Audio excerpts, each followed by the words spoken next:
elbowing me here. So here, I'm going to hit the gavel. There we go. We're starting our meeting. Today, of course, is we're starting 2 weeks of budget. This has been a culmination of months of work by our staff and by the county manager's office and by, excuse me, Siri and finance. And we so appreciate the incredible work that's been done to be able to bring this to us so that we can look at it in a easily understandable, digestible manner so that we can be making the very best decisions for our community and for this county. So really appreciate everyone. And with that, let's call this budget meeting to order. And I think we have roll call.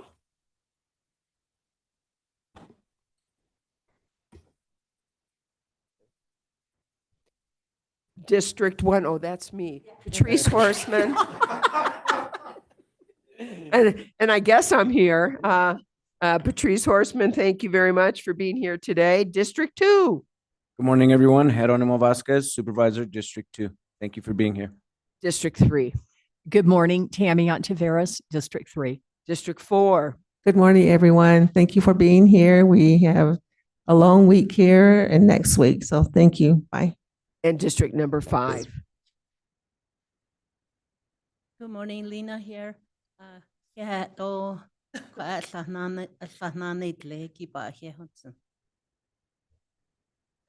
And with that, I do not have my agenda with me, but I'm sure I know what's going to happen here. So I'm going to turn this over to our county manager. Thank you, Andy. Thank you for overseeing this. Thank you, Chair Horstman, members of the board, and thank you for the tone and tenor as we begin today. As we were preparing for this meeting today, the preparation has been over a 6-month period. But as I was going through and checking my notes, I noted that on January 28th, we provided a fiscal update and a budget planning work session to really kick off this process with you, the Board of Supervisors.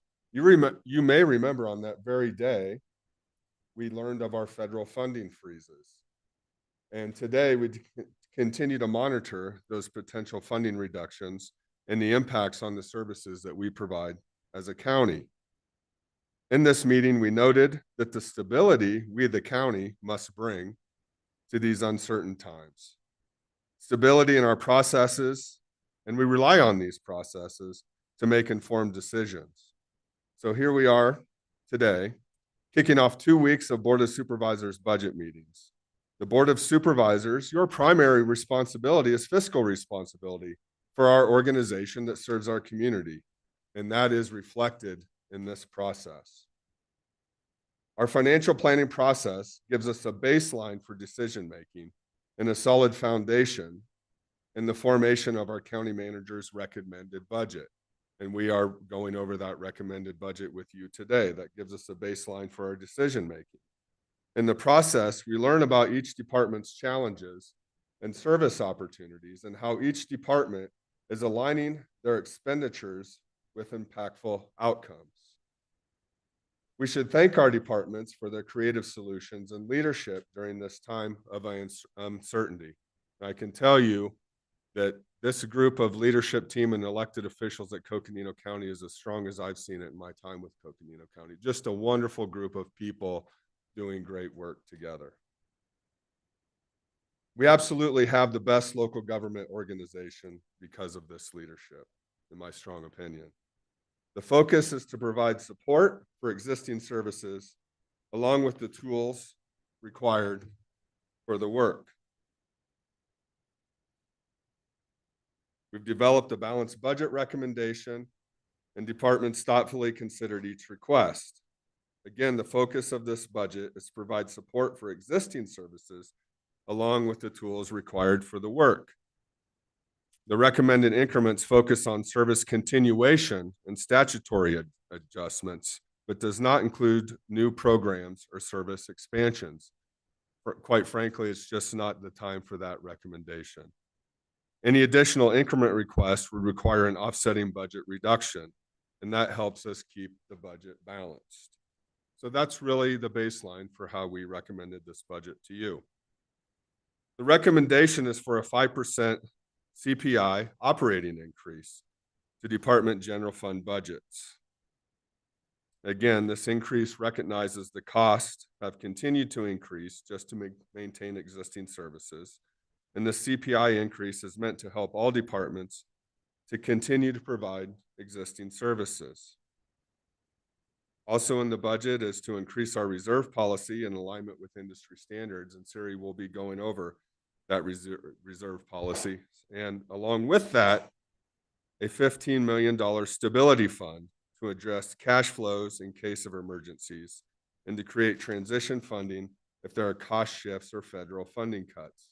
We'll get to that in this presentation, but we all know there are threats to there's a committee for FEMA funding that's happening now, reductions to health and human services that are taking place, Medicare, access, et cetera. So the idea of this stability fund is to help us bring some local stability in these very uncertain times. And the word that we have been using is uncertain. The Federal Reserve has actually utilized the word uncertain. It appears in their, was it Brown Book? Siri, beige, it's beige. Yeah, many times uncertainty has been the key word that's been utilized. So with that, we will be presenting our budget to you. Now, also on March 18th, and we also gave a budget update on March 18th, and in that same meeting, our mission, vision, values, and strategic priorities. Now, this is the work that you and the board have been doing to develop our mission, vision, values. And I'm not able to read them from the screen because my glasses do not magnify, but wanted you to know that we've sent these to departments, but they're not specifically incorporated into the budget process for our funding increment request. We just weren't able to work it into the budget this year, but I will tell you, as departments are presenting to you, I believe strongly that you will find that your work, mission, vision, values, as well as your strategic priority areas, there is so much natural alignment that is happening.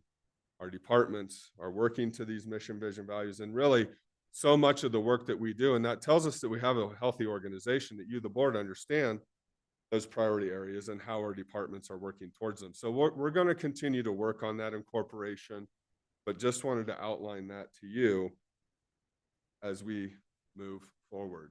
So our strategic priority areas: public lands, cultural and natural resources, organizational, fiscal health, economic development vitality, community vitality, arts and culture, public safety, emergency preparedness, and health and human services, public health. Those are the strategic priority areas that were approved by you, the board. Those are the areas that you'll find our departments are working in. So are there any questions about that before we move forward? Yes.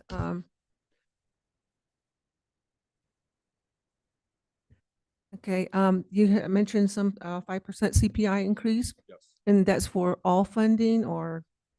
Yes, sir. If you'd like All to funds. elaborate, it's in the general fund. So it's the idea is for departments to be able to cover increases like utilities, like operational cost, and that is absolutely and naturally happening. Cost of goods and services is increasing. The idea is to address that with that 5% CPI increase. Anything to elaborate on that, Siri? Yes, thank you, Supervisor Begay and members of the board. So a couple things with that. It's general fund primarily across the board operating. And what we saw in talking to departments is that many departments did not specifically put in an increment request because they know, every little thing has been going up in terms of cost. So the 5% was intended to address that without having a specific increment request for an increase in one particular line item or another. It really gives departments a lot more flexibility when they see those cost increases in managing their budget. We also then did similarly for the major funds. So for transportation fund and flood control, et cetera, we incorporated that in as well.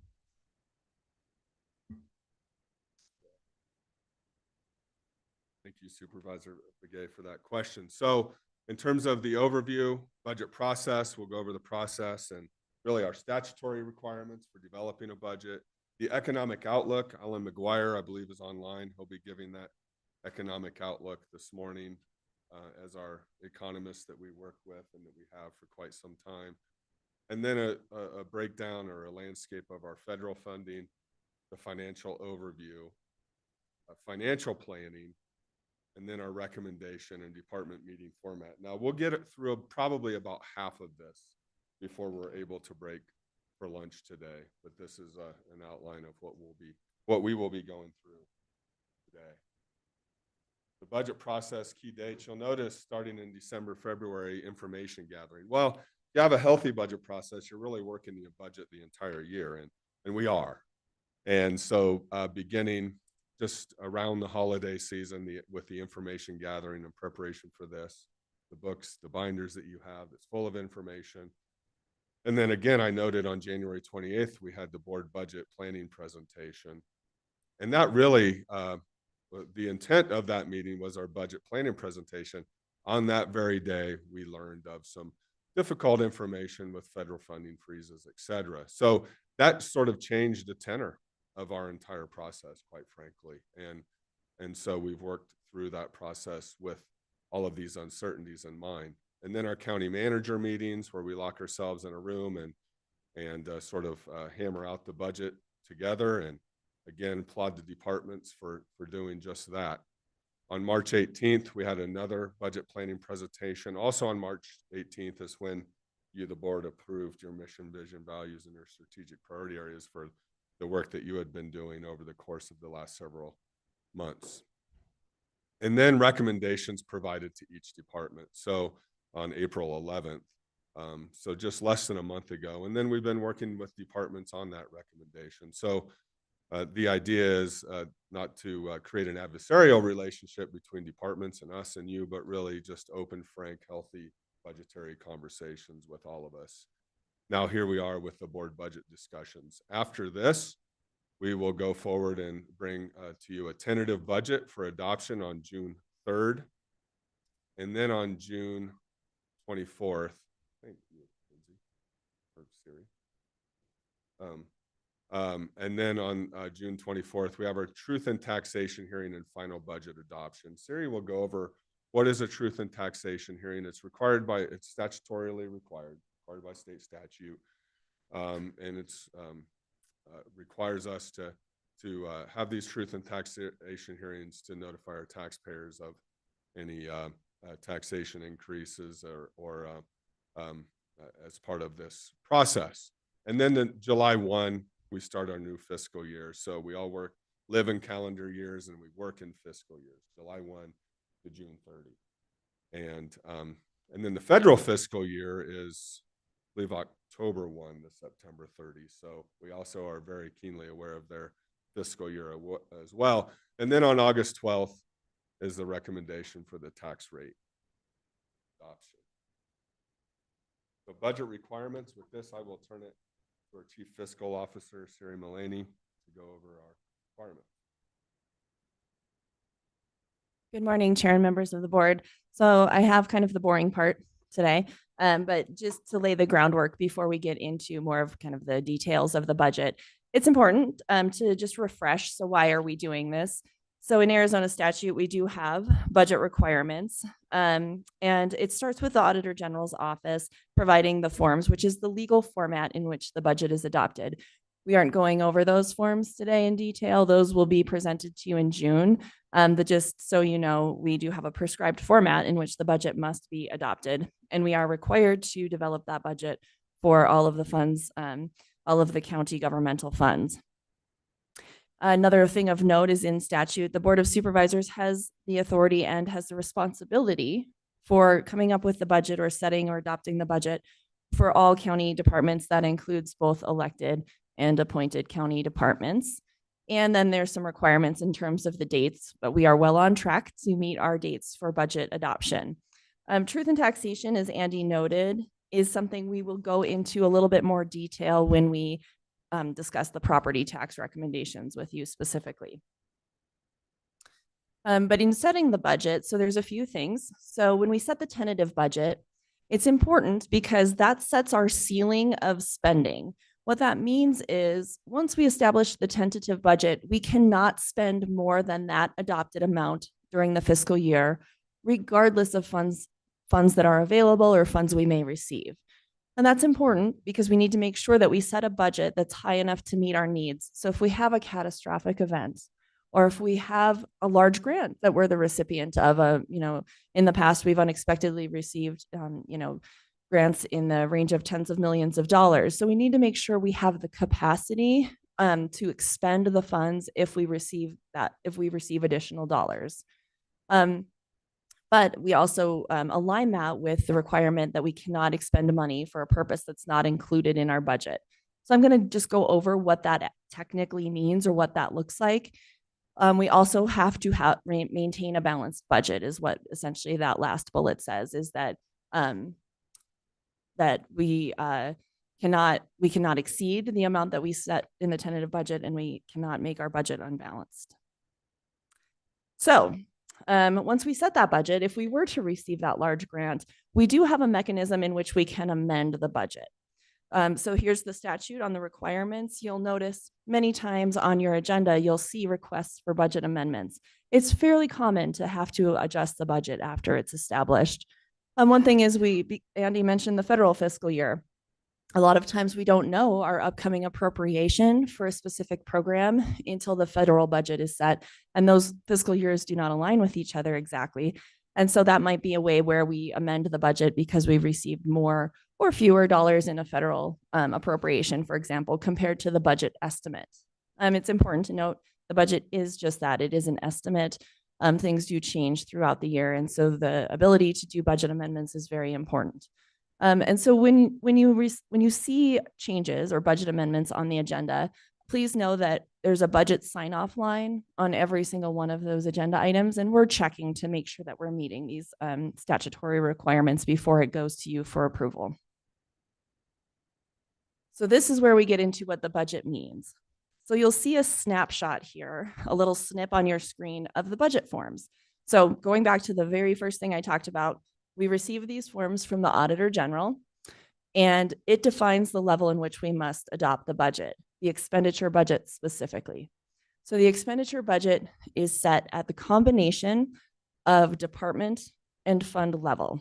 So I'm using what is on your screen. You can see 3 departments in this snapshot.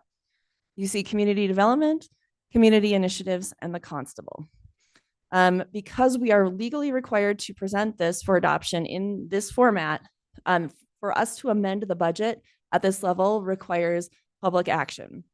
So if community development had excess budget authority and they wanted to work on a collaborative process or collaborative initiative with the constables, we could not just move money from the community development general fund department into the constable general fund department as an administrative change.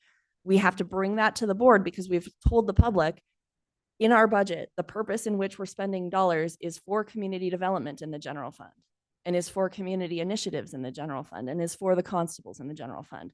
So to make that kind of change and transfer appropriation or budget spending authority in the general fund between departments, it requires a vote of the board. Another example is that looking at community development again, if we had excess authority or excess need, let's say in their capital projects fund. So they were working on a capital project. We estimated a budget of $70,000. If for whatever reason that project actually needed $75,000, they could not just move their general fund appropriation to that capital projects fund again. Administratively, they're not allowed to do that. That has to come back to the Board of Supervisors for a vote because it's a different fund, even though it's the same department. Where there is administrative authority and where our policy also supports this is within then the expenditures of community development or community initiatives or the constable. So for example, if the constables had a need that came up operationally, but they had some salary savings, then operationally or administratively, there's a process and policy by which they can request of the county manager's office to approve for them to use salary savings to support excess postage charges, let's say. They're different types of expenditures. They're identified differently in our budget, but from the legally what we tell the public we're expending money on, we say we're spending general fund dollars on the constable's office. And then from there, making changes is an administrative or a managerial function of the county manager's office. Departments themselves also have flexibility. So taking community development, for example, within the general fund, they have money set aside for things like postage or maybe professional services, office supplies, staff travel. The department director has the discretion then within those categories, operations and travel specifically, to allocate resources differently than their initial plan. Their initial plan may have been to expend $10,000 on postage and $10,000 on staff travel. But if there's a rate increase from the post office that comes through and they need to put 12,000 towards postage and less towards employee travel, they have the flexibility to do that within the resources of their budget. So it's really at the point of adoption, there is a lot of management that then goes back to the department in terms of using the dollars that are allocated to their department. Question. So if that's done internally, is there a process where they inform the county manager's office? Oh, that's a great question, Supervisor Horseman. So generally, it's only if they need that administrative approval between categories. So specifically the categories of using salary savings for an operational purpose, they would inform the county manager's office. Or using, if they needed to enhance a capital project and transfer dollars there to a capital project in the general fund for a capital purpose. But within operations and travel, no, the budget is an estimate. There's a lot of flexibility for departments to create that estimate and then amend from there. Yeah, thank you, Sari, and thank you for the question, Chair Horseman. I think an example would be utilizing salary savings for a service. So for example, last year in community development, we had some vacancies and we were able to utilize that salary savings to implement our short-term rental program, to hire a consultant in which to do that. So that's an example, and that's working through with our deputy county managers and our manager's office to really determine the best use of those funds and how that will be utilized. So. And Siri, I think you said that they have to inform the county manager. On the slide, it says that the county manager must issue approval for that to be done. Yes, thank you, Supervisor. Yes, it actually does per policy require county manager approval at that Okay. level between salary savings versus the operating kind of bucket and capital. So those are kind of the three, moving between those three buckets requires county manager approval, but moving amongst operating in like the postage and travel example I gave does not. Yep. Or Supervisor Ontiveros, an example would be in public works, for example, if they're experiencing salary savings, and often they will because of vacancy savings, because sometimes positions, depending on economic conditions, are harder to fill or we have a higher turnover rate. But to utilize salary savings for a capital project, that's is that aligned appropriately, and what's the capital project and how will that be utilized? So those are just the discussions that we need to have as a county manager's office with our departments to ensure that those are prudent decision making.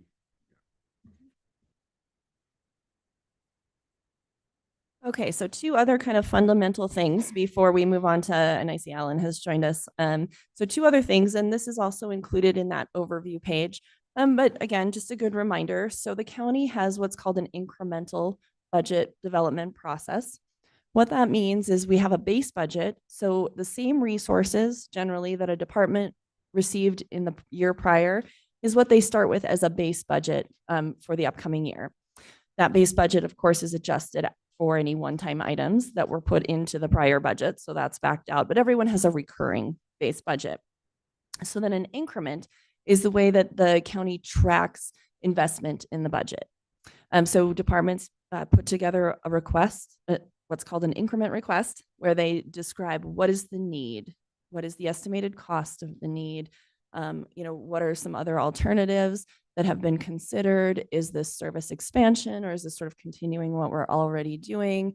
And it's also used because the way that staffing is added to the county is through specific approval by the Board of Supervisors. So anytime we add a position to any fund, whether it's the general fund or any of our special revenue funds, our grant funds, et cetera, it requires board approval. So again, during the budget process, the increment is how we track what has been recommended by the county manager's office and what has been approved by the board. So when you hear the word increment, that's just what that means. It's a budget request. The other piece, and we don't touch on this too much during the board meetings. This is a little bit more of a county manager's function, but departments also request carryovers. So one important thing to note about our budget is that we do have an annual budget. That's by statute. Any appropriation is from July through June. If there's an unspent appropriation, funds do not carry over. That means that if I am personally under budget in the finance department, I can't then say, well, I was under budget, so next year I get to spend, 50% more, 25% more. That's not how it works. And it's very critical to our budget balancing that that's how that works. We do rely on some level of underspending in our forecast because it happens year over year. It is really important to us that funds don't automatically then just roll into the next appropriation year. Instead, it's reset to that base budget. What a carryover is intended for is that those larger projects, generally capital or some sort of really special project where we do want that appropriation to continue on because it's a multi-year initiative. If we're building a facility, I know that they're good, but I don't know if they're good enough to build, major facilities in 12 months, for example. So we may want to set aside an appropriation of $5 million for a facility, but we understand that that $5 million isn't all going to be expended in year one. So we might carry over another $3 million of unspent funds into year two, and then a final, $500,000 in year three, or however, the project lines out. So that's what carryovers do, is they just inform us these are continuing on into the budget. They do need to follow the policy. We do not allow for operating carryovers for the example I gave of, departments just being under budget. It really does need to be for one of those special type multi-year initiatives. So that's, if I may, just for clarification, so are limited to special allocations, that is capital projects or multi-year projects. Is that correct? Yes, mostly. There's a few that are other community initiatives. Is one where we've made a special sort of carve out to say community initiatives, although operating in nature because of the way that the cycles go with need in the community and things, we've allowed for that to carry over when we've had unspent appropriations there. There's a couple things in community development as well as far as regional plan. It's not capital, but it's a special, funding allocation. Yeah, and Supervisor Horstman, to your point, I think Christopher's here. I don't mean to be picking on Public Works, but an example would be a carryover if they budgeted the full amount for building B3 building improvements and they're not able to finish that capital project. Well, and capital makes sense. And so that's why I wanted clarification on special allocations, and I get it. So thank you. Okay, so with that, I'm actually going to take down the screen sharing for a moment. Alan McGuire has joined us. You all have paper handouts of the next slides, but just so that Alan can have the screen for you. And I'm going to go ahead and try and pin him as well. So does he have a crystal ball there in his That's office? Or? right. So I think if I do this, that only does that for me, or are you able to? It's okay. Okay, so we're gonna turn it over to Alan, unless Andy, if you have any. Well, good morning. I'm pleased to be here this morning. My name is Alan McGuire, and I'm an economist in Phoenix, and I've been working with the county for many, many years. So thank you, Madam Chairman and members of the Board of Supervisors. You want me to share my screen?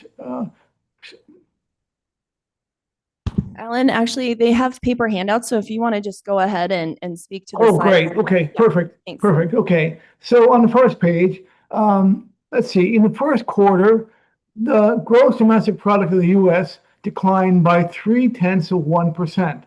That is not a good sign, and it was expected to be up by 0.4%. Well, why did it decline?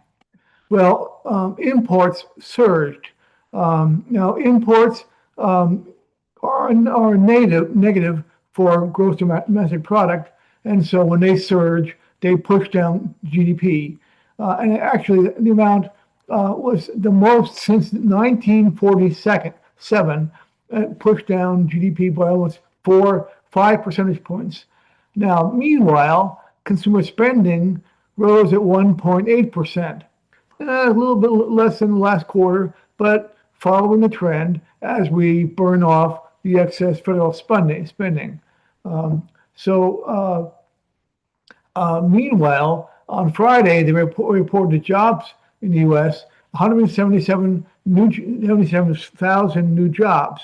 Well, that's a lot. It's now not like the post-pandemic period when we'll have 250,000 in a month, but that's because those jobs were coming back and now we're creating new jobs. And remember, it only takes about 80,000 jobs a month to hold steady. According to the Federal Reserve, that number has been very consistent for the past 20 years. So I would say that the labor market is okay. Like I've said to you before, the economy is okay, not great, but okay.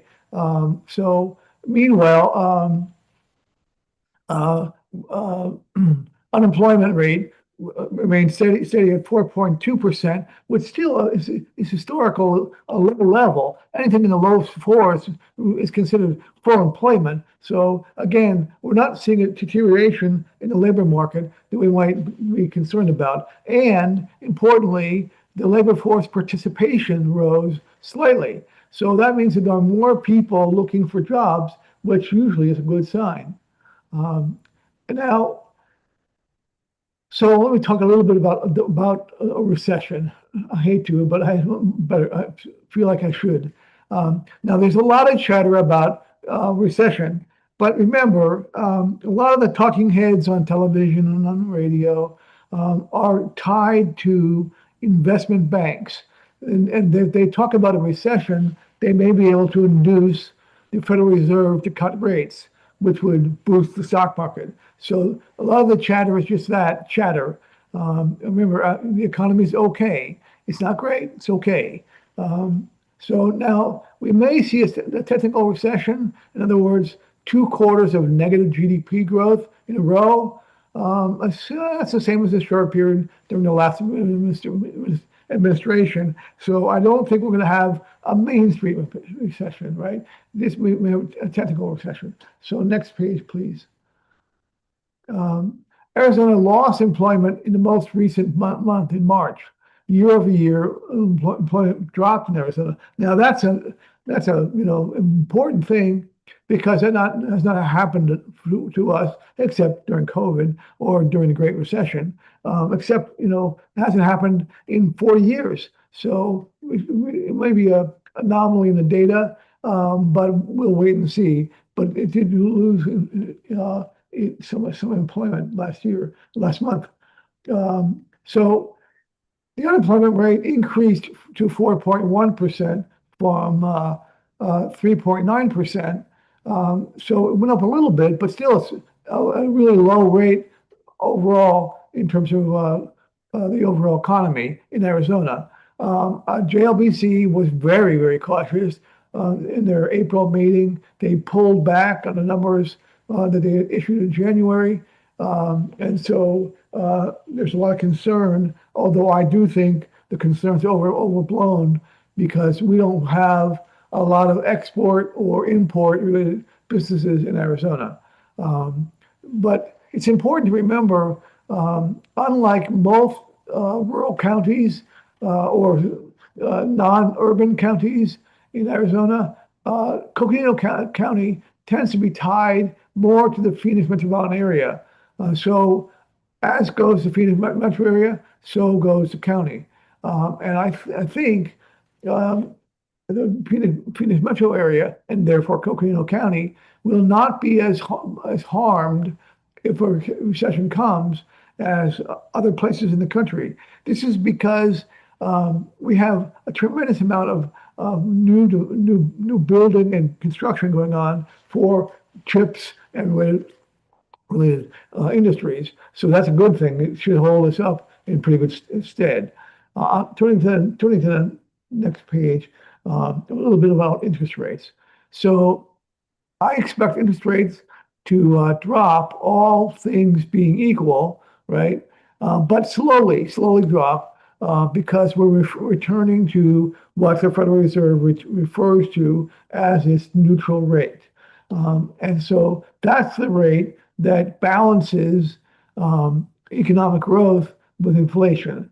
Now, we're really not through the inflation battle, but we're getting there. If we hold whole study should be fine. John Williams, who is the president of the Federal Reserve in New York and was our Federal Reserve president in past, so I know him and I trust him. He thinks that the federal funds rate will go down to 3% after inflation is dead, right? But not yet. Well, that's good news in the long run, not so good news in the short run. We could use a boost, but frankly, it has mitigated quite a bit. So let me talk a little bit about tariffs. Well, see, tariffs are certainly the word of the month, and the other word of the month is uncertainty. There's consumers and businesses are unsure how much the tariffs will impact them, but I think they are grossly overestimated the impact on consumers. First of all, consumers don't buy, as a percentage of their total income, don't buy that many imported goods. And the impact will vary for some consumers and some producers. And one of the other things that's important is how the substitution effect works. Now, the substitution effect is an economic concept that says when something gets expensive, you buy a substitute, right? Okay. Sort of the classic example is when steak is too expensive, you buy hamburgers. Well, the same thing happens if there's a tariff. Suppose there's a tariff imposed on Canadian peaches, right? Well, maybe Canadian peaches are delectable, but there's also American peaches, and they won't have a tariff on them. So you'll substitute the American peaches with no tariff and lower price for the Canadian peaches. Well, what does that mean? Well, the Canadian producer has to absorb part of the impact of the tariff so that his peaches are still competitive with the American peaches. Now, by contrast, if you have a very specialized computer chip, say NVIDIA, and there's no substitute available in the marketplace, you can pass the whole effect on to your purchasers. But that will be the exception rather than rule. And over time, we'll see more and more substitute taking place because people will try to avoid the cost of tariffs. Now, from your perspective, capital projects, lumber and steel are one place where you will probably feel tariff impacts. We get a whole bunch of our lumber from Canada and huge amounts of steel from overseas. In fact, the vast majority of the steel market in the U.S. is foreign steel. But the thing to keep in mind about tariffs is that they are a one-time cost, right? Not like the early 20s when inflation kept pushing and pushing and pushing up prices. And tariffs, you go from $5 to $5.20 and stays there. So that means this is a kind of inflation that is quote unquote transitory, as they said about the inflation 3 to 4 years ago, which was not transitory. And there will be a slow shift of the cost away from the final users over time as alternatives are found to the tariffed goods. We saw that, we see that all the time when there's a price increase in a good. So the key takeaways from today about the economy, boy, uncertainty is rising, but it was already high before. And before the election, it was very uncertain, and it's going up a little bit more. And the tariffs definitely add to the risks and the uncertainty, but Arizona is better positioned than other states, and interest rates will probably gradually fall over time, which will allow more economic activity. With that, I turn it back over to Siri. Thank you, Alan. And while Siri is working to get the presentation back up on the screen, Alan, I just wanted to thank you and note, I was reminded last week, Lucinda and I were talking when we began this financial planning process, just before 2008. And you'll remember that in 2008, we did experience a recession. That recession, however, had different factors, different dynamics. The factors today were not an economic factor in 2008. You'll remember that more recessionary conversation was based on consumers getting loans with balloon rates. And when those higher rates hit, consumers, particularly on home loans, weren't able to pay that loan when the higher Right. rate kicked in. And so that really created what was deemed to be a housing crisis throughout the country. And a lot of foreclosures and interest rates, again, had gone up. That was a real recessionary model. You'll remember Alan saying that in the Arizona local conversation, as urban areas go, so goes Coconino County. And I think that was really amplified, if you will, in 2008 when Arizona, places like Arizona with high home growth, particularly in the Valley, that recession really hit hard, particularly, well, we've come to call them liar loans, right? People getting loans that they probably shouldn't have gotten. And that really created that housing crisis and the recessionary period that happened. Well, there was this financial planning process started back then, this 10-year financial planning process. We still use it today. However, tariffs add risk and uncertainty. The factors are different today. So we've talked a lot about, do we need to amend our 10-year financial planning process? Because we've always said, and it's been somewhat consistent, for every 10 years, there's a 2-year recessionary period. Let's plan for that. And I think that we all believe, we've believed in it, we've utilized it. However, a few things have happened since 2008. We've had a global pandemic.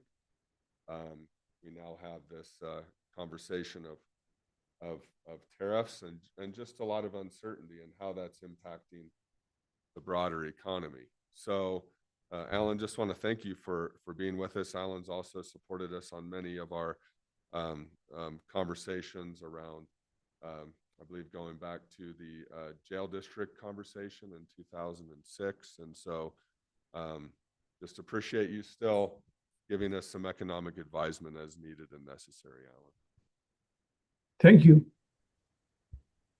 If I may, just a couple of comments, and I know these are things that we're going to be talking about as we're going forward. And, thank you, Alan. In these uncertain times, it's very hard for those of us here who are trying to do a budget to be able to plan effectively. And so we appreciate your attempts to try to look forward. Just a couple comments I would have, and I think you talked about that. Tariffs and recession really are seen as intertwined because, of course, tariffs are going to increase the likelihood of recession because it raises prices. And when we take a look at a tariff, which is a tax on goods, not only does it affect the individuals, and they may or may not be able to substitute medication, for example, as an example, and certainly other things as well. And it reduces their spending ability. How that affects us here in Coconino County is that our revenues to a great extent rely on sales taxes. People aren't traveling. If they aren't spending, that's going to affect the revenue we have coming in for us. And then the second is just businesses. The tariffs cost businesses more, costs us more. We've seen the rise in the flood control district and flood mitigation. I'm afraid we're going to see the rise with regards to the capital project we are talking about for the jail. And so, these are things that when the board are moving forward on this, we're going to have to take into account. So our very best plans today may not be the same best plan for tomorrow. And so we're all going to have to do what we can to manage the uncertain times and the risk. So I'm sorry, I just felt it's important that we make that very clear as we go forward for our public. Thank you. Thank you, Chair Horstman. And specific to the jail district, we're actually looking to sell the bonds this week. Now, the conditions can go both ways. We could get a good market rate. That would be great. At the same time, once we get that rate, the cost of steel, et cetera, could be quite expensive as we take on that project. So again, so much uncertainty and just trying to plan for that. Well, and we've already seen it. I mean, we talked about that with the city, just with, and we've seen it with regards to some of our flood control district projects. So the cost is already starting to go up. So thanks. Mr. Fowler. Thank you, and thanks for the presentation. Good to see you, Alan. Thanks for always presenting us this presentation of the economic outlook. I'm just wondering, with just adding on, with the construction and just also the federal cuts that are coming, that are proposed, and what we use those federal dollars for to deliver services, and how that's going to impact our own services now that there are cuts that are being made in various areas. And one of them that is very concerning is in the emergency management area. We already heard about the health, and we have all these others that are being impacted. So where and how do we set a budget knowing that there's more of the unknown coming through from the federal cuts that have not been announced yet? So that's the other, I think, impact that is going to add on to just the uncertainty of bigger uncertainty that is coming around. Supervisor Fowler, that's a very good point, and that is why we are recommending the 15 million stability fund, because of all of that uncertainty and in setting our budget, because we just don't know. And one thing I take away, the key takeaways where we say interest rates will probably gradually fall over time. The adverse happened in 2008, right, where interest rates went up, and then people had loans that they then couldn't afford because they had ballooned. So just trying to track that economic condition as it exists today. So I'm just thinking about, we just had our NACOG meeting, and it was about Head Start. Head Start's being cut. Now, when we talk about children, we talk about the whole family, and where does our care come in? It's really good that we're putting aside 15 million, but I'm just thinking about how we're a service delivery, and we depend on our partners when they can't do their jobs. Then how does that impact, and where do we all partner to meet that demand, that the higher demand that's going to be there? Supervisor Need, Fowler, I guess. yeah, Thank you. Supervisor Fowler, you nailed the issue in that the safety net services will be in high demand as we. Yeah.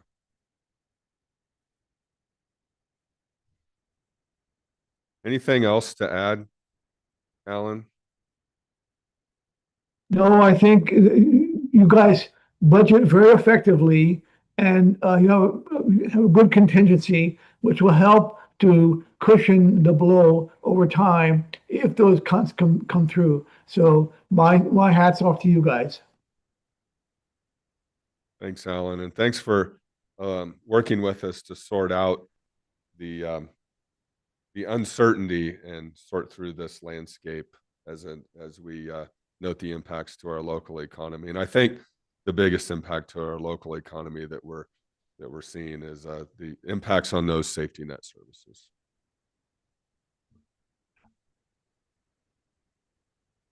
Over time, we may see a lot of impacts beyond that, including the revenue available to us, not to mention the increased cost of services. So, yeah, it's going to be a wild ride. Thank you, Chair Horseman. And I hate to say that's a good lead in because it's difficult conversation, but that is a lead in to our budget risk. And there's certainly more than what we've identified, but we wanted to take the opportunity to get some of these risks on our slide. And I see Government Affairs has joined us. Keith and Sean, thank you for joining us. And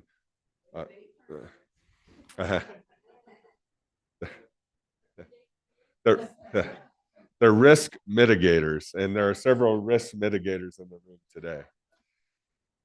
The big one is the loss of secure rural schools funding. Now, this is something that's been associated with county funding for as long as I've been associated with this county's government. And this is secure rural schools. It's an $8 million impact to state of Arizona. Now, Coconino County being a heavily forested area, it's a $2 million impact to Coconino County. So significant. The next highest county, I believe, is Yavapai, and the impact would be a million for Yavapai. So I know you are all very aware of this and schooled in this conversation. And so I'll just pause and see if anybody has any comments.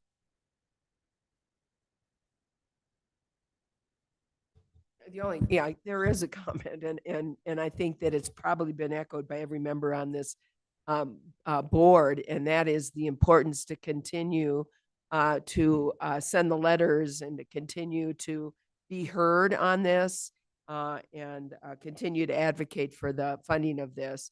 You know, our local representative and our senators need to be constantly reminded of our needs here and of the what happens if we lose this funding. So let's keep the noise going, government affairs.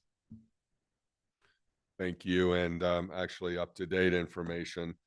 Supervisor Fowler had noted the FEMA committee that's put in place, and very much concerned about disaster reimbursement. And we, I hate to say we, the county, have been the beneficiaries of that. We've had disaster. And because we've had disaster, we've had to utilize those federal funding sources to mitigate against post-wildfire flooding, et cetera. We've utilized those funding sources. Also, we're hearing that forest restoration is proposed to take major cuts in the budget as well at the federal level. So risk there.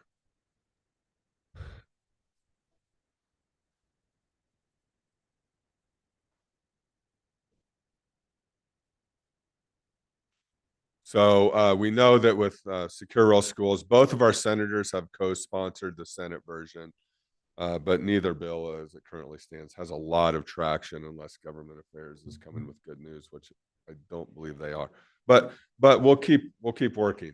We'll keep working the issue and getting the word out. Yeah, they definitely know. It was funny, last Monday I was in their office, and they tend to draw a crowd, and it was first thing Monday morning, right, Keith? And we were all sort of stirred up, and so they were managing that for all of us a little bit. So the next budget risk that we talk about is federal Medicaid and access cuts. And in 24, Coconino County contributed approximately $2 million to the Arizona long-term care system, which is part of access. And the contributions mandated by state law and is a fixed expense for the county. However, Medicare cuts would reduce the federal funding for Medicaid expansion from 90 to 65. So anything to add to that, Siri, that I'm missing, or anything from a health and human services perspective? I just think we need to make the point of, we have especially as we look at the diversity of our entire county, we have populations across our county that are very heavily dependent on Medicaid or our access program, exponentially different from other counties in certain areas in particular. So I just think it's really important to understand that those reductions in that could lead not only to the loss of the coverage, but then in turn, what that does is it then forces a county to absorb additional costs. And it doesn't mean that the county suddenly starts paying for access and Medicaid, but it means that then there's other dependence on our services that we do provide. So I just wanted to make that connection. Thank you, Madam Chair. Well, first off, very concerning. Medicaid's super important, and we've already seen the impacts to our HHS already. This is scary, 90% to 65%. And I don't know if it's already been done, but I wanted to ask if there's a way to create some projections if we did get these cuts, to see what that number would be like in Coconino County, and especially which are those vulnerable communities that would be so impacted. Because we need to tell this story, whether it be at the state level, at the federal level, and to our local communities, so that people understand that these are real impacts impacting real people in our county. And we're doing everything we can to absorb it and be nimble and adjust to it. But at some point, we only have so many resources available. And as we just were noted before, with the impacts of tariffs, with the impacts of cuts, with the geopolitical situation the way it is, and foreign tourists not coming to these states, as that number decreases, it's going to impact our revenue of our tourists. And so we need to be well aware of those impacts and understand that, so that we can make the best decisions that are going to be difficult decisions, but that the community and our county understand why we had to make those decisions the way we did. So thank you. And that's not to mention, we're talking about two incredible hits to HHS, but we also have the Meals on Wheels program, which over 2,000, meals are served, not to mention the congregate setting meals that are served on a monthly basis.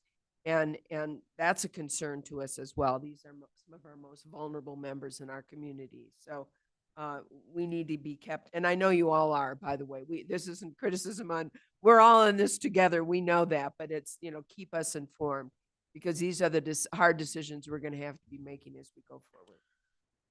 Thank you, Vice Chair Vasquez. And there's also a risk in our risk mitigation plan, right? The stability plan, 15 million. Well, if the cuts are significant, it seems that we could expend 15 million pretty quickly.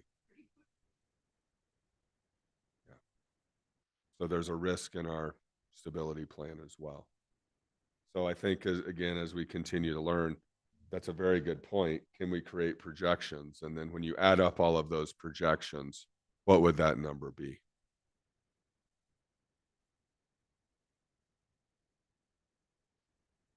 Budget risk continued, uncertain of federal funds and executive order impacts. We've talked about those.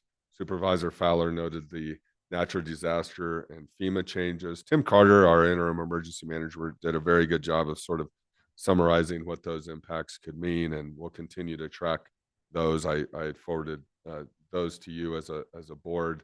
And then state flexibility language, a couple of risks there. Sarah, you want to explain this one a little bit?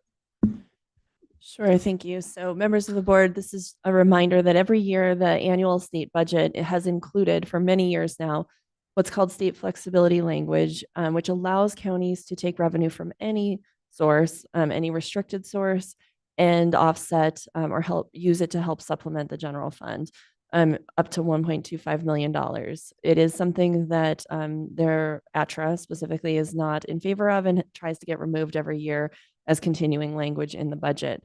Coconino County does rely on this. In the past, we have used funds from the jail district to help supplement technology needs in the sheriff's office, and also the high pension obligation in the sheriff's office. So we have tried to align it with a need on the sheriff's side from the jail, but it gives us flexibility from any revenue source in order to do that. And it's a result of some longstanding state cost shifts and things that have fallen onto counties over time as the state has solved their budget on the backs of counties. And so it's very important for us to have this language because otherwise the general fund would be impacted by $1.25 million a year. So with this, and that brings us to the next bullet point, other state bills, revenue cuts and cost shifts. So while the state may, through the lobbying effort of groups like ATRA, Arizona Tax Research Association, work to reduce our local government flexibility, the state maintains flexibility. And going back many years, the state has done things like utilized our county HERF funding that can only be used for road maintenance sales tax for road purposes. Many years ago, utilized HERF funding for DPS salaries. And so there's also what's been called a county contribution fund that's happened. I shouldn't even call out these ideas from history, but these are the things that we constantly have to be vigilant for and watch with the state giving themselves flexibility. So when you hear the term balancing the budget off of counties' backs, those are some of the things that can happen as we watch the legislative process. And then long-term revenues, if revenue growth is less than expenditure growth rate, then we need to continue to use our financial plan. And then how do we balance our budget accordingly? Any questions or comment on budget risk?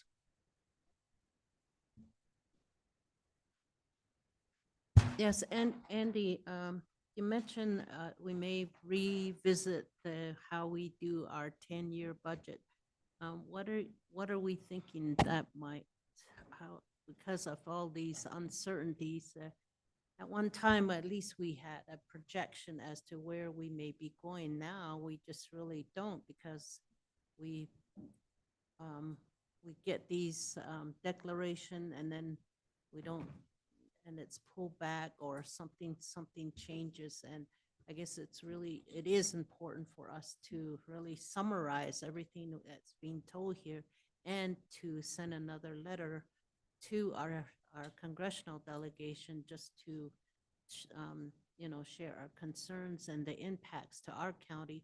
And then also, now I'm moving away from 10-year question, but getting maybe the CSA to write a collective letter, because this is not just our county, it's all counties that is impact. So that, and then just going back to the 10-year plan that you mentioned, that we may have to revisit. Thank you, Supervisor Fowler. And you're very aware of the 10-year. You've been familiar with this plan in your career here with Coconino County. And the biggest difference that we had mentioned 08, and you could, how do I say it, feel the indicators were there, right? The interest rates were going up. People were impacted by that. You saw this significant impact to housing, and that really impacted Arizona.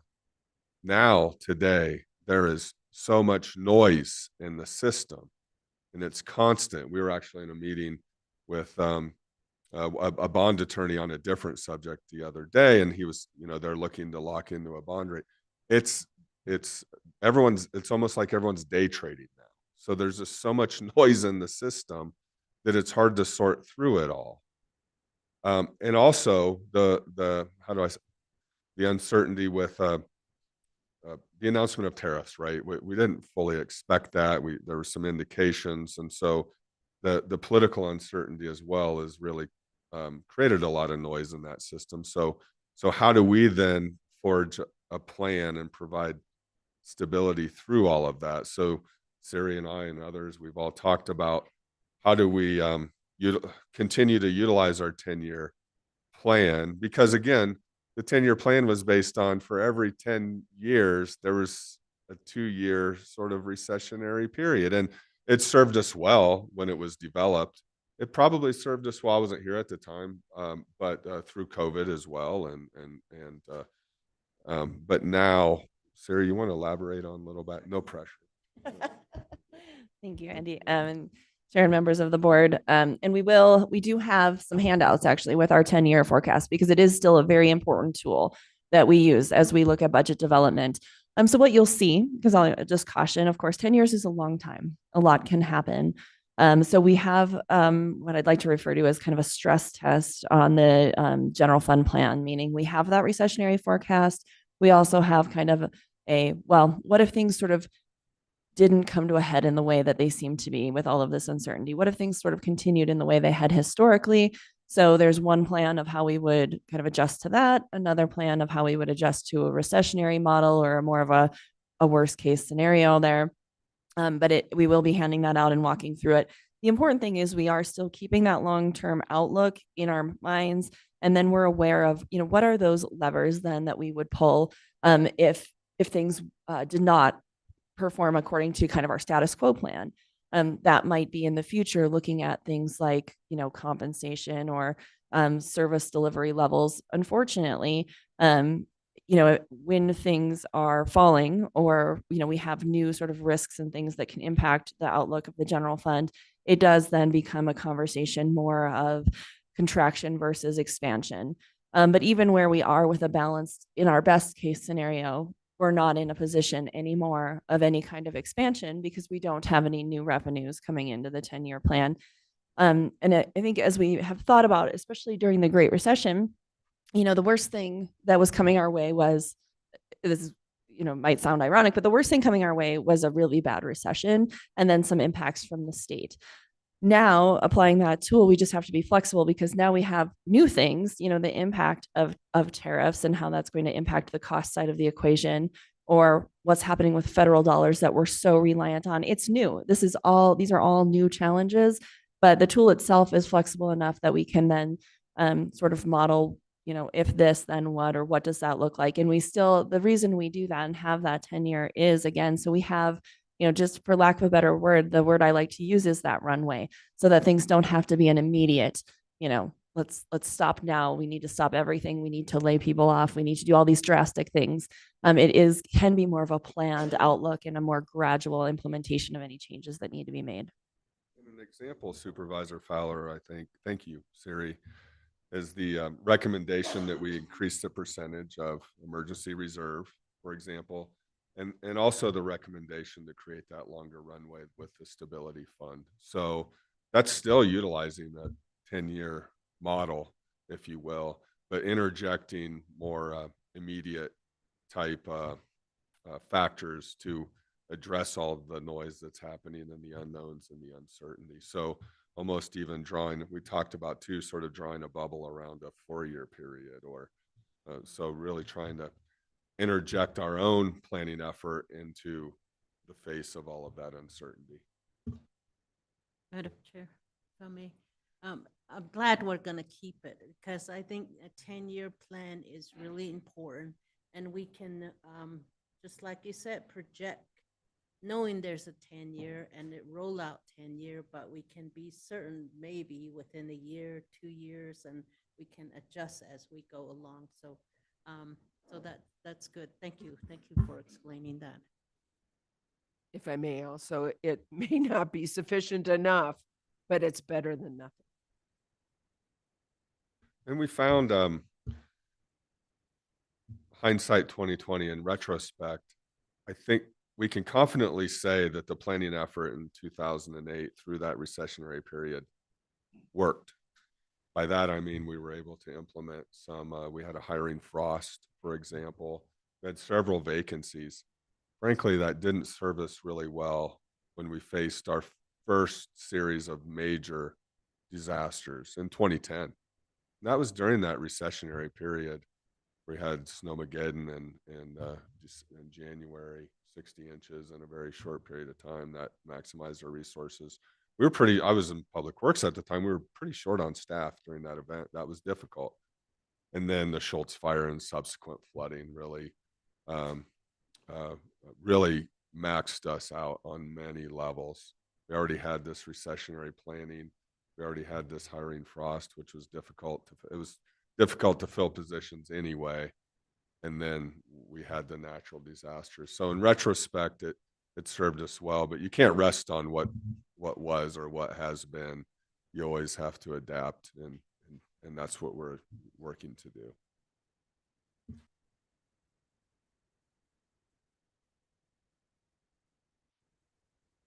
So now this is day one, and we're going to put this heaviness on. But if you'd like to take a break, we can. It's up to you all, and we're going to put the heavy on all of our shoulders right from the get-go. So this leads us now, and this is really you all know this information really in terms of where revenues come from, et cetera, but it's a really good reminder and to, as Siri goes through this, to think about our financial overview, our all fund revenues, particularly in this current context. And when you look at, for example, grants, and you'll see that, we've been very federal grants, shared revenue. On the first slide, I don't mean to steal your thunder, Siri, but you really see the threat there and how much how heavily we rely on those federal funds to get services to our local communities. So Siri.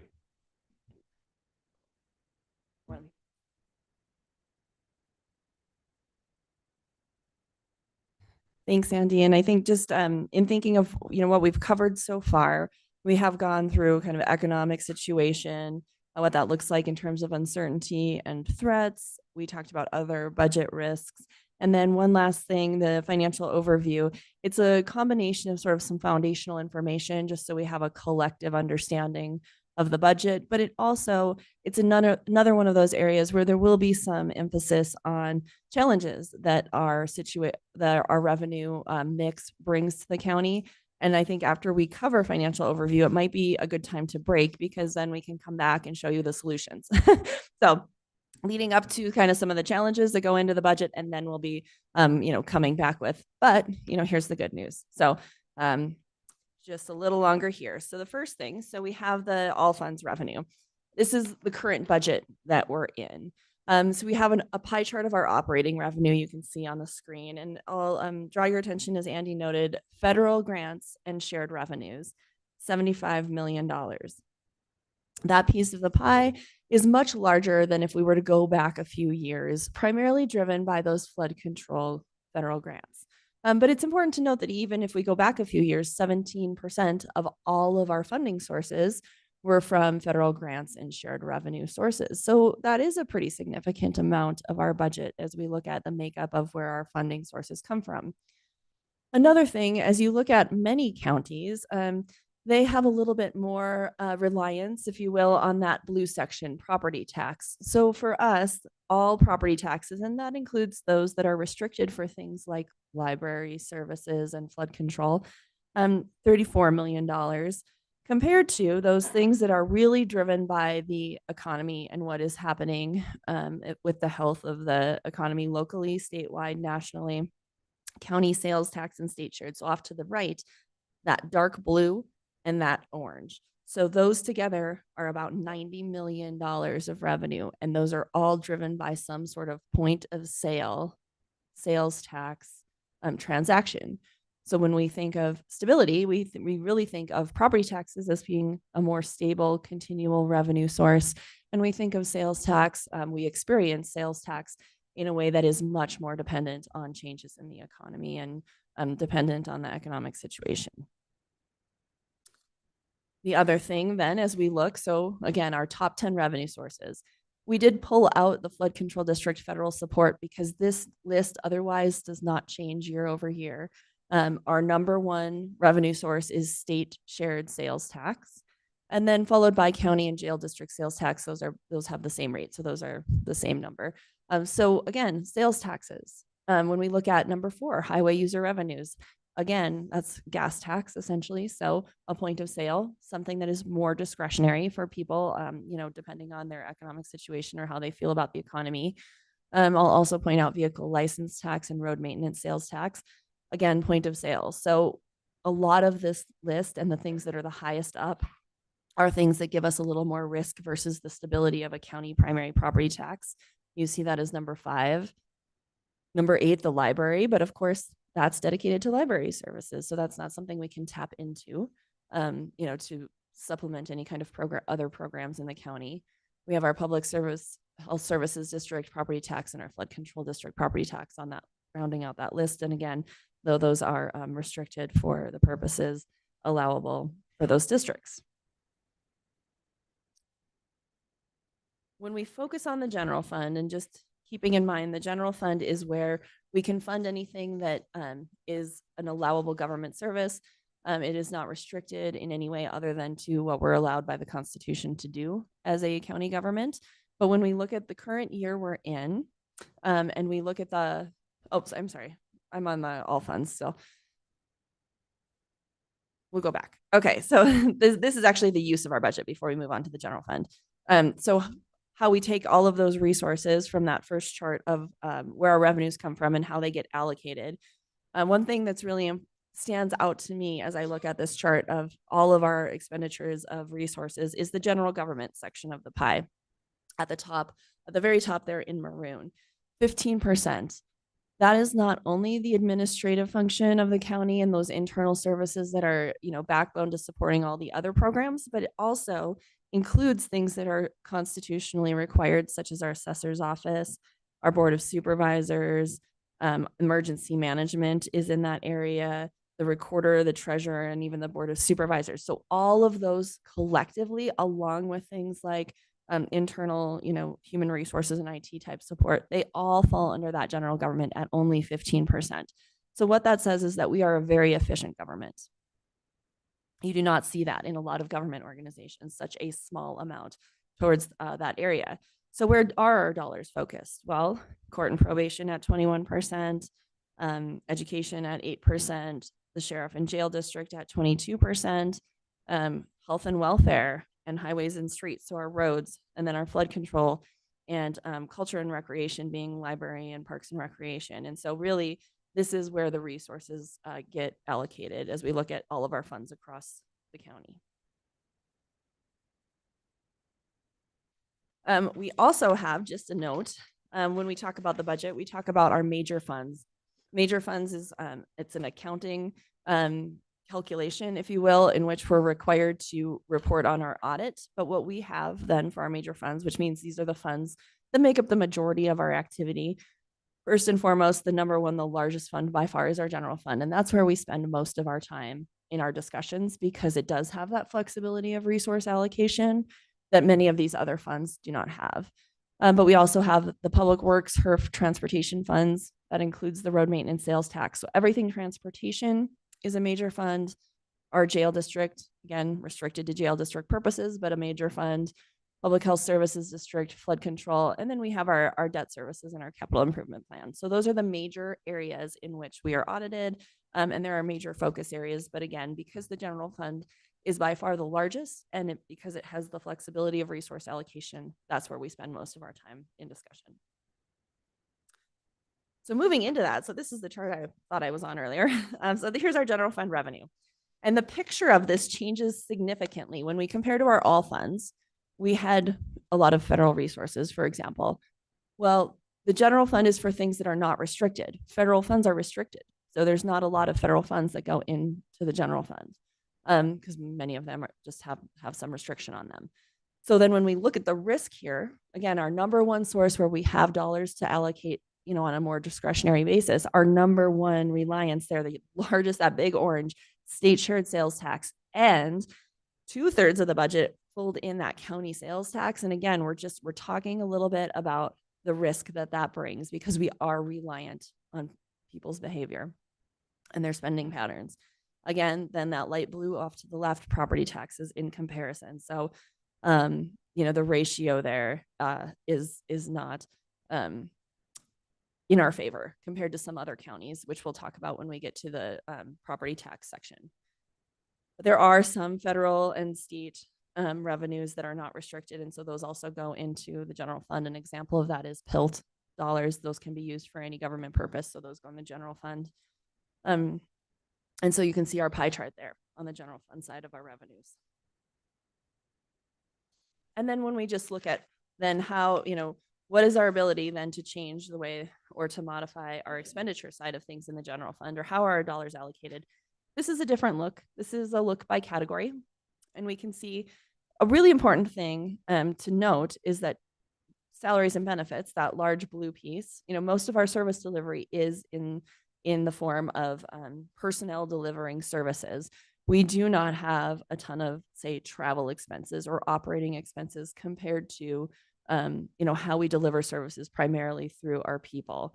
When we look at transfers out, a majority of that is also to support personnel in some way, whether it's the mandated maintenance of effort payments to our special districts, jail and public health services, or personnel support where we have state programs where they do not cover the full cost of the employees in those programs.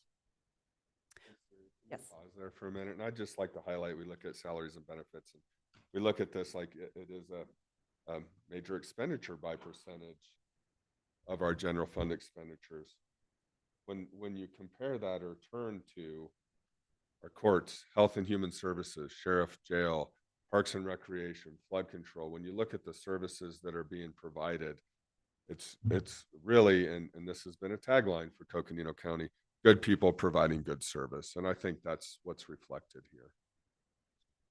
And just one other comment, though, on the benefit piece of the salaries and benefits, just to note, that doesn't equate just to benefits, direct employee type benefits. It's also benefits in the nature of mandatory taxes, like employment taxes, for example, or retirement contributions that the county must make by state statute. So there's a mix of what those benefit. It's really any employee related expense.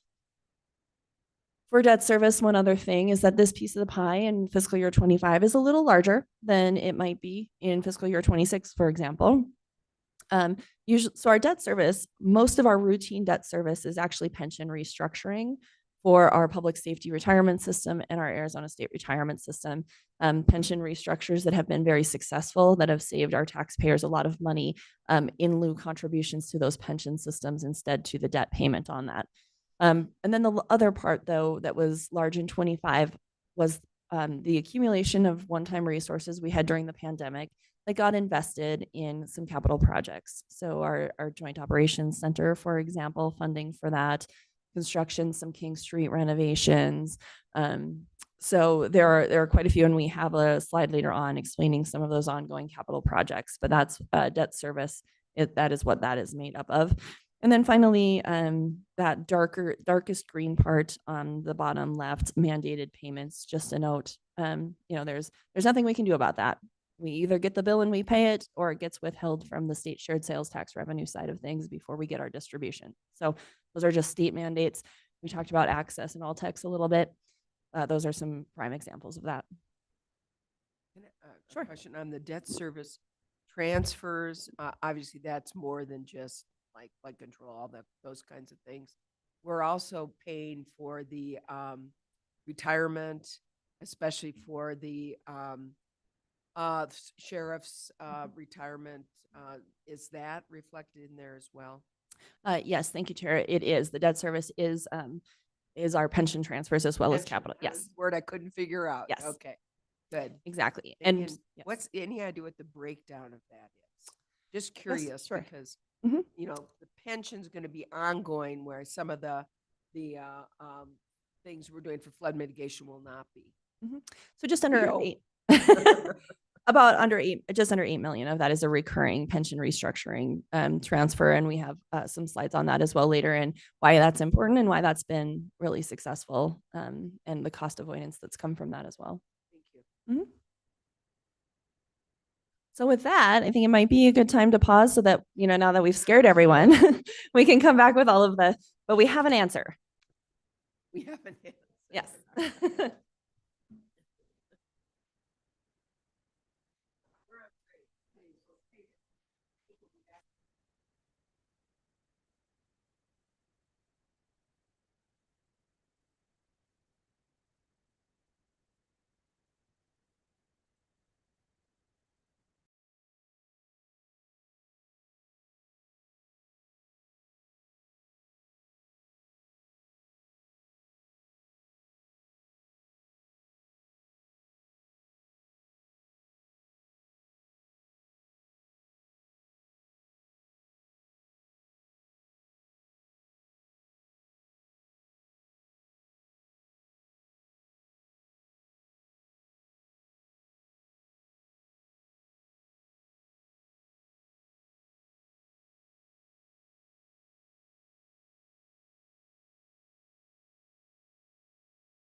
Okay, thank you, Chair and members of the board. So before we took our break, we kind of went through some threats and some, uncertainty as we look at the fiscal year 26 budget. So in this section, oh, I'm not presenting.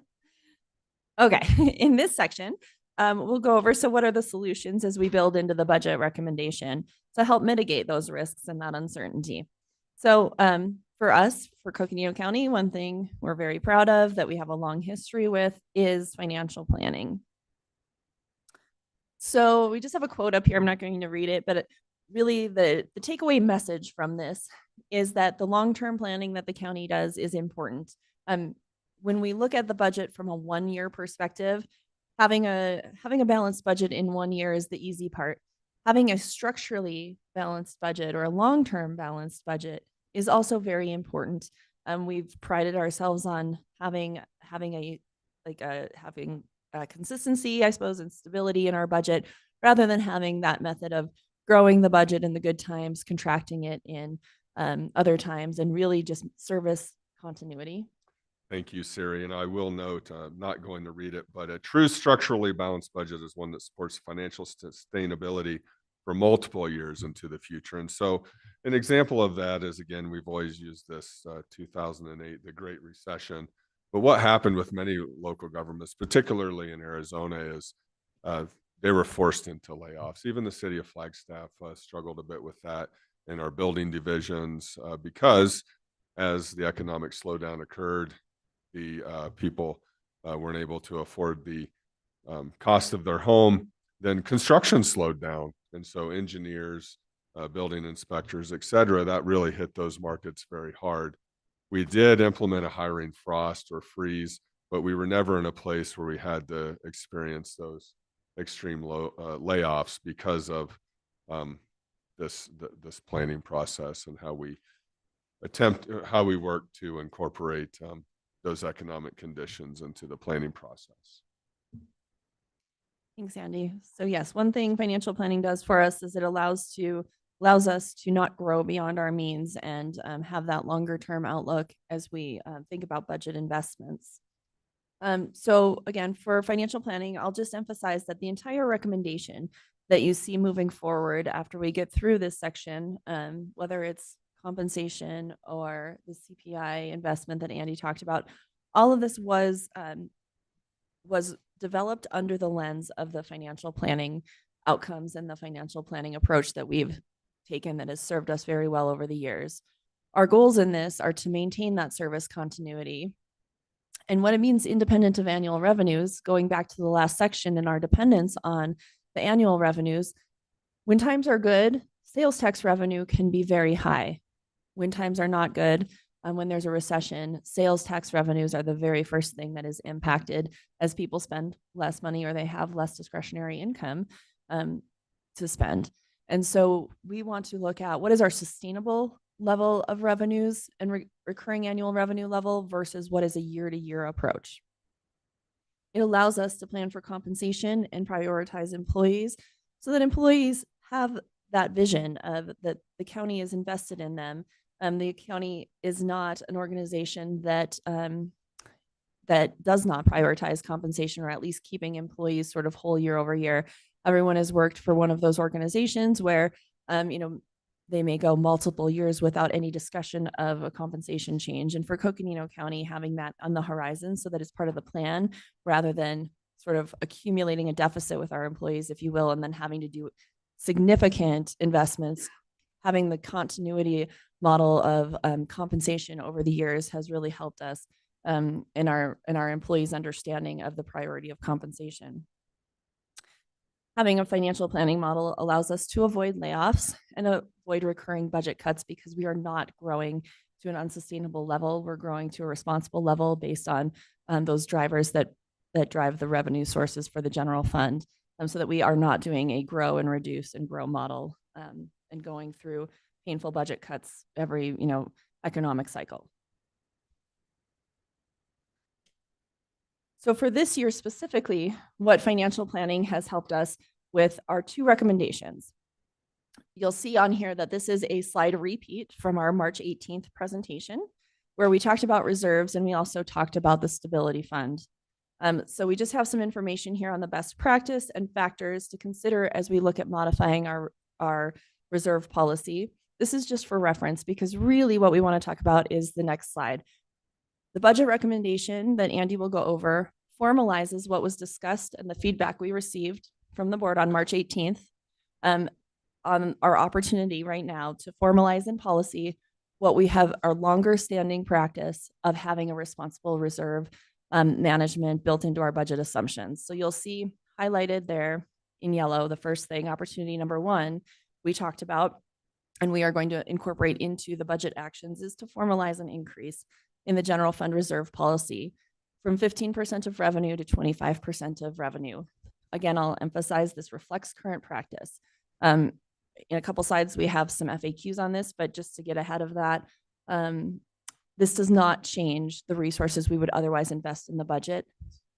We're formalizing something that's already been in practice. Yep. And then the next one we talked about was the stability fund of $15 million. Again, this is part of our underlying budget assumption for fiscal year 2026. And I think that this is a good time to talk about those impacts and the FAQs before we go back to the stability fund. So the impact of these two recommendations as underlying assumptions before making any other budget recommendation is, again, going to addressing that uncertainty, addressing the potential fluctuations from the federal government, all of the noise, to borrow Andy's words, or chaos really coming out of the federal side of things. It provides us with a longer runway to avoid service disruptions. And that's really important as we think of the services we provide to the public, other service disruptions that may be headed to those that we deliver services to just because of, changes from the federal budget or changes from federal administration of their budget. And so again, taking a little bit of the edge of urgency off. We don't want to adopt a budget and then come back to immediately and say, now we have to, make significant budget reductions because one of these things that we were afraid of happened. Instead, this allows us, it gives us that planning horizon in order to say, so one of these things happened. We'd like to, use our stability fund while we come up with a plan, or we look at the longer term sort of off ramp, possibly for programs, or if we need to use it for service continuation. So it just gives us, again, that continuity that's very important to our financial planning model. If I can just ask a question real quick, just so we're comparing apples and oranges here. Opportunity 1, 15 revenue to 25, which does reflect current practices and is not going to reduce revenues available for services or for departments.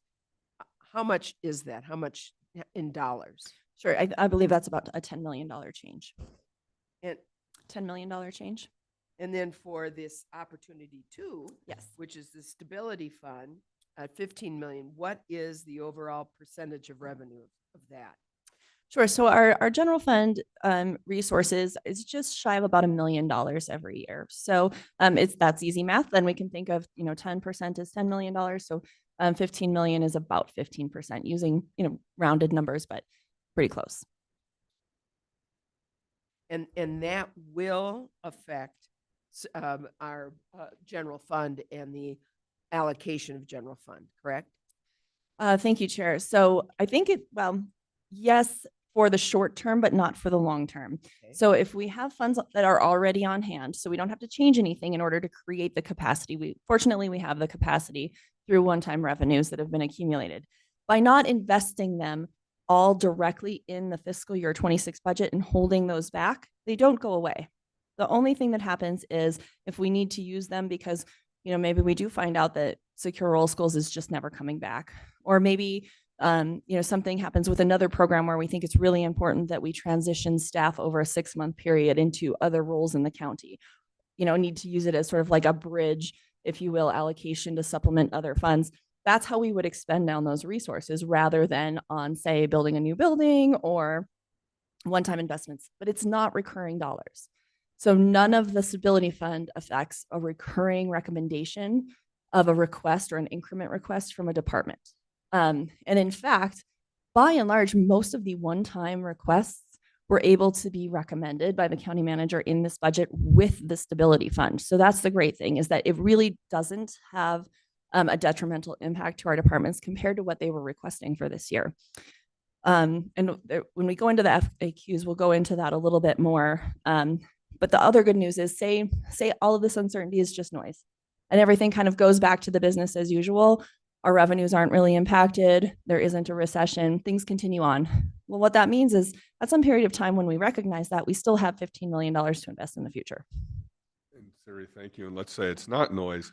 The expenditure of the $15 million then comes to the Board of Supervisors for approval of those expenditures. It's a requirement that the decision-making authority, which is you, financial decision-making authority of the organization, make that decision. So I apologize if you answered this question. I think I might have missed it. So the potential commitment of 15 million, that reflects the 25%, right, of revenue that's what it would be? No, sorry. No. Thank you for the question, Supervisor. So there's actually two recommendations. The first one, which we've labeled opportunity one, is formalizing a policy change to current practice. That is not the stability fund. That is just saying we have always, when we've looked at our budget, we've always reserved 25% for fund balance contingency. Some of that is for cash flow because of some of the way some of our revenues come in after the fiscal year started. We need cash to, keep the lights on before we get our revenues.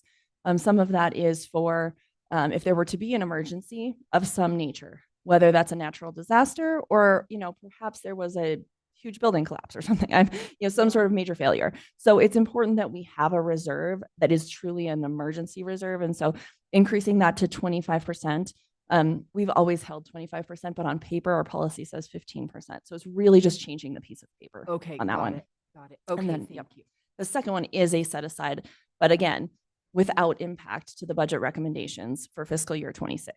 Okay. Had we not been looking at the stability fund, if we didn't have this $15 million available already accumulated, again, just based on some pandemic era funding from COVID that we were able to get into the general fund that was unusual and one time, it would change the budget outlook for 26 because we would be looking at all of that uncertainty and saying it's not responsible for us to invest 100% of everything we think is available right now, unless we want to take the risk that if we truly lose SRS forever, if we truly lose some of these federal dollars, that we just say, and work stops today because we have no backfill plan. We have no off-ramp plan, no continuation plan. So in that way, it actually helps with the budget recommendations for 26, because then we are able to say, but over here, we have this additional resource. And Siri, Alan has a hot mic. And so Alan, if you'd like to add to this, that you may want to say something. Yeah, just a couple quick comments. So you guys have this opportunity because you have been fiscally prudent the last few years, and some cash has built up, and this is the best possible use you can put it to, because it gives you a long-term protection in opportunity one and a short-term protection in opportunity two. So good practices have led to a good opportunity here. I wish the state had done this in years past. I wish other governments had done this in years past. Thank you. Okay, so I think it's important because after we did propose this in the March 18th meeting, we had departments ask, yes. Yeah, thank you.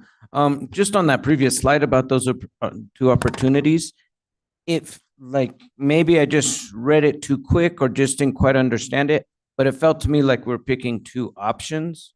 And I think that might have been some of the confusion there, at least on my end. And I didn't understand that the stability fund was only opportunity two until it took me a while through the conversation to connect the dots. And so I just wanted to bring that up. I think opportunity one looks good in terms of if that's what we're already doing, we might as well put it into policy. So that's, and then the idea of having a rainy day fund, we always need a rainy day fund. So thank you. Yeah. Thank you, Vice Chair. That's great feedback. Sometimes, Yeah.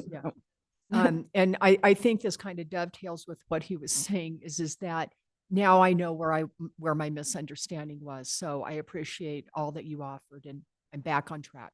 Mhm. Thank you for that. Okay. And thank you. Yeah, like Siri had noted, we all get in our own world sometimes. And so when eat, sleep, and breathe this, appreciate that checks and balance.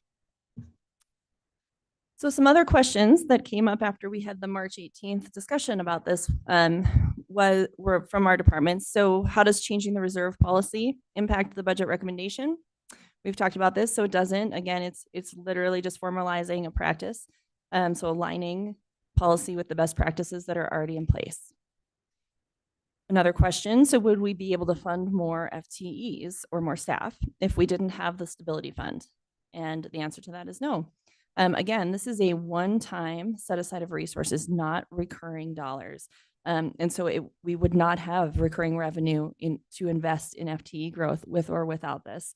And in fact, if noted, it really gives us a little more certainty in being able to say yes to some of those one-time requests that came through as increments because we do have, the additional funds. And then if the reserve fund isn't needed, what happens? So fortunately, again, the dollars don't go away.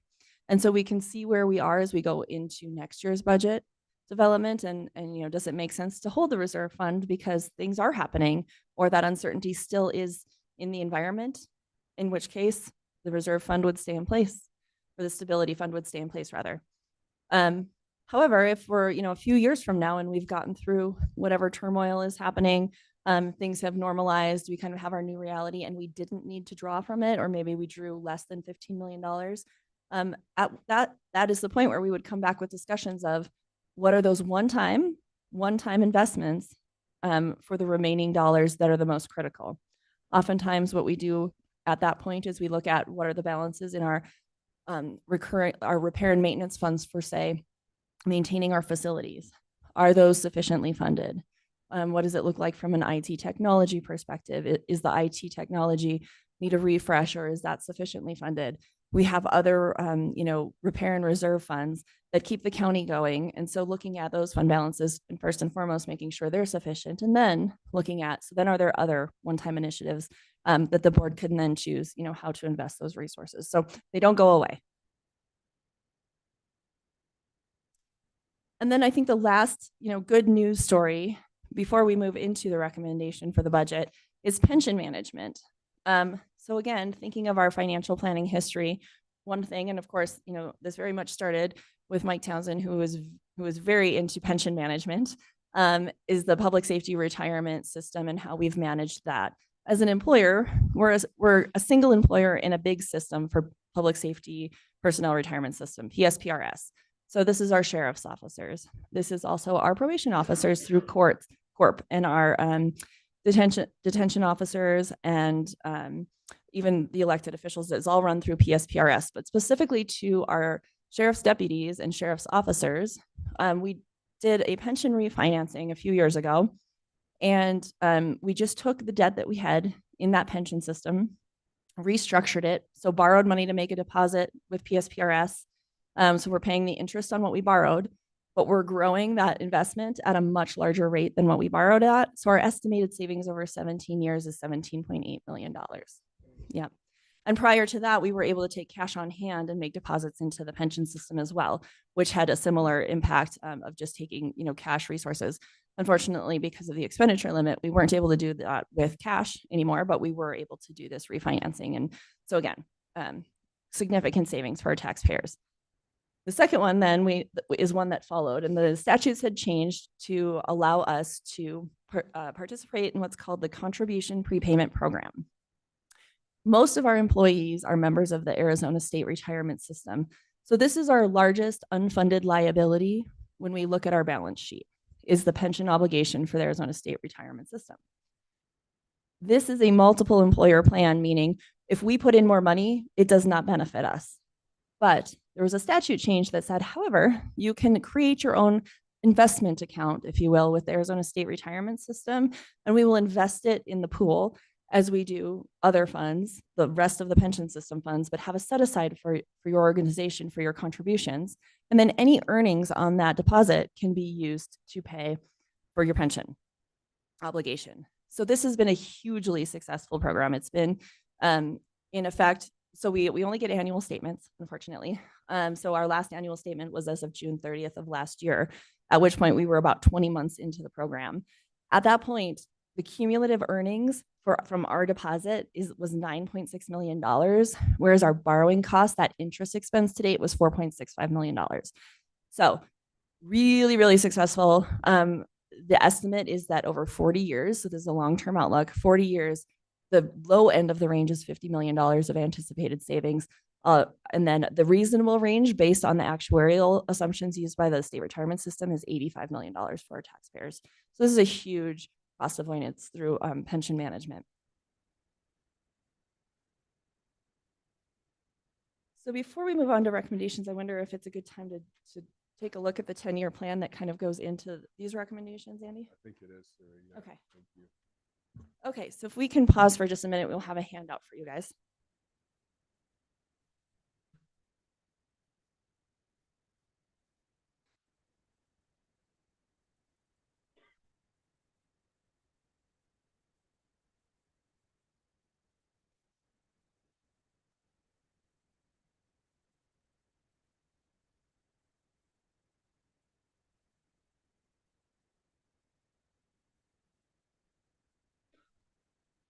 And as you prepare to look at your handouts, I would like for you to know we really bantered about the 10-year plan and its use of it and how to utilize it. And so had some democratic discussions can happen at all levels. And so we had one at the staff level, right, Siri? So thank you and feel free to walk us through it. Okay, so what you have in front of you are two versions of the 10-year plan. As good as we think we are, I'll caution that neither one of these is going to be reality, right? We're looking out 10 years of estimated revenue and expense data. But the first one, the one that's on top, is called normal outlook. So this is our status quo outlook. And the second one is the recessionary outlook. We could also call it the uncertainty outlook. It doesn't have to be a recession, but just our uncertainty outlook, if you will. The way to read this, so first of all, it's in millions of dollars to help make it easier to digest. But across for both of them, the first section you have are the revenues and other sources in the general fund. And you can see it goes across time for 10 years. So starting with our forecast for our current fiscal year and moving across for 10 years into fiscal year 34.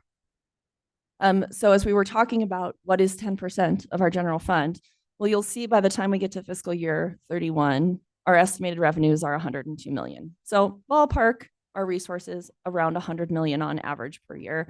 It just makes the math easier if we think of it that way. So again, I'm on the normal outlook, but the format is the same for both. So just walking through the format again, we have a total of sources in the general fund.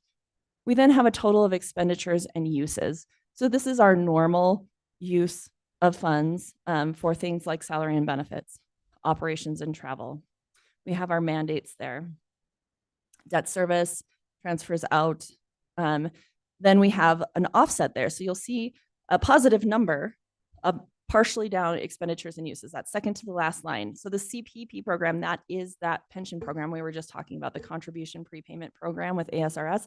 So we're able to draw savings from that to offset our pension obligation, which is why it's a positive. And then the other anticipated savings is what I was talking about with salary savings and departments being under budget on average. So we do have an assumption of some budget savings every year from those, from our full appropriation not being expended. So that gets us to our net operating income and expense. So I'm going to pause there because as we look at our normal outlook, before we have any budget investments for fiscal year 26, you can see that our revenues exceed our expenses. So this is kind of our recurrent, for all of our recurring items, our revenues exceed our expenses. So that means there is space for recurring investment in the budget. That recurring investment takes the form of compensation recommendations as well as budget recommendations for department requests. So the CPI increase, for example. So when we look at the next line, those 26 budget initiatives over time, that's the investment that's being recommended this year. Some of that investment is one time, some of that investment is recurring. Other one-time items we have, that's where we talk about kind of those capital projects, those special projects that were appropriated in prior years that are carrying over. So most of the one-time items, as we look at the fiscal year 26 forecast, most of those one-time items are continuing capital projects or carryovers. We have, as we read down once again, the last section just has our anticipated reserve balances, and we've included the stability fund for a 3-year outlook there. So the important thing as we think about this, we have both a normal outlook and we have a recessionary outlook. We've kept them both balanced, meaning our ending fund balance is a positive under both scenarios. But what we've done with the normal and what we can see in the normal is at the very end of our forecast, we have, if things go the way they typically have, at the end of our forecast, we still have not only a balanced budget with ending positive reserves, but that 25% reserve, we are very close to being at our anticipated 25 reserve need at that point as well. Meaning we have, a high confidence level that we have a long-term balanced budget without a structural deficit under our normal outlook. And that's really important. So when we say we have a balanced budget, we have a balanced budget for 10 years.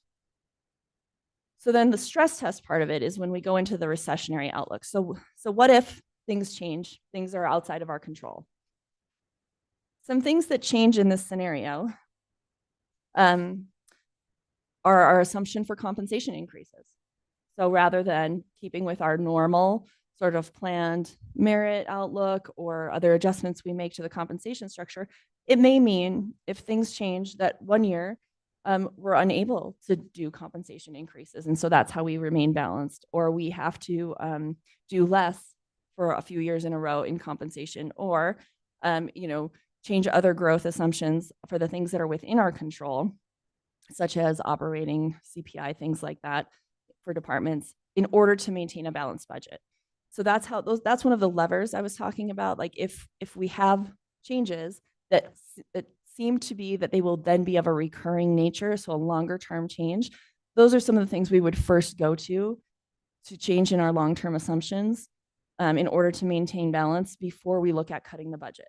We would look at still sustaining the budget, but it may mean that what we're recommending for compensation this year is not the same recommendation for compensation the next year or years after as our largest expense. Other things you'll note, so in the recessionary outlook, we have the stability fund for 3 years. Under both scenarios, we're assuming we're going to spend down the stability fund. In the recessionary outlook, the assumption is that it will get expended for service continuity, right? One-time sort of off-ramps, one-time sustaining services while we work out if impacts are recurring or one-time. But under the normal outlook, as I noted, those funds don't go away. So what we did was we put in that we would then subsequently invest them in the budget in other initiatives in the future as well. So it's not a forever stability fund that's sitting there.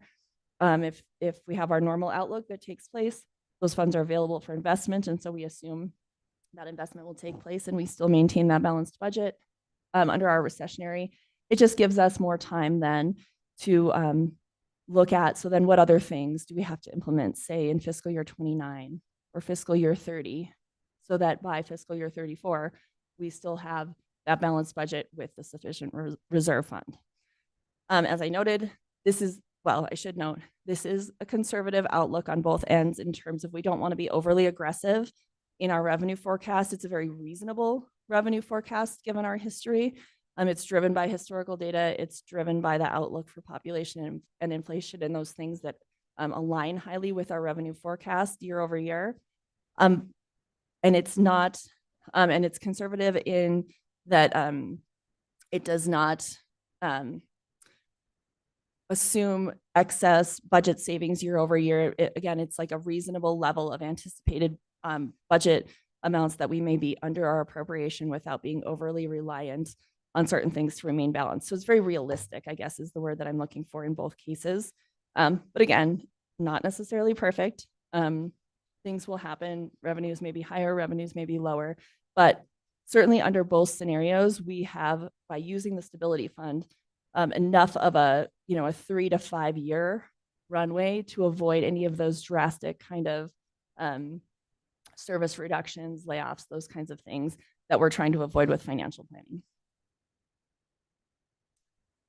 So I know it's a lot. I know it's little numbers. It's not important that every number necessarily resonates with you, but the most important takeaway I would say as I look at that is that it's a tool that we did spend time with collectively as in coming up with the budget recommendations.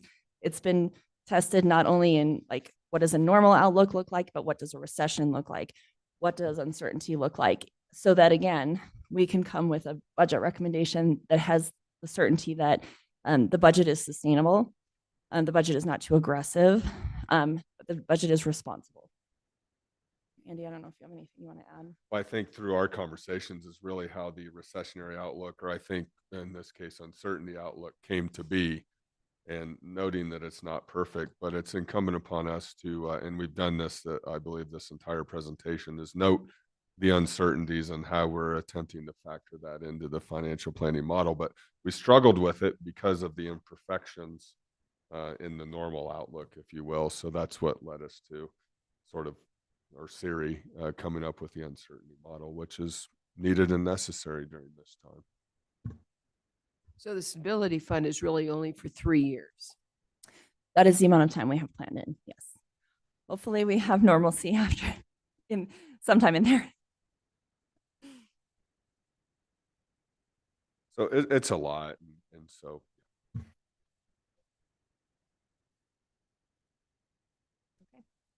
Thank you. Well, with that, I'm going to turn it over to Andy. Thank you, Siri. Do you have the clicker by chance? Yeah, I'll start off, but then I'm going to ask you to jump in on the, yeah, thank you. But I'd love to start on the budget recommendation. And it covers many assumptions, and those assumptions we plugged into the budget. We built our budget on it. The property tax rates, and you'll note that we have the general fund property tax rate, but also a few secondary property taxes, which are health and human services, health district, jail district, flood control, and then library as well. You'll note one thing, we used to show a graph many years ago, but and it really comes to life in a few of these graphs when you look at our county property tax rate. When you pay your property tax bill, a good portion of that actually will go to education or the fire districts, and Coconino County is actually a very small portion of that overall property tax bill that you would pay. And then the compensation piece that Siri talked about, and really this one, Krista Cedillo is here, our human resources director, and Erica as well. Looking at, we say that our partner agencies are also our competitors, and you'll see that reflected in this recommendation as we looked at what some of our partner agencies are attempting to do to fill their pretty significant vacancies. Also struggling with the impacts throughout the county, whether it be cost of housing and Page and Flagstaff and all of our areas. And so that we really looked at our compensation package and in comparison. It's not always great to compare. In this case, it is, because we need to know what the marketplace looks like. We do have a lot of loyalty at the same with our employees that are committed to our service. At the same time, we have competitors trying to attract some of our best employees, and then debt and capital plan, and then we'll get to our increment request where we've said no service level increases. At the same time, some of the increments are reflective of what it takes to maintain current service levels. So with that, Siri, on property taxes, if you don't mind, you explain this so much better than I do.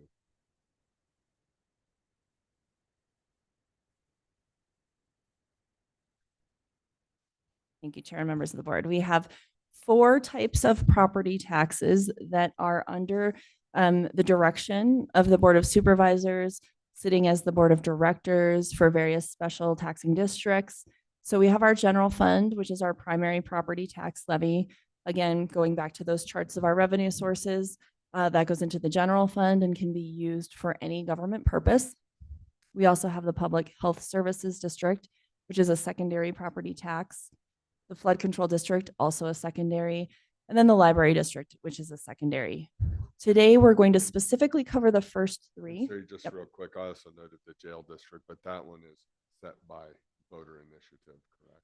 Sales tax, yes, is a sales tax. Yeah, Yes. thank you. As a a sales tax. So I'm sorry I noted that previous. I just was brainstorming all of our various districts. That is a sales tax. Thank you. Okay, so specifically, we're going to talk about the first three today. We do have the city coming in for a library district presentation later in the process. And so we don't want to focus on the library district in advance of that discussion because they will provide some options to you as part of that presentation that they provide. So why this is important. This is a really telling graph. This is the current fiscal year that we're in. Every county in Arizona, you can see off to the very far left in red, Coconino County. We have the lowest primary property tax rate of any county in Arizona. There's a lot of history that goes into that. But the long story short is that we are now locked into having that lowest property tax rate in Arizona, even when we do what's called our truth in taxation hearing and we increase our property tax levy by 2%, that rate continues to go down. And I'll explain that in some subsequent slides. But you can see also the factor by which we are the lowest. If you go way over to the right, the Santa Cruzes, the Gilas, the Pimas, that's a factor of 8 times higher. So we get about $11 million of county property tax for the general fund. So if we had a rate, commensurate with Pima, we would get 88 million. Think of all the things we could do. So it's just important to note that because one thing that often comes up when we talk about property taxes is, yes, but the cost of living, yes, but the cost of housing. But I don't know that you can multiply that by a factor of 8 reasonably. So ours is low even when we make an adjustment of say 10% or 20% for our cost of housing. That still doesn't get us even close to the average. So then we also have the secondary rates that we talked about. So the library district, the flood control district, and the public health services district. When we add those in for all of the counties, that's our next slide. You'll note that arrow kind of starts about the same place that the Pima rate, all told, starts, and you can see we move into third place. But again, that big gap, that gap between if we were on the other end of the rate scale compared to where we are now, our resources from property taxes are very low compared to other counties and how other counties are taxed through property taxes. So one of the things in the general fund tenure, one of the things that is an underlying long-term assumption that we have in our general fund that has been very important to the general fund and to the public health services fund, for that matter, is that we increase our tax levy by doing a truth in taxation hearing. In the general fund, every year we're allowed to increase our tax levy by 2% on properties that were on the tax roll the prior year. For our secondary districts, we also have to do a truth in taxation hearing if we don't change our tax rate, but values increase. So what you see on the screen is just an example of a truth in taxation hearing notice. In order for this recommendation to proceed, after these meetings wrap, we have to do a series of legal notices. But what is not logical that I want to point out in this is that you can see the tax rates off to the right. We have to do this truth in taxation hearing saying this is a notice of a tax increase. Off to the right, the primary property tax rate in fiscal year 24 was 50 cents. In 25, after doing this notice of the tax increase, the tax rate was 49 cents. If we do this property tax notice of tax increase, this truth in taxation hearing this year, which is what is recommended, our rate will be 48 cents. Now, this is algebra, so we're going to go into it in the next one as to why. But if we think about it, the levy can increase by 2%. Values generally, without any new construction or additions to a property, can increase up to 5%. So when values increase by more than 2%, and we want to increase our levy by 2%, the rate gets driven down. It's just the rate times the value is the levy. So that's why the rate is going down, even though it's technically a tax increase. So here we see it visually for the general fund on the screen. So for fiscal year 25, and I have 26 is recommended. Obviously, we haven't had the hearings, but this is the recommendation. So the tax rate right now, 49 cents, recommended for fiscal year 26 is our maximum allowable rate of 48 cents. When we look at our assessed values, so this is the limited property value. That's also an important distinction. Properties are taxed on their limited property value, not on their full tax or their market value. There is a gap between the limited value and the full tax value. It's less than 80% even. So that means the starting point and by which a property is taxed is about 80% of the full cash value or the market value just from the start this year. But that's what is in that assessed value is the taxable value. Then we also have new construction. Well, we can see that those assessed values went up on average 4.4%. So in order for a 2% levy increase on those same properties, we would have to decrease our rate. And that's where that 2.3% comes in. Those are rounded numbers. And then we also had new construction. So we're able to tax new construction separately, but you'll notice if that new construction had been added to the roll last year, we would tax it at a rate of 49 cents. This year it's down to 48. So you can see our $11 million property tax levy, an increase to the general fund of only $368,000, again, on that $100 million budget. But it's a very important $368,000 because it's consistent, it's stable, and it's something that we can reasonably forecast. Again, as the lowest rate, it's really hard to recommend anything other than the full allowable property tax levy in the general fund. It can be used for any county purpose. The rate will decrease 2.3% on this recommendation. And the median impact, so this is important, the median impact was provided to us based on the average limited property or taxable value for the fiscal year 26 budget from the assessor's office. So that means if we were to do this tax increase through the truth in taxation process, the typical taxpayer or the median taxpayer in a residential property would have a $2.10 increase on their taxes. Okay. And this is part of the balanced budget recommendation is that we move forward with that recommendation. Any questions on the general fund before I move on to the next taxing district? Yeah, I'm going to ask for you to make it very clear, and I think it's important for the public to understand if in fact we do not assert our tax levy, it actually, and we decide, oh, this is a bad year, we're not going to do a levy, we're going to wait a year, that actually has a compounding effect in future years, in future abilities on setting our property tax rate. And I think that's really important to go through so people understand that. Yes, thank you, Chair. That's a really great point. And so not only does the compounding effect, so if it weren't to be taken this year and then say the board still had the authority to do it next year, then there's the compounding impact on the taxpayers as well, because that $2.10 now goes up to $4 or $5, and they're seeing a larger jump versus a gradual year over year incremental increase, assuming we wouldn't get that authority swept. And that's a big assumption because as we look at how did we get to where we are, we've been very conservative with our property tax rates. And we've held back on capacity that we've had in the past saying, we don't need it yet. We're going to wait until we need it and kind of keep that in our back pocket as an organization, knowing we had that taxing authority. Well, what happened was, I don't know, Andy, if you remember 2007, 2006, something like that. The state came in and said, well, you're not using it, so you don't need it. And so they froze us, even though we were closer to this median at the time of what we had the authority to do. They said, well, since you're not using it, we're going to take that authority away from you and you no longer have it and you're locked into this really low rate. So by being very conservative, being responsible to our taxpayers and holding off until, that capacity was needed, it was taken from us and frozen. While that's not currently what happens year over year, there's nothing to stop it from happening again. And Siri, thank you for that point. And it wasn't frozen by the state coming in and saying, well, here's the rate maximum in which you can assess. It's frozen by county. And so because Coconino County has been so fiscally conservative, we were frozen at clearly the lowest rate in the entire state.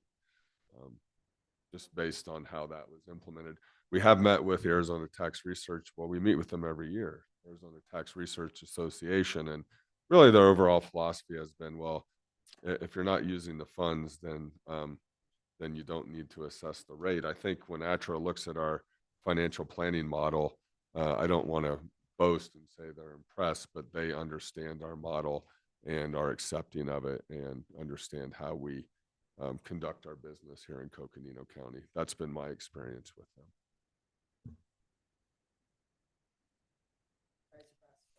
Thank you, Madam Chair.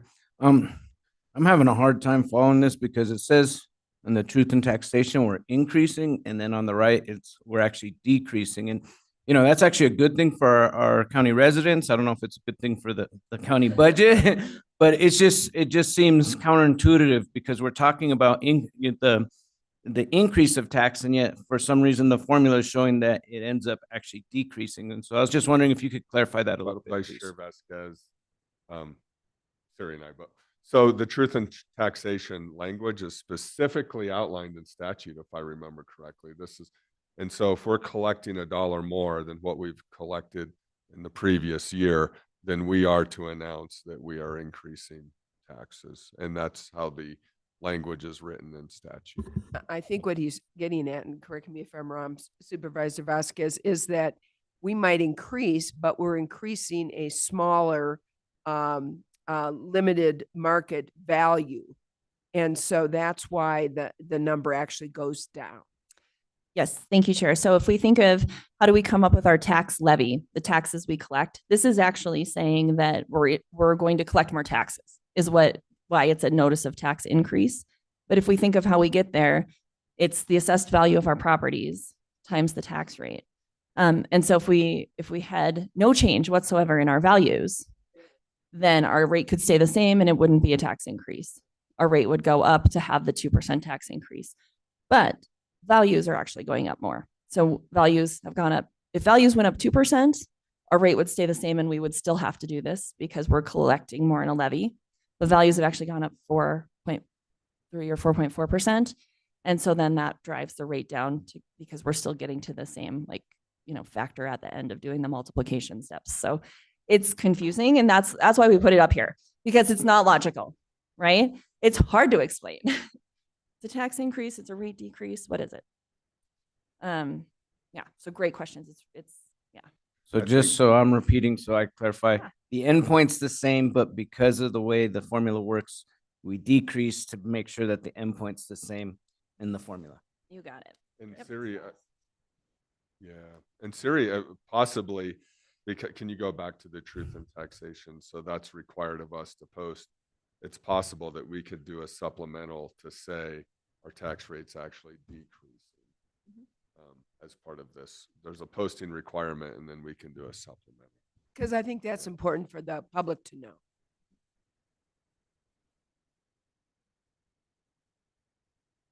Yes, it has. I think I want to say we were at 60 cents at one point back when we were Yeah, in 2005. Yeah. 2006. the good old days of 60 cents. Oh. Okay, so I'm going to move on to the Public Health Services District. So this is our next one that we have a recommendation again. It's part of the balanced budget outlook. This is a secondary tax that's used for county health services. The rate on this is 25 cents. That is the maximum allowable rate by statute. That has been the rate since we've had this district in place. So we've never done a rate change on this. But again, and we're at our maximum. So, but again, because values, so you'll note assessed values are going up or have gone up 4.4%. That's assessed values on properties that were on the tax roll this year and next year, 4.4% increase in value. So that means there's a 4.4% increase in the tax levy because we're not changing the other side of that equation, the rate, and the recommendation is to keep the rate the same and just capture the increased tax revenue on the valuation change. And then we also, again, have the new construction element that we separated out. So overall, there's actually recommended to be a 5.7% increase in this levy because we were accounting for that new construction, which is $326,000. So again, on a levy of right now $5.7 million, you can see the numbers there. Again, this is part of the balanced budget to maintain this current rate. Our outlook is and has been that we keep the rate flat at the 25 cents. For an average, so that median impact, $2.65. And Siri, could this, and the difference between the 6 million and the 5.7, could that then be utilized to offset any funding freeze impacts from the federal government for health and human service type activities? Thank you, Andy. Yes, so it is restricted for any health and human services type Yeah. activities, and I don't know. So, and Kim has a lot of experience managing this fund.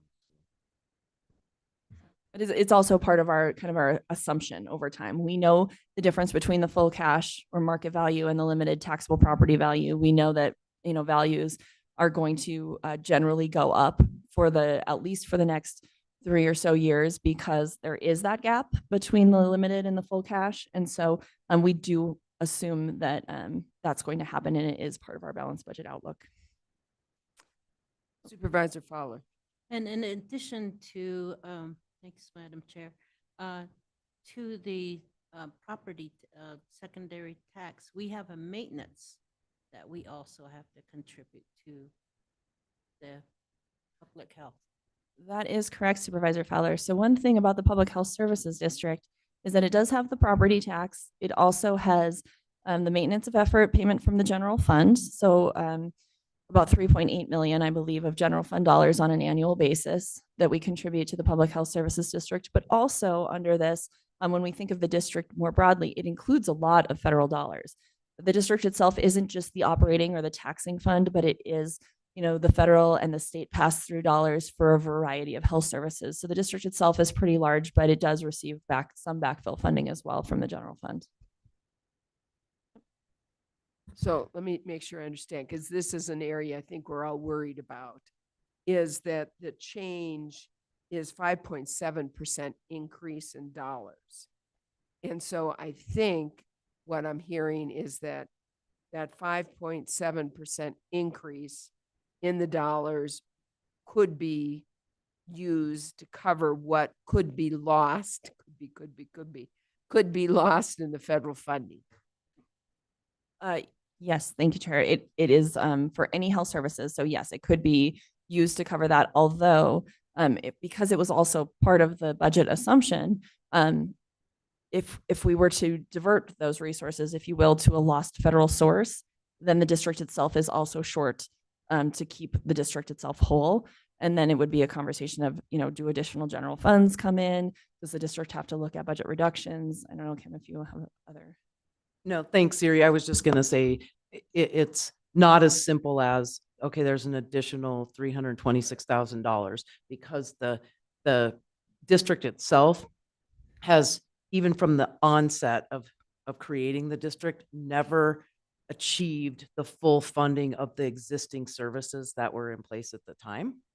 And so when you look at the other you know, increases just to the cost of doing business and to providing those services. So it provides capacity, which is very important, but I just don't want to give a false sense of that it's going to cover something that then gets cut, because there's still going to be that gap. And with that would be my assumption as well. And with that, is there a reason that there is not a recommendation to, and I'm not suggesting we should do it, but I'm asking you, why are you recommending for no change? Yes, thank you, Chair. So on this one, we would love to recommend a change. Unfortunately, by statute, the maximum rate is 25 cents. Yep. But if there was ever an area for advocacy, this would be one to, you know, potentially look at. Could we get that statute changed? The maximum rate varies by special taxing district. We're going to move on to flood control in a minute. But flood control has a maximum tax rate of 50 cents, for example. So it's not like there's a bunch of consistency here. So that would be a place where we could look at advocacy. Yep. Okay. We've lost our government affairs team, but this is something we should consider advocating for. Mm-hmm. Yes. They're actually writing advocacy letters right now. So yeah, not on this, no, on other things, on FEMA actually. Okay, and then the last one for today, oh, sure. On here, it says flat maximum allowable rate of 0.25 and / or $100 average. What's that? Thank you. So the 25 cents is per $100 of assessed value. And if you are interested in more, you know, to help facilitate this discussion during lunch, I can certainly put together a slide that helps explain this a little bit more. But when we think about how properties are taxed, so we talked about the limited value versus the full cash, right? So already about 80%. Well, the rates are per $100 of assessed valuation, but before we even get to that point, we get to do a whole lot of algebra. I love it. Okay, so we start with the value that is then the taxable value. There's an assessment ratio. For a residential property, that assessment ratio is 10%. It's different for commercial property. It's different for vacant land, but we're going to use a residential property because the math is so much easier. So it's 10%. So if you have a property that's valued at $400,000, and then the market value is 400,000, and let's do 500,000. The math is easier. Then we think about 80% of that. So really the taxable limited value might be around $400,000. Then we apply that assessment ratio of 10%. So really our taxable value then goes down to 40,000 on this property that's worth $500,000 so far. So the amount you're taxed at. Well, then the rate is per $100 of value. So then we get to divide by 100 on that. So that takes that 40,000 down to so then $400, right? So the rate is 25 cents times $400 to come up with how much tax you pay versus $500,000 that we started with. So I can come up with something just to kind of walk through all those steps. Okay. Yeah. Okay. All right. Last one, flood control. So just to kind of cut to the chase, we're also not recommending a rate change here because we are at the maximum allowable rate of 50 cents. We did that last year, didn't we? Didn't we max it 2 years ago? We maxed it out 2 years ago. We did. Yep. And so this is county-wide also. So all county properties are subject to the flood control district tax. So again, it's a very similar equation or outlook as what we saw with the public health services district, but it is a little bit different because there's different values for flood control versus any other district. Flood control does not have personal property in the assessed valuation. And we can see the new construction is much lower in the flood control district. That's because there's also been changes to how much personal property can be captured. So really new construction reflects the difference between what was on the tax rolls last year and what was on the tax rolls this year. So as personal property has been further removed, new construction goes down because it's just a kind of a plug number there, if you will. And so it looks a little different. There's reasons for it. It's not wrong. It's just different compared to the public health services district. So in this case, it's a 5.5% overall increase in the tax levy, which is $578,000 in this case. Again, the rate is twice as high as the public health services district. So it's a little, larger amount of resources going into the flood control district. This is restricted for the flood control district uses for flood control and also forest restoration. The median impact here for our taxpayers is $5.29.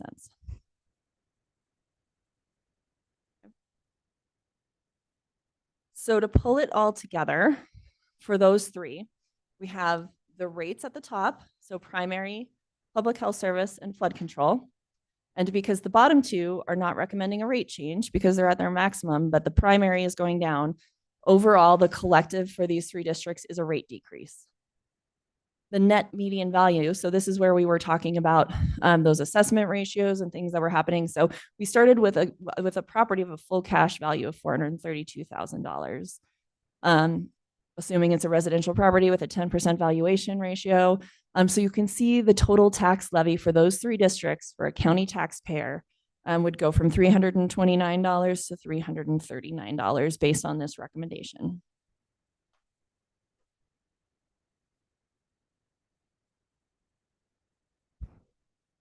And that is $10.04 or overall like an average of 3%. Now another caution on this, and I don't know if the assessor's office is on here, but every property is different. Some properties have valuation increases, some have decreases depending on where they're located. And the assessor's office does a great job of looking at various markets. It's not just a collective applied across the county. So every property can be different. And then properties that had new construction of some sort. So if there was an expansion to a property, that's new construction, that's separate from this. Or if there was something that was taken off the rolls for some reason as well, that would be a decrease.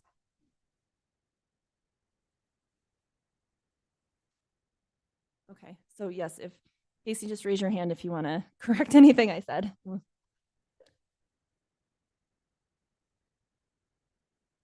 Okay, so with that, we just to wrap up here before there's discussion, the process for this The reason we went through these things is that once we wrap up the budget discussions, we have a series of legal requirements, legal notices, in order to proceed with this recommendation.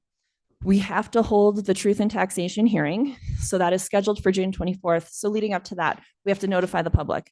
We have to put some things on the website. We have to put some things in the paper. So I don't want anyone to be surprised if they see the truth and taxation notices going out. We're always happy to field questions if you have any as well from taxpayers. Also, the vote on each of these is a roll call vote, meaning every individual supervisor, as you guys have been through this before, we open the truth and taxation hearing, we hear from members of the public, we close the hearing, and then we ask individually your vote on that item. So just a warning again, we have to start the notification processes. So, don't want any surprises there. But with that, we'll turn it over for, any discussion, or we can go back to any slides as well. Someone had suggested it was either Andy or Siri or someone up here, but when this truth and taxation notice goes out, I personally, I'm just speaking on behalf of myself, but I would like to see that paragraph of explanation, because that goes a long ways. It raises the tax rate, but it doesn't really raise your taxes, so to speak. And I don't know, I remember watching Schoolhouse Rock when I was growing up, and they took something really complicated and they boiled it down, they distilled it to where it was understandable. So I would like it to be really understandable for all of the taxpayers out there, because this is complicated. And like Supervisor Vasquez said, it's counterintuitive. It doesn't make sense. And so if we can make sense of this, I think it's going to go a long ways to fielding phone calls that are going to be coming into our offices, getting ahead of it if we can. Thank you. And one thing I should also note, Supervisor and members of the board, is that this is not actually a statute that's unique to counties. So around that time of year, you'll also start to see these notices for the city of Flagstaff, the community college. And so there are other taxing entities as well. And we have been at the forefront of having that explanation in the past. It's a separate paid advertisement that we ask for, to accompany it to help. In which case, then we have full flexibility. We still have to have the 4th page legal notice exactly as prescribed by statute, but we can supplement with that explanation.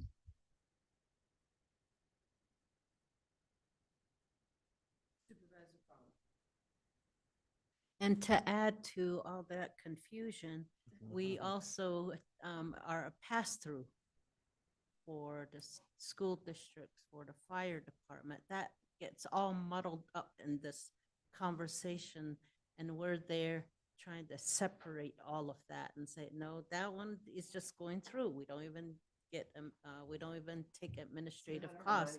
It just flows right on through like water running through a tube.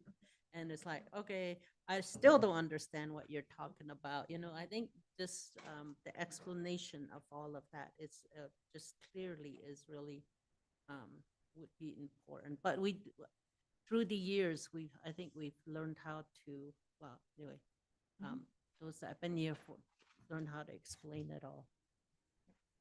And thank you for that. And that is a great point. And we see that when we do the tax rate setting in August as well. As the county treasurer, one of their statutory requirements for Treasurer Benefitar is to collect taxes on behalf of all of the taxing jurisdictions. And so they'll get what looks like a county treasurer's tax bill. But in reality, a very small amount of that money actually stays with the county, and most of it does go to school districts, is by and large the largest piece of that distribution pie on a tax bill. And also just one more that the county board is required to set. We didn't talk about it because there is no option other than to set the rate, is the fire district assistance tax. It's a 10-cent rate. It gets distributed to the fire districts. It's all driven by statute. Unfortunately, it's a rubber stamp kind of requirement that does get folded into the truth and taxation process. But there is no option for the board other than to adopt that tax as well.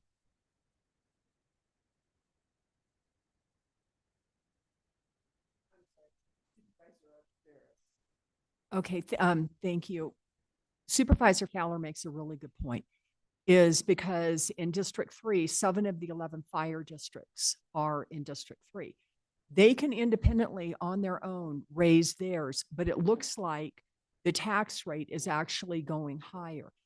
So do you guys do any kind of clarifying language in what you put out there so people know that as well? I get, and maybe I'm not the only district with a fire district in it. Mhm. But as those go up, District 3 could potentially have the worst impact. Sure.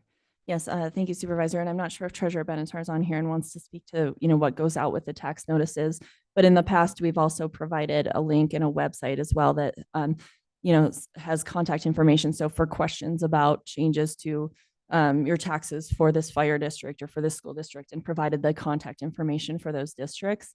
And we also do that as part of the tax rate adoption process that's done collaboratively between the treasurer's office, the assessor's office, the finance department.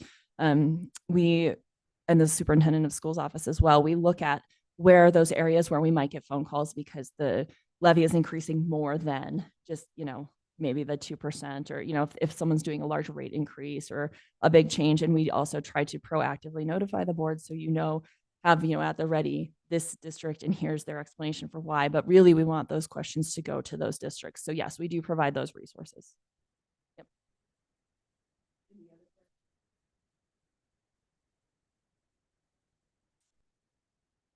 Okay. So Andy? So it's now 10 after 11, a time check. Our next series of recommendations revolves around compensation. This is a pretty, how do I say it, meaty subject in that we put a lot of effort, time, and study into it. So with that, we'll call Krista Cedillo, our Human Resources Director, to the podium, and Krista and Erica will tag team this presentation. Conjunction, junction, what's your function? I was really hoping there was an HR one, but I could not think of one off the top of my head. So Chair Horseman, members of the board, I'm happy to be here today to talk to you about compensation for FY26 and our recommendations. We'll start with this compensation history slide. As you can see, it goes back to fiscal year 09. And in the small lettering above and below, I will call a balloon, talks about what kind of adjustment we had depending on the fiscal year, highlighting, just wanted to show that fiscal year 10 and 11 and fiscal year 21 on this slide are the years that we did not propose or approve, the board did not approve an adjustment. 2 of those years were built in the 2-year recessionary period in the 10-year plan, but also a consequence of the Great Recession. And then in FY21, that was due to the uncertainty and unprecedented nature of COVID. So an adjustment was not given that year.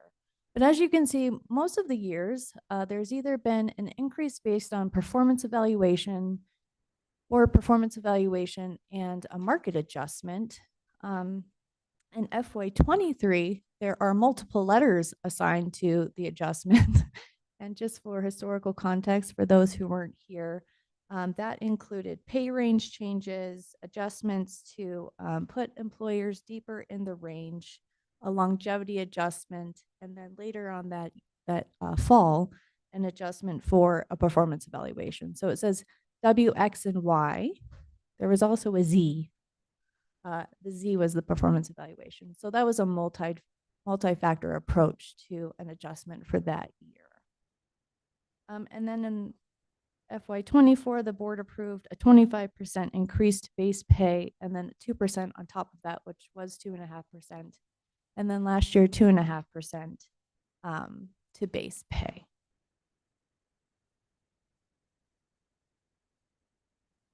The next slide is the same information. We just took it down to 10 years instead of the whole range, but same information on this slide also. This slide reflects our turnover going back to FY17. It shows that this slide reflects our turnover with retirements. You can see FY '22, that number jumped up to 24.1, but the slope is going down. FY '25, we're at 17.86. Without retirements, you can see FY '22, we had a large hit there to 20.78% turnover. And now we're dipping back down again to 14.44% turnover, which is really good news because when researching the cost of turnover, and it feels like there's a million opinions on this, but what I came up with most is between the cost of turnover can be between 30 and 50% of an employee's annual salary. And that has to do with money, time, investment, loss of institutional knowledge. And that percentage increases with the higher the level of employee. So it can be 150% of a salary for a mid-level employee and up to 400% of an annual salary for an executive level. So again, glad to see that number coming down. And again, on top of that, just thinking about turnover, it also takes a lot of time to absorb other people's work when you're recruiting. So I want to make sure I acknowledge that when other staff are taking on the work, that's an additional quote unquote burden for them to try and keep up the pace of the department when they're downstaffed. Okay, this slide reflects the minimum wage history. So you can see the fiscal year, the grade entry. So we do have grades at the county. Right now we have grades starting at 7 going up to grade 21. I believe in fiscal year 16, we might have even had a grade 5 and 6, maybe. I'm sorry, I don't know. Thank you, Krista. We actually had grade 3 and 4 then back in FY '16. Okay, thank you for that. So you can see that in FY '16, the lowest grade entry was $10.70, and the Flagstaff minimum wage was $8.05. So we were ahead by $2.65. And you can just see how that unfolds throughout the fiscal years, noting that since FY '23, we have not made our low entry grade, I'm sorry, our hourly rate change to our lowest grade since FY '23. We currently have 2 employees in a grade 7 who are making $19.01 per hour. Mostly it's our temps who are making $19 an hour and below because of the minimum wage. And those lowest grade positions that we have people in $19.01 is a grade 7. It's an HHS apprentice position, which is the most entry-level position you can have to get your foot into a division at HHS. That's been a really wonderful program. It's created a great pipeline for HHS. And so you can. Yeah, thank you. So these grade entries are for which employees are you putting down? Is it That's the everybody? lowest grade we have, which is a grade 7. Okay, so who's all making like $19 an hour? There's 2 people at grade 7 making $19 an hour. I do have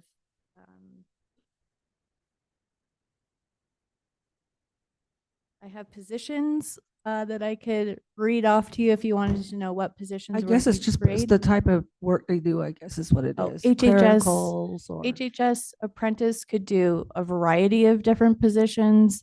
I believe we also have Meals on Wheels drivers that are in grade 7. So very entry level work. very entry. Okay.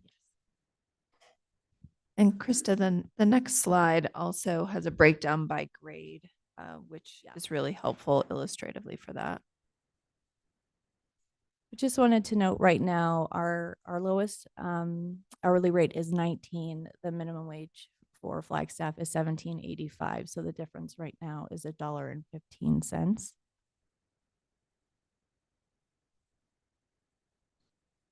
So here's a chart of number of employees by grade.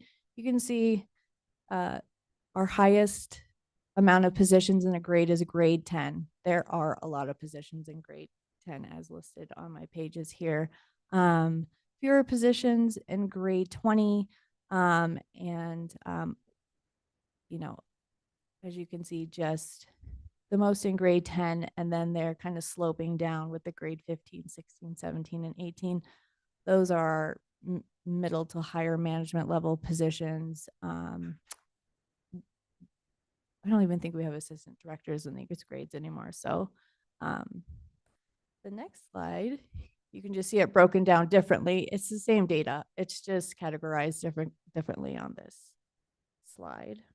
Krista, if I may add on Yeah. this slide, so the A grades in the middle, those are attorney grades.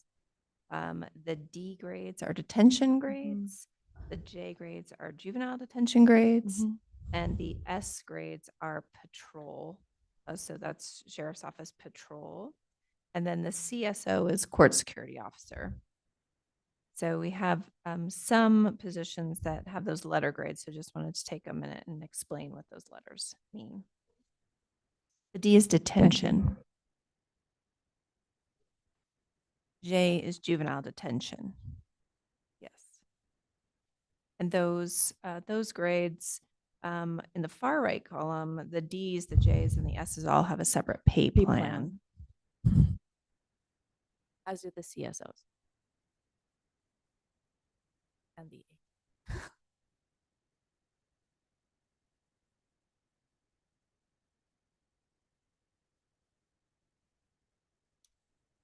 Okay, so the next slide represents our employee pension plans. Siri spoke about these plans a little bit earlier in her presentation, just broken out by the different types of plans we have: the Arizona State Retirement System, the Public Safety Personnel Retirement System, the Correctional Officer Retirement Plan, I just totally lost. AOC, I'm sorry. AOC is where you find probation and surveillance officers putting in their retirement. And the EORP is the elected official retirement plan. So that's the breakdown of how many people are in each plan currently. And as noted, the gray shading indicates inactive plans with legacy employees. So yeah, please. Thank you. And just one thing to note on this, there's the employer rate and the employee rate. So it's not the same for every plan, but our largest one is ASRS. And so that's usually the one we look at when we're looking at impacts to employees. I mean, this is important when we go back to thinking of that minimum grade amount, because our employees are required to get enrolled in ASRS if they're eligible, which means they are required to contribute 12.27%. And so when we do a comparison even to, say, minimum wage positions in the county, it's important for us to keep in mind leading minimum wage is very important to us because our employees' take-home pay is already reduced by this mandatory contribution. And when we're recruiting and talking to employees about this percentage, we really want to sell them on this benefit because it's a guaranteed benefit. They don't have to worry about the fluctuation of the stock market in this plan necessarily. So it's a fixed, it's an investment in themselves. And we're also matching that 12.27% into their paycheck, into their retirement system as well.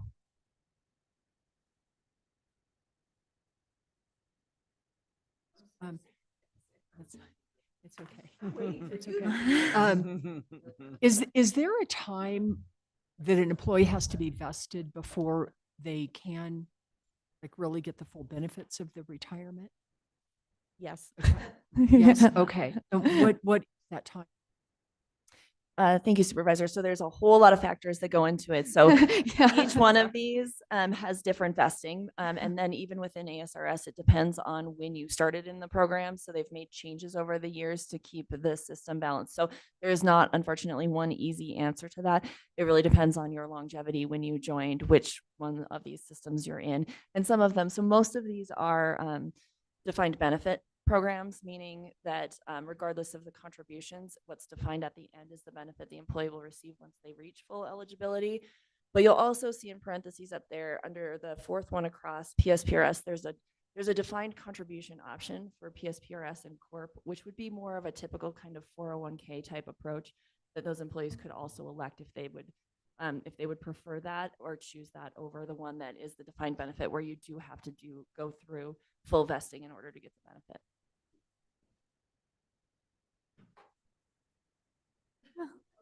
Okay, in fairness, that made everything as clear as mud, but I do understand that I was asking a more complicated question than what I realized that it was. So we can move on and that can be a conversation for another day. I think we can utilize the Arizona State Retirement System, and Siri had mentioned some statutory changes were made, around 2011. Yeah.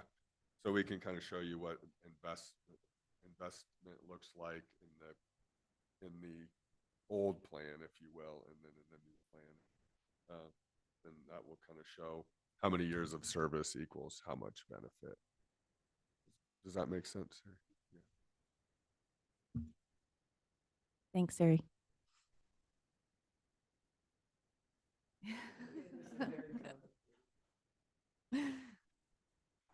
Right, so this slide, we're looking at a take-home pay table, and we include this every year in our compensation presentation because it's a good look back to see where we've been. So you can see in FY23, our medical, and this is based on an employee whose salary is just below $70,000. And the plan that we're talking about is a base family plan.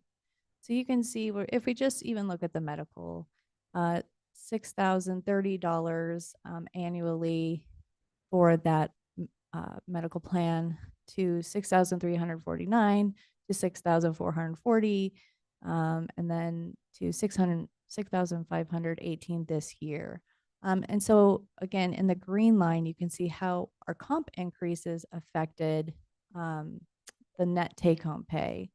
So adding up all of the deductions over a year. And so you can see that over the years with that same salary, the net take-home for that employee has gone up about $2,600. I'm not good at algebra nor math. So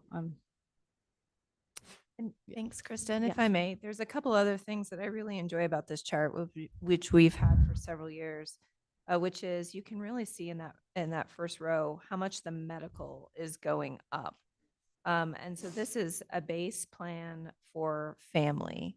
And we have more employees on the base plan than any other plan that we have. We have three medical plans through the NAPEP Trust, the base, the buy-up, and the high deductible. And most of our employees are on the base. And this is if they had their whole family on that with them. And then also in the second line, you can see the dental. And what's impressive about the dental is that it held in FY23, 24, and 25, and then it declined. And so you can see what the cost is there for the dental. And similarly with the vision held for FY23, 24, and 25, and then did go up. You can also see that's their ASRS. So this employee is in ASRS. We're making that assumption on this fictitious employee. And you can see how much their ASRS contribution continues to go up as their salary increases. You can also see their Medicare and their Social Security. And so it's a really good indicator. And part of the reason historically why we've included this table is that the question was, what is the impact to employees when we have a compensation increase, particularly when we have the 2.5%, which is in the placeholder in the 10-year plan. And so as we talk about medical going up and sometimes dental and vision going up, what does that look like for them in their take-home pay, and how much does a 2.5% compensation increase feel like to employees? And sometimes historically, we've talked about that in terms of keeping employees whole as they increase to their insurance goes up. Thanks, Krista. Yeah, thank you. Yeah, I also wanted to note about 36% of our employees are on our employee-only base plan that is free to the employees if they participate in wellness. This is also a call out. It is open enrollment right now. So everyone, please do your open enrollment and put in your wellness points. Thank you.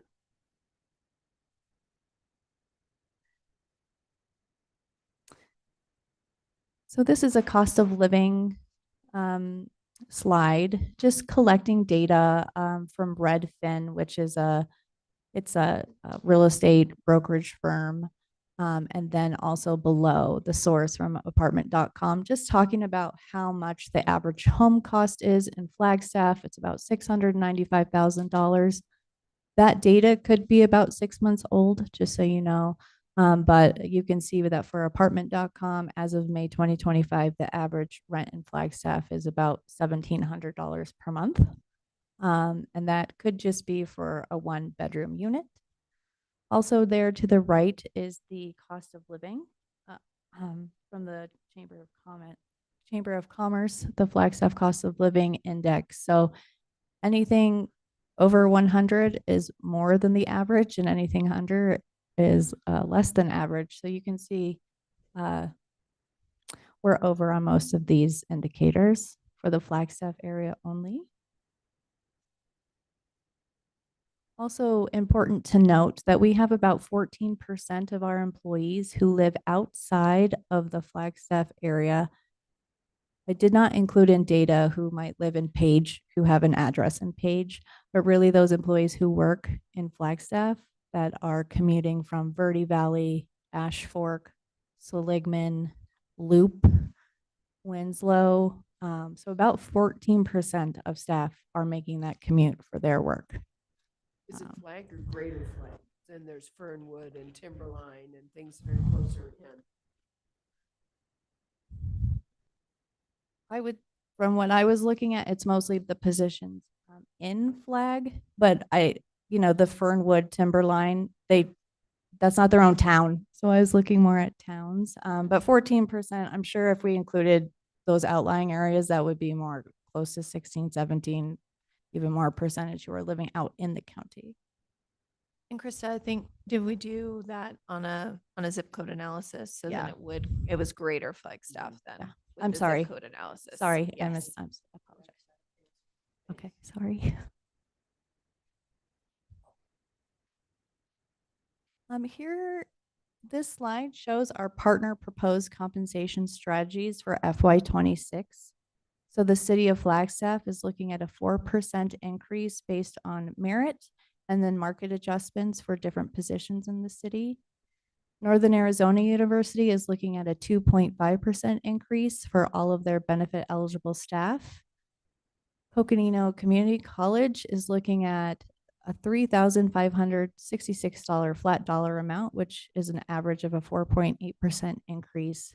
And NAPTA is looking at a 4% cost of living adjustment for FY26. Not included on this slide is county data that we rely upon when we're doing a market comparison. When I reached out to other counties, I did have information from some that they were giving between 2.5% and 3% increases, or they're going to the board for that to recommend that. Others, it was too early in the budget season.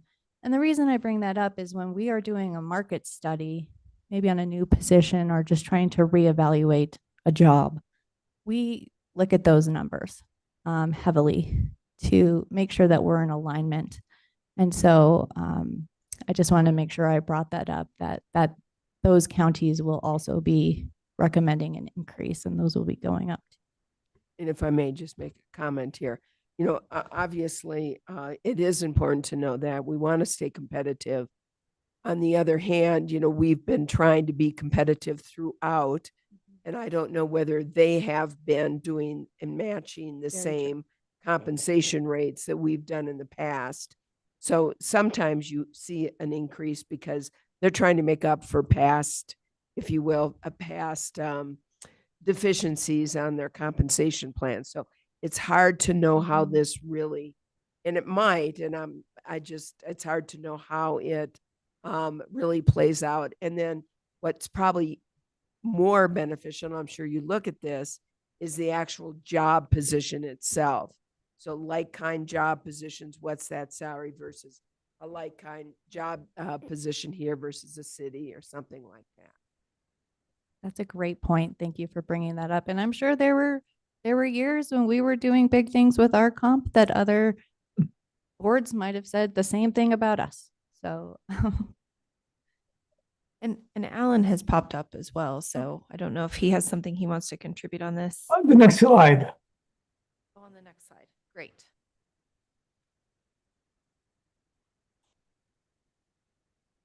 Is this the slide you were needing, Alan?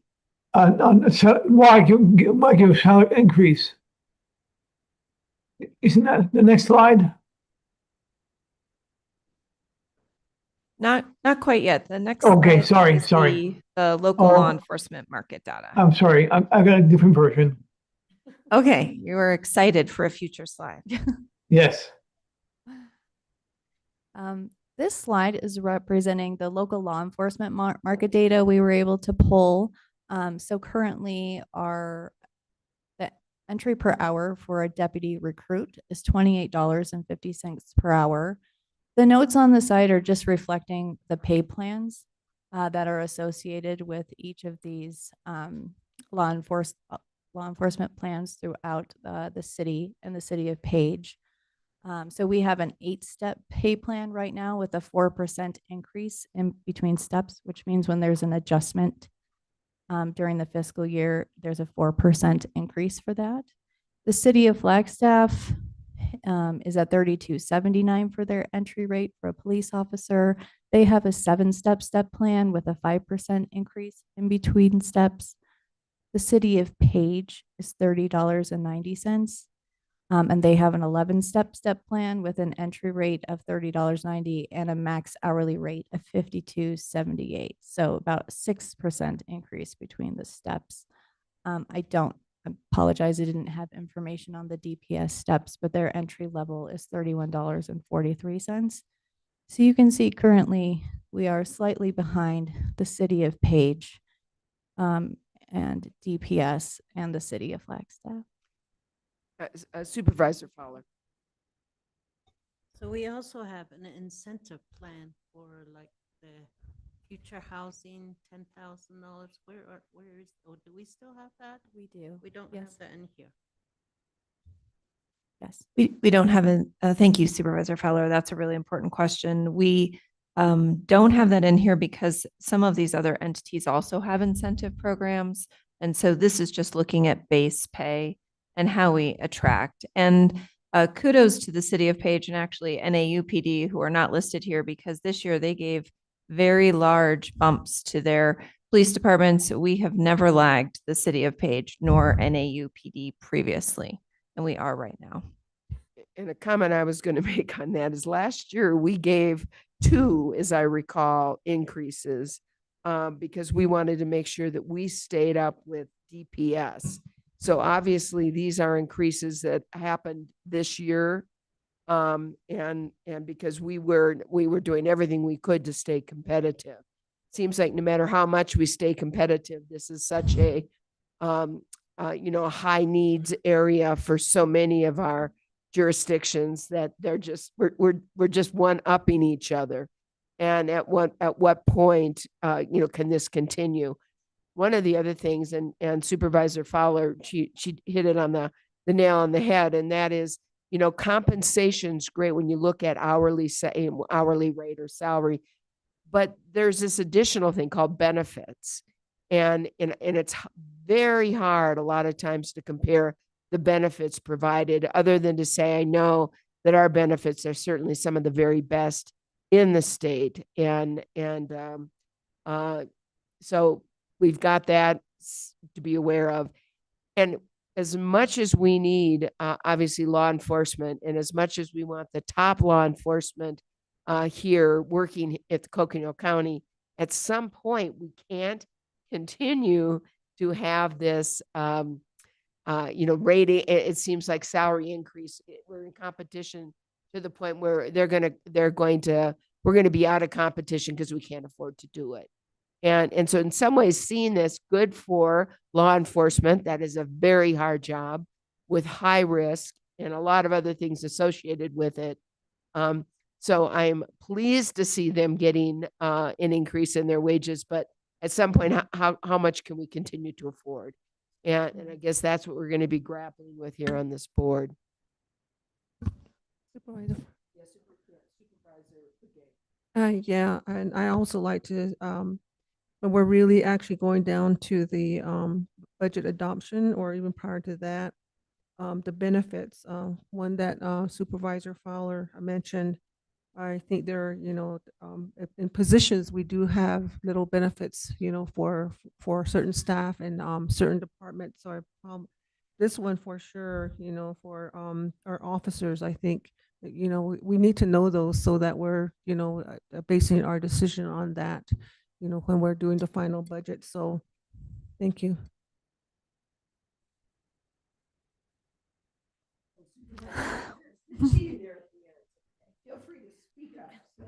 It's okay. I know these bookends. Yeah. I do agree with that because a very good point was brought up, which is maybe the hourly rate isn't there, but the benefit package is better. I don't know what that is, so it would be beneficial to me. And the question is on incentives. I think you said that all things are equal amongst Flagstaff, NAU.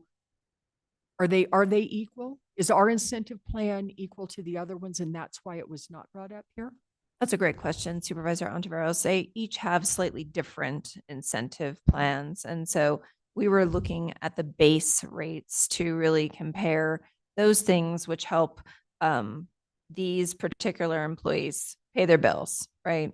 But I think it is really interesting to note when we talk about police officers that seeing fewer and fewer people who want to go into jobs that are in person and that have shift work. And I heard anecdotally that actually there are several fire departments that are considering changing their minimum qualifications because they too are having trouble filling those positions because again, in person with shift work, where a lot of our, a lot of candidates today are looking for jobs that have flexibility, that have some remote work, that have some flexibility of hours. And so these jobs continue to be hard to fill. And we see that as well in juvenile detention and then in the jail as well. And there have been fewer people going into law enforcement. And so that supply and demand does drive up those pay rates.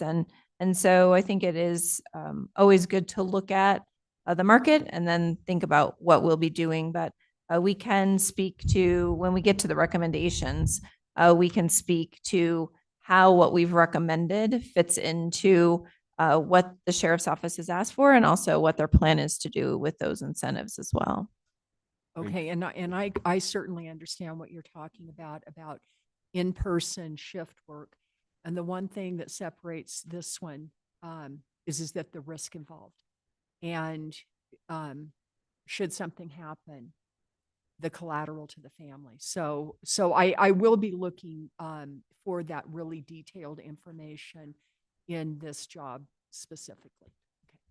And I Thank you. think if I may also, we also want to take a look at overtime too, how that factors in, because I know it does. And, it'll also be very interesting to see how the loss of federal jobs and federal employment, if that will also open up more people into our own law enforcement, local law enforcement. So I certainly hope it will. And, and when we're talking about this, and I'm sure everybody understands this, this is a hard job, and this is a job that does have a lot of risk associated with it. Needless to say, an important job in our community. It takes a very special person to be able to do law enforcement, and so we certainly want to make sure that we recognize that in the salary, and it's not a discussion here about is it worth it. I think, quite frankly, they're probably worth more than we could ever pay. But that's the point, how much can we pay? So thanks. Thank you, supervisors, and thank you, Deputy Manager Philpott. And I was just thinking a bit about some of the other incentives. Most often than not, particularly for the law enforcement, they're in the public safety personnel retirement system. So that's pretty stable across the board or steady, but also things like uniform allowance, first-time homebuyer assistance, which we provided. I know the city of Flagstaff has. And then I know when I was actually at the city of Flagstaff, there was a lot of discussion about boundaries for living. And so this was big with the fire department, actually. And there was a push from the fire department, from the chief at the time, and still the chief, to allow firefighters to be able to live in Phoenix metropolitan area. And I was public works director at the time, and had consternation about that because of those response times and needing people. If you have a call in on a snow shift, we need that response time to be pretty quick.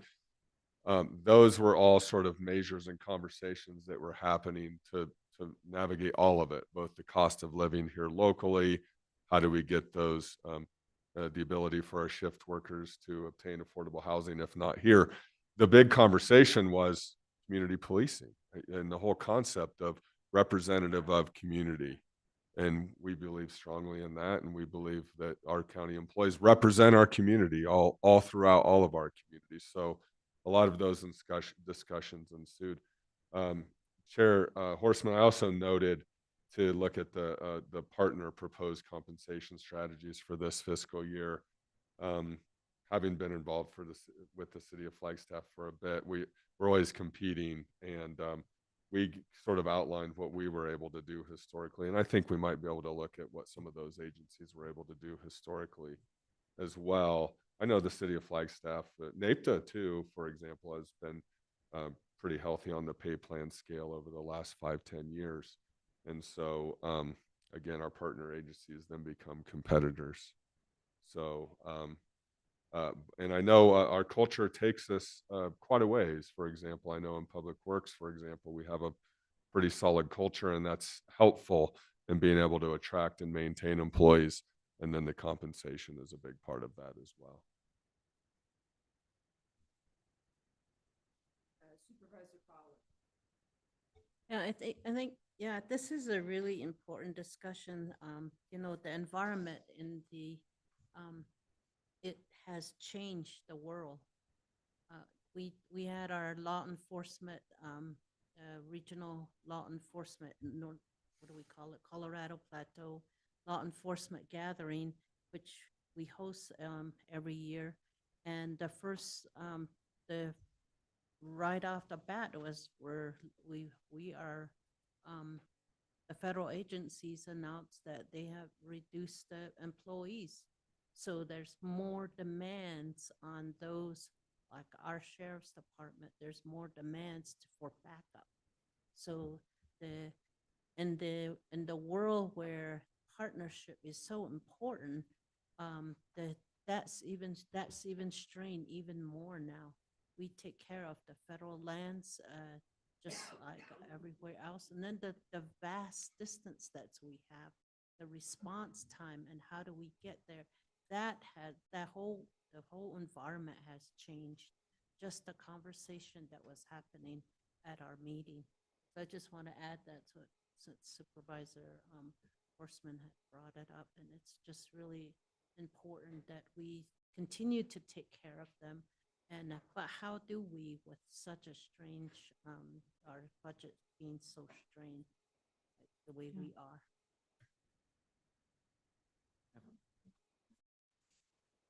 Supervisor Vasquez.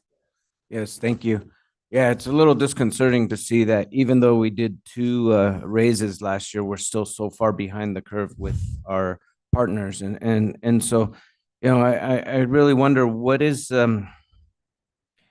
how do we move forward and keep up without breaking the bank? Because that's the way it feels we're going in that direction. And we want to support law enforcement. We want to make sure they're getting paid properly. We want to make sure we're not losing officers to other institutions. But at the same time, at what point do we have to limit or reduce that increase just so that we don't have to start cutting in other places in order to do so?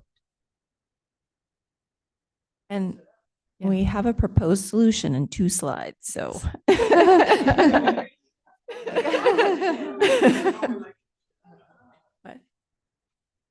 yeah.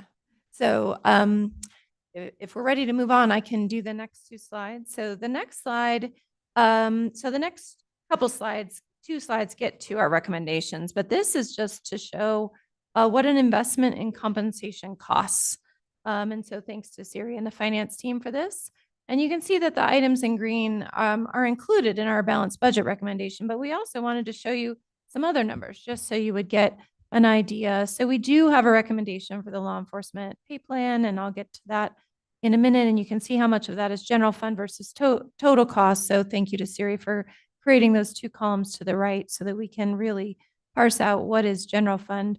You can see what a 1% merit for employees, all employees would be that are not in the law enforcement pay plan. And then you can see the 2.5, how that compares to a 2.5. And the 2.5 is what is in the 10-year plan as a placeholder. And so that is what the county manager's office has recommended. You can also see that we have in our recommended budget a $500 one-time, which is for completion of performance evaluation. And we have that included in the balanced budget recommendation, that when we give one-time payments toward evaluations, they're done at a much higher percentage. And we want to make sure all those employees really have that one time a year where they're getting that really important goal setting and performance feedback as well. And so we have that in there. We included what a 3% merit would cost, but did not recommend that. That's in white. And you can see also that we want to have a conversation at the mid-year. So we're recommending having a conversation at mid-year of $1 an hour to address the rising cost of minimum wage. And that's dependent on some factors moving forward and some uncertainty. So really, that recommendation is a conversation and a check-in as much as anything else. So maybe that should have been in yellow instead of green, but but we didn't want to confuse it with a whole bunch of colors. So on the next slide, I feel like, Okay, before you move, if I can, sure. because I'm confused. Okay. So there's a law enforcement pay plan, Mhm. and then everything out underneath that is for everybody. That's So, correct. so law enforcement would get that plus their law enforcement pay plan. That's a great question, Chair Horseman. So law enforcement has their own pay plan and they are separate. So right now, when everybody else gets in 2.5% merit, they get a 4% step. They automatically give 4% when everyone else gets 2.5. And so we do have a recommendation to give them more than 4%, which I'll go over on the next slide, but they do not get the $500 one time, and they would not get a mid-year adjustment. They get everything else separately. Just for whatever it's worth, it might be Yes. better not to have them on the slide, Yes. just because it's real it's, Okay. yeah, it's Separate really slide. confusing. And that's like, wait a minute. Thank you. So, and then the other Mhm. is only those items in green are included in a balanced budget recommendation. Yes, we provided the other two in white just for a reference, but the ones included in green are part of the county manager's recommendation as part of the county manager's balanced budget. Okay. That one is for consideration and discussion. So Siri, do you want to talk about why that is in green? Sure, thank you. So the last one, right now, as we look at both of those general fund long-term plans, the 10-year plans, we did include the assumption of the $1 mid-year coming back for recommendation in January.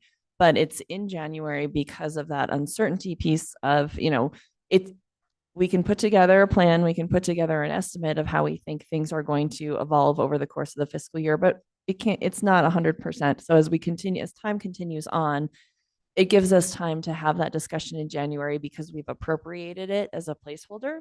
But of course, if multiple things go sideways, if multiple funding sources are lost, if there's some catastrophic change, of course that would be something that we would pull back on and say this is not the time to do that. But on the opposite side of that, the mid-year, a couple things with the mid-year and the dollar. So it's the recommendation for January aligns with when new minimum wage increases happen in the community of Flagstaff because of the Flagstaff minimum wage laws. So that generally that is a good time to do that. It also is a market change, meaning not just employees who are here, but also our recruiting standard, if you will, or the grades that we have for all of our employees would move $1 at that time as well. So the alignment with doing it in mid-year is consistent with what we've done in the past when we've done multiple adjustments during a year, but is not necessarily a decision that has to be made today. The other thing, for whatever it's worth, it might be just because we've, talked about all the employees, then we talked about law enforcement. Now we're going back to all the employees. It may be better for us to talk about the employee plan separate and apart than law enforcement plan, because they're separate. And so we did a long time ago come up with what we felt was moving forward. What is it? XYZ, ABC, TFJ, whatever plan. And I think that we all, I know Supervisor Ontiveros was not on the board at that time, but that was something that we all felt was a really great way for us to look at employment compensation moving forward. I would like to see that, and I'd like to see how this differs from that. And I'd like to see law enforcement kind of put on, on the side. We're going to talk and talk about that separately, because it's really easy to get confused when you're doing this. And we are going to have a razor thin budget this year.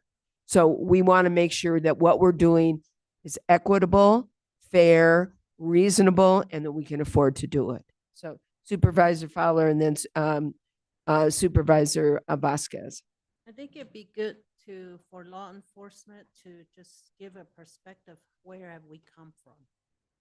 And then also the compensation side, and how do we compare that with others? Just as we had discussed, but just looking at law enforcement, and then employees were doing that already.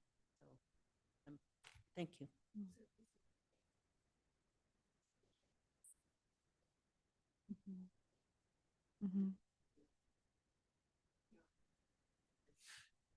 Yes, thank you, Madam Chair. I just wanted to make sure I understand right. The law enforcement pay plan, that's the 4% merit that you just described. That's different from the 2.5. That's a great question. So on this slide, no.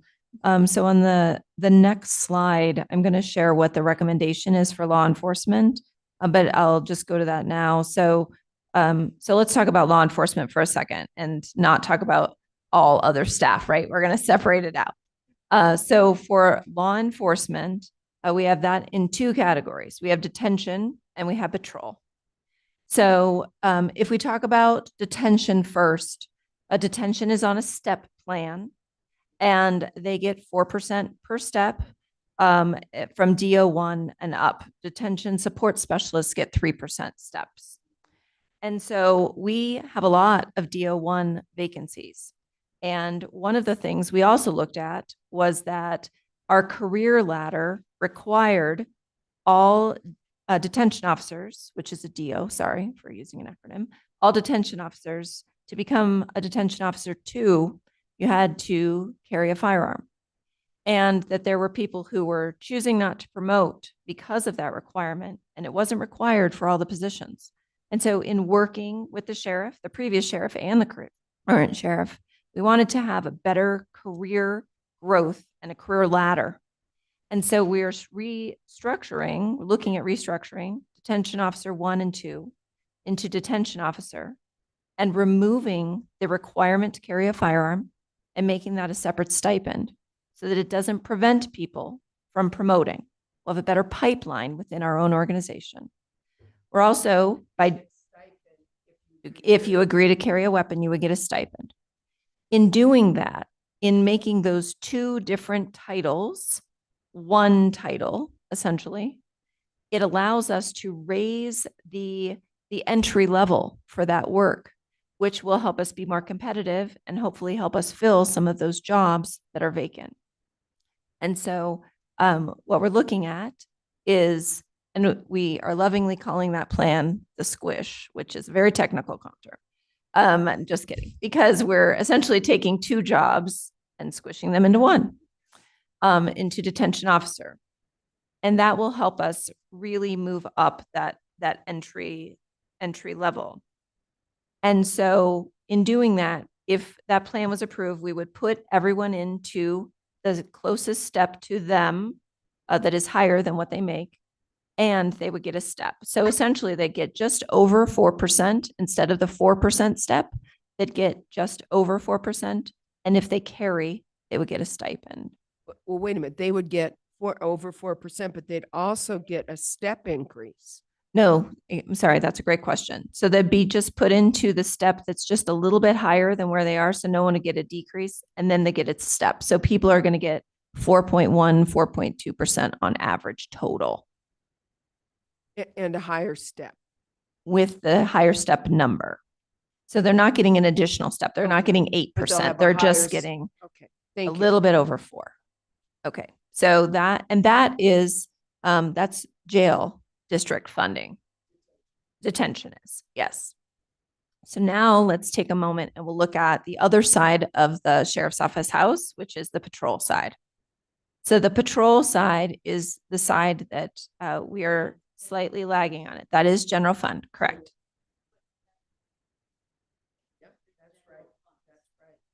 Yes. Thank you, Supervisor Fowler. Yes.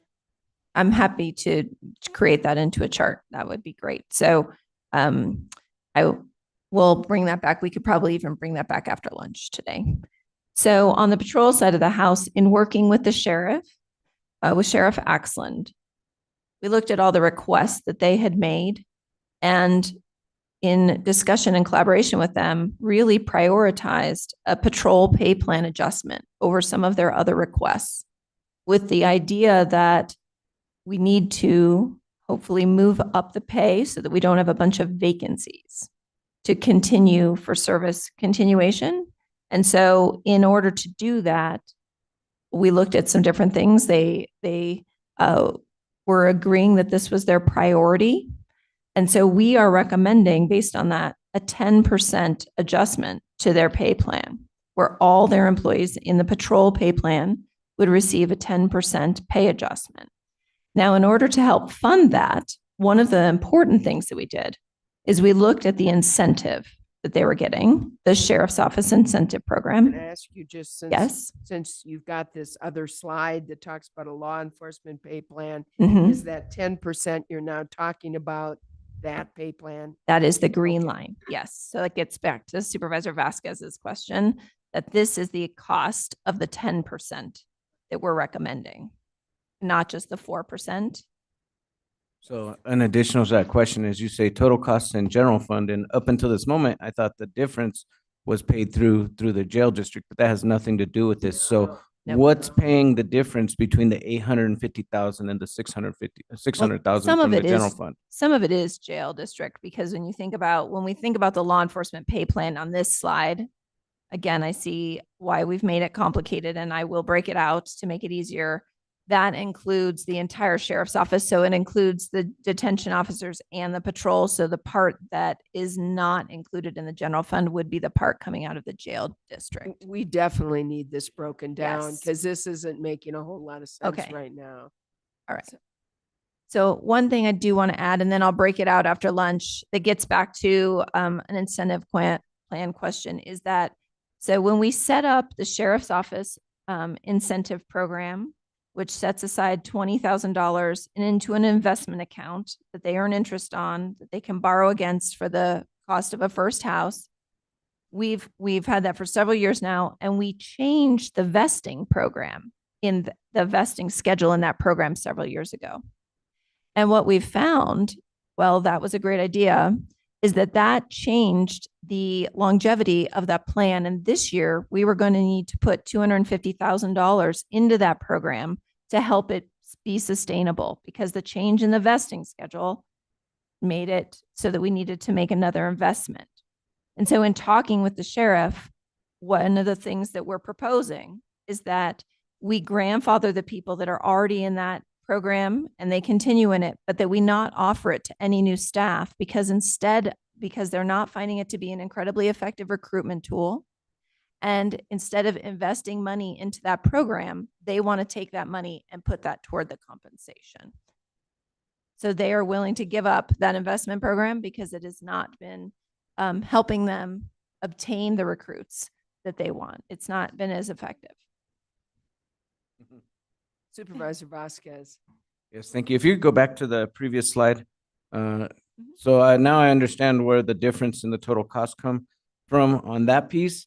But now it makes me question, where does the 2.5 merit difference come from? The $500 one time and even the 1 year mid-year, because those numbers are different and those can't, I assume, can't be covered through jail district funds. So where are those funds coming from? That was the problem with that slide. Yeah. Those are separate. Those are for all employees versus law enforcement. So I think we just need to get these separated and then talk about apples. And then after we're through with apples, we'll talk about oranges. Yes. And I understand that piece, but with the 2.5 merit, if that you remove the jail district and the law enforcement plan from there, you still have a difference of $600,000 and it's not coming from the general fund. So my question is, where do you intend that money to come from? It's coming from grants and other funding sources. Siri, do you want to add to Yes, that? thank you, Chair. So, and to be quite honest, the difference really depends on each of these scenarios. But so speaking to the 2.5 merit, not every person who works in the jail district, for example, is going to be affected by the detention swish that was just explained. So there are other administrative positions that would receive a 2.5 merit. So a portion of that difference is jail district. We also have our transportation fund that has a lot of our operators, for example. And so I don't have it by every individual, but if you think of those major funds we talked about, flood control district, public health services district, it's the collective of everything else. That would be helpful to list on that slide so we understood that, because now that makes sense and not a problem. I didn't understand that where the difference was coming from, and we were only talking about jail district, not all those other districts. It has become exceedingly clear in the last 15 minutes that this slide could have been much more clear. And I have a really good idea for how we're going to lay it out after lunch. Yes. Yeah. You I know, day one. You can Well, and figure that out over tacos, right? That's right. And it gets back to when you look at something for a long time, you're like, oh, I get it. I'm sorry, Supervisor Begay. Yes, I think all these departments, we need to maybe in the spreadsheet tell us how much where they're getting all these dollars to run their operation, like grant funding. How much do they? I mean, how much is there and how much is requested, or just to how much you guys are requesting, so that in that first part there totaled 850,000, 600,000 from general fund. Off to the side, that will show us exactly where that funding is coming from. And that should be for across the board so that we know where these dollars are being used and where they're coming from and things like that. So previous slides, I didn't want to say anything. I kind of felt the same. This is examples that I've seen coming during the presentations. And but I'm really glad that, you know, we're talking about this and that we need to make some hard decisions. I know that we're on a 10-year plan, and because of the uncertainty, we may have to deviate a little bit. We don't know, because we need to know exactly what we're working with before we even make a decision on anything. So thank you.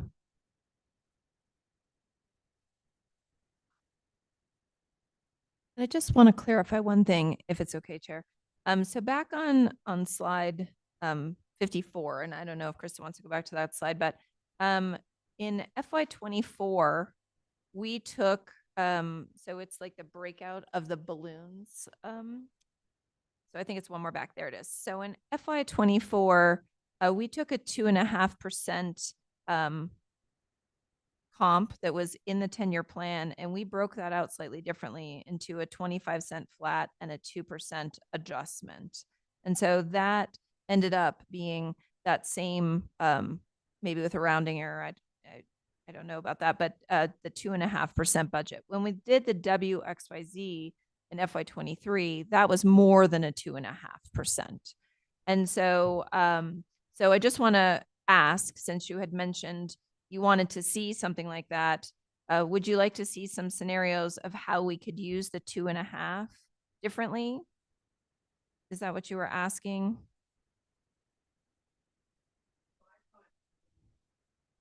Because I wrote that down.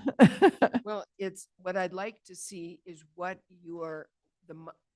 when we did WXYZ, we came up with a plan. Now, this is a modification of that plan or a supplement, an addition, an amendment. I want to see what the differences are and then what that means in dollars, both to the employee, which is important for us, but also to our general fund. Does that make sense? Yes, I believe so. Very good. Okay. If I could just ask, yeah, if I could just ask a clarifying question though, WXYZ, I just want to be clear because I think I have a question. That was we did that one time. It wasn't a plan that was then is sequential to keep going year after year. It was a one-time remedy. And so I think we can show you what that was, I Right. think is your question. Right. What was that? But then now we're not in a position, I'm going to speak for Siri for a second here. We're not in a position to do something that big in this fiscal year. Right. But to show you what it was and then show you what the recommendation is now and how that compares. Is that what you're? Yes. Okay. I just want to make sure Yeah. I was. Yes. Yeah, we want to see what we're really doing and what it really means for the employee and what it's going to cost us. So Supervisor Fowler. And how does that, we usually look at the region-wide also, and how does that Exactly. impact, how do we compare region-wide with the employees if we do that, what you're recommending? And is there, and then the other is that sometimes we say all employees, and then sometimes we say a portion of employees, not the higher paid, just the lower grades, or, you know, we adjust them that way. Is that something that we want to look at? What are the scenarios that you looked at to come to this conclusion? Supervisor Fowler, that's a great question. So one of the things we've done in the past is provided a flat amount, which impacts people differently. So it's a larger percentage for the people in the lowest grades when we do a flat amount. That's right. But historically, there's only 1 year in the 18 years that I've been here where anyone was excluded. We always have done, looked at how much is the impact to people in terms of dollars and percentage. So happy to bring those figures back if we're ready to look at those. Sometimes it can be a lot to talk about this much comp all in one day and on the first day. So sometimes historically we've spaced some of that out. But I think some of what you're referring to is the use of the flat. And Erica and supervisors, I think Supervisor Vasquez is probably correct, at least from my standpoint. I do tend to get a bit hangry. Those of it that know me well know this. But that said, I think it's important to look at the milestones in the history and where we've been. Note that in FY21, no adjustment. And that's fair. I think it's always a factor of economic conditions, landscape, et cetera. So then we do WXYZ probably to address. We did. That was the catch up. Right. Now, So let's compare this, Chair Horseman and members of the board. Look at turnover rate when we didn't make those adjustments, right? It goes way up. And I think we can draw some correlations there. possibly or COVID Or COVID. and COVID retirement. And So I yeah. don't, I mean, what we want to do is we would love just to give everybody a huge increase in money. Yeah. Okay. I mean, come on. We would love to, we prioritize our employees. We want to make sure not only we fair and competitive, but that we recognize the wonderful service they do for our community. And so nobody here is indicating anything other than that. It's just, we need to know with the limited dollars we have, what can we do and what's the best and most effective way to do it. We keep, an example is we need to try to keep up with law enforcement and the law enforcement. And then we're going to have people come in from the courts and, providing due process, which seems to be a question, is not a question for this board. So we also need to look at the funds that we have available for, our court system and judicial justice. And so, you understand this is not about saying somebody, it's not right, or we're paying too much, because we don't think we are. Yeah. But we need to know what we can realistically do. Okay, I mean, I want to make that, very clear. We understand everything we do is going to have an impact on our employees, is going to have an impact on our community. So we just need to know what that is. And thank you, Chair Horseman and members of the board. And the COVID and the post-COVID landscape is definitely a factor. Yeah. Thank you all. To the public, and thank you so much for your input on this. And members of the public, we are taking a much needed lunch break. We will be back at 1:15.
Right.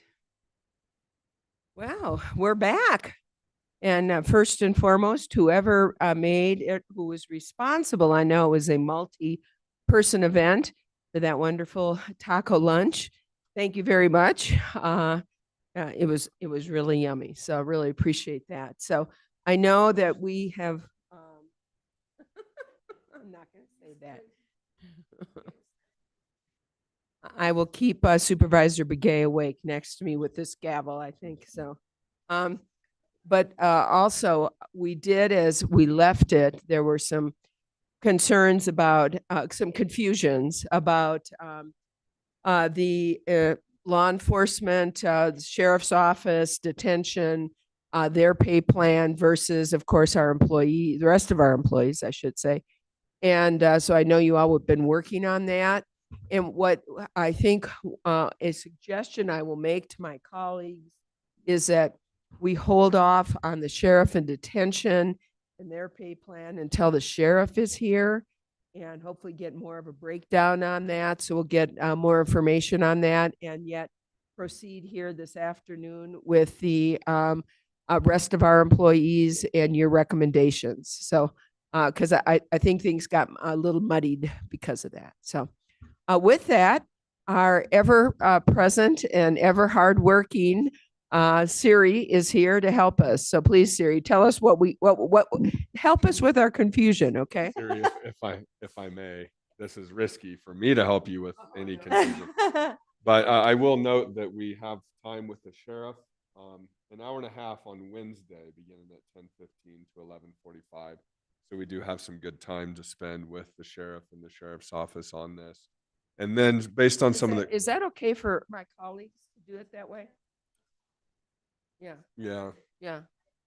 And then series pulling up, we were able to put together some slides on a couple of things. One is sort of in reference to the tax rates, market value versus taxable value. I think we also have a retirement plan comparison and investment, I think was your question, Supervisor Ontiveros. And then we also broke out that slide with the green, broke out sort of that funding by recommendation. So Siri, take it away.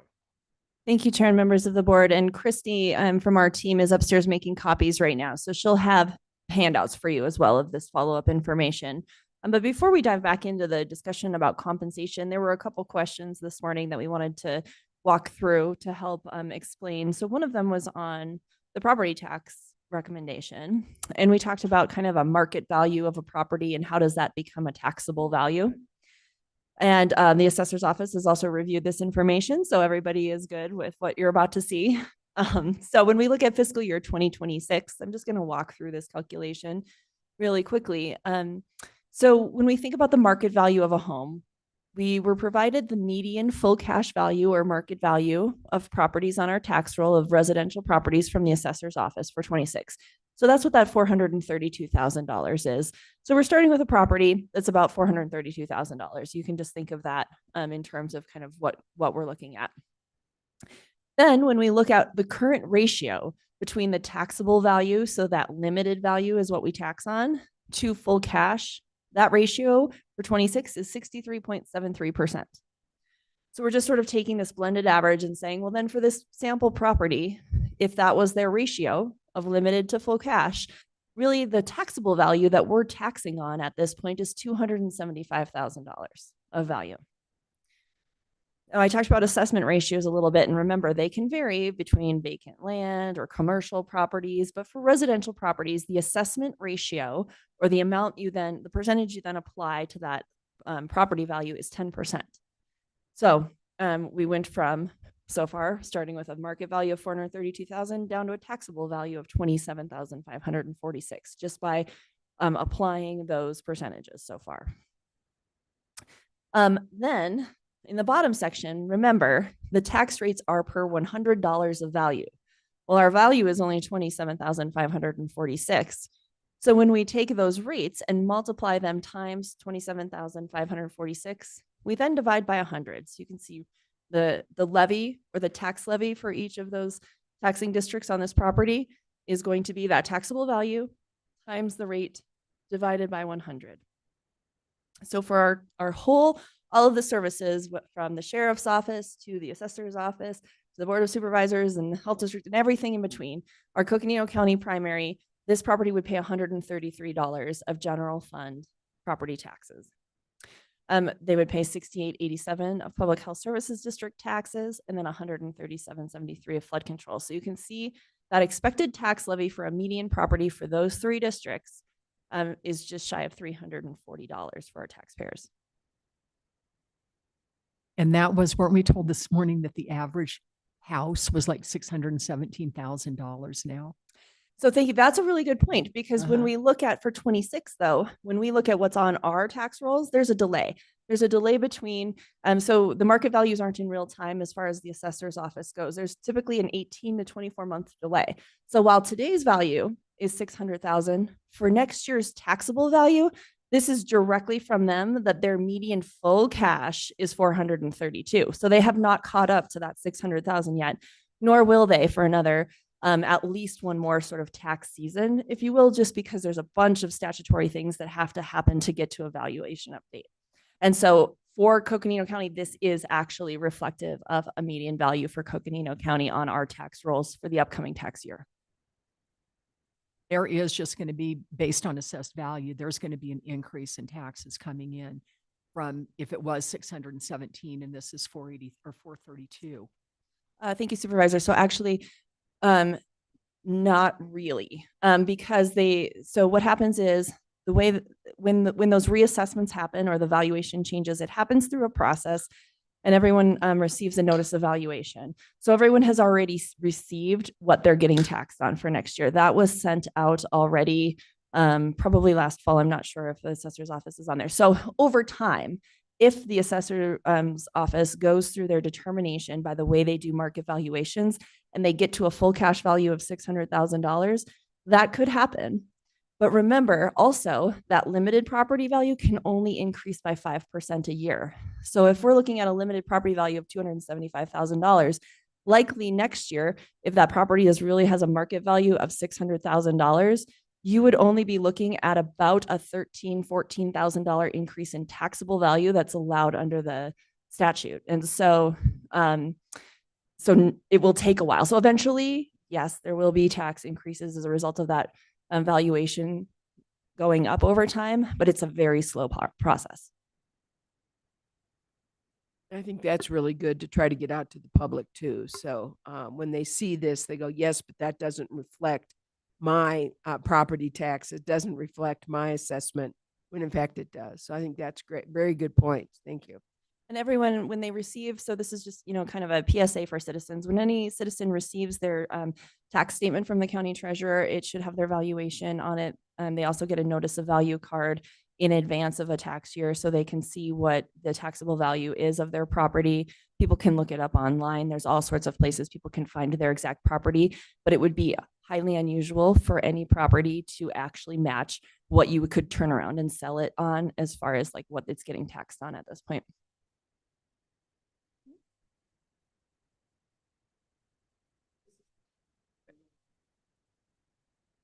Good. Well, another one. So the complicated question of how does retirement work? How do we vest? So Supervisor Ontiveros, this was kind of your question as far as when are people eligible or is there a vesting? So remember, Krista had put up the slide that most of our employees, although we have multiple retirement systems that apply depending on people's role, over 800 of our employees are active in the Arizona State Retirement System. So that covers the majority of our employees. So what you see on your screen is that depending on when people started in the system, their benefit eligibility differs. So for any of those employees who started before July 1st, 2011, you can see how their benefits take place versus anyone who's a newer hire. And the big difference is, so we've referred to this as the 80 points over the years. So if you're before July 1st, 2011, there's an 80 points rule, if you will, for full retirement. But you can also see then depending on the age of starting in the system, there are some other options in order to reach that full benefit. When we compare that to our newer hires, essentially it's closer to an 85 point, but it's also a combination of years and age. So before July 11th, or July 2011, it was an 80-point system. You didn't have to be 55. You could, some of us will reach their 80 points at age 52. So you don't have to be 55. Now you can see full retirement is 30 years and age 55. So it's 85 points, but with 30 years of service, or 25 years of service if you're at least age 60, et cetera. So that's a change, but that is the way the benefits sort of kick in. And then there's a benefit calculation because it is a defined benefit, not a defined contribution. So how is your benefit calculated? It's based on that final average salary or your highest average salary within those two timeframes. And it varies depending on your start date. And then finally, then it's that percentage, benefit percentage times your years of service. And there is different years of service that bump that up. So after 20 years of service, you would take 20 years of service times 2.1% times that final average salary. And that's how you would get your annual benefit. It bumps up to 2.2% at 25 years of service, and at 30 years of service, it bumps up to 2.3%. And so for someone who's retiring after 30 years of service, they would take 30 years times 2.3%. So they're getting 66%. And then you'd multiply that by the calculation of the highest 36 consecutive months of salary in their last 10 years, or their highest 60 consecutive months of the last 10 years, depending on where you fall. But that's how you determine then what is that benefit you receive upon retirement.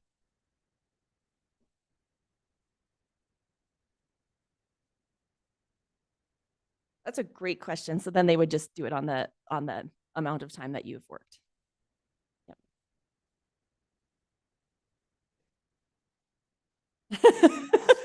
Oh, good. Okay, good. Okay. So then I am going to kick it back over to Andy and Erica to go through, we'll go back into compensation. Thanks, Siri. Thanks, board. So just a couple more follow-up slides on compensation. We wanted to bring a few things back to you, and there could be a few things that we, go ahead. Christy's printing them right now. Yes. Yeah. Yeah. Great question. So just know that if there's additional things, some of them might require a little bit more time than we had at lunch. And so all the recommendations that we've been discussing for compensation are part of the county manager's balanced budget recommendation. And to talk about all employees particularly, I'll show on a future slide in just a few minutes that we do feel like there is consistency with that historical approach that we took starting with WXYZ and actually several years before that with other acronyms. And providing a January recommendation with the opportunity for change if financial reality varies. So looking at that mid-year as we get closer to mid-year, seeing what the actual minimum wage increase is, and also what the uncertainty level looks like, what the financial realities look like. So that mid-year recommendation is something that we would come back and have an additional conversation and talk about where are we with the financial realities and the uncertainty that we're experiencing now. And there is a balance always between a percentage increase and a flat increase. There are pros and cons to each. There's no one magic thing. So the flat does have a higher percentage for those in the lowest grades. But also the percentage helps avoid compression at all levels, and compression within. So compression is when the spacing between employees is lessened and compressed. And that's something that we try to avoid because it's hard for employees to experience compression because they feel like their longevity helps them be spaced out from other people. And certainly we want to avoid compression between supervisors and their team. So definitely that's why we've used a mixture in the past. And I'll show how this approach is intended to be a mixture, which I failed to do previously, so my apologies. Everything's better after we've had a taco. I do not have the clicker. So, okay. Thank you. So our compensation recommendation for staff across the board, not law enforcement staff, not those staff in a step, but the majority of our employees, we are recommending a 2.5% merit. It is a conservative recommendation. It is the amount in the 10-year plan. It's consistent with the 10-year plan. And as you saw, so we added that green bar at the bottom for consistency to tie it back to the slide that you saw before lunch, which shows that that's a little bit over $1 million of general fund. And there's 595,000 of other funds. And then we didn't have time to actually break out the actual numbers, but we have percentages here so that you can see transportation HERF is roughly 12%.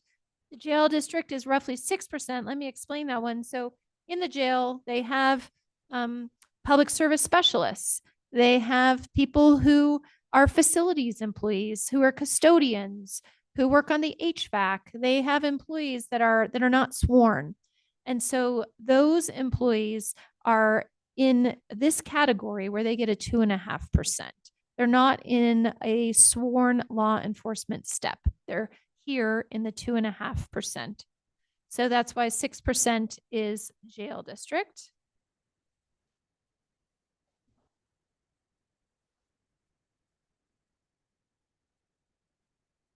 That's correct.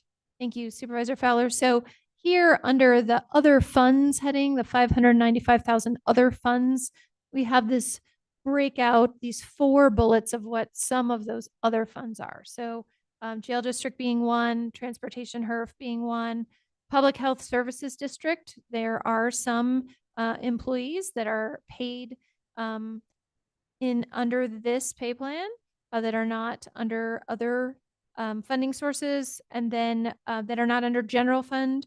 And then we have all other federal, state, and fee special revenue funds. So some of the public health services are probably grant. That's 5% of grants would be a decent amount of those, because a lot of the employees under health are under the general fund, but that other funds is reflected here with those percentages. So wanted to help break that out because that was confusing before lunch. So hopefully this is a much better description of what the other funds are. It actually shows you what that other funds total is. So you don't have to do that math in your head, which Siri is good at and I'm not good at, and shows the approximate breakdown by percentage. And if you need that in a dollar figure, that does take a little bit of extra work.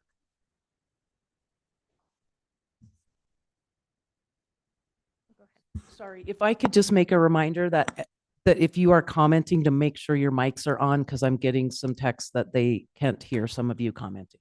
Thank you. I don't think we need that. Members, that anybody need that? No. Yes, right. I'm comfortable with this presentation. We're good.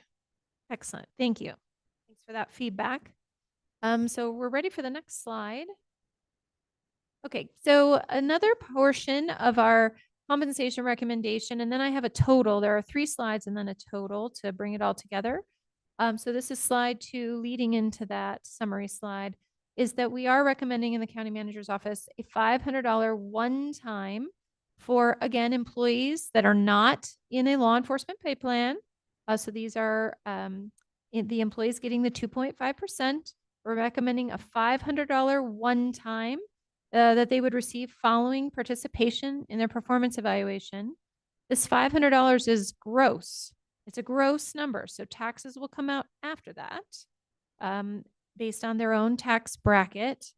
And so when we look at the breakdown of this, the total cost $500,000. The general fund is $325,000 of that.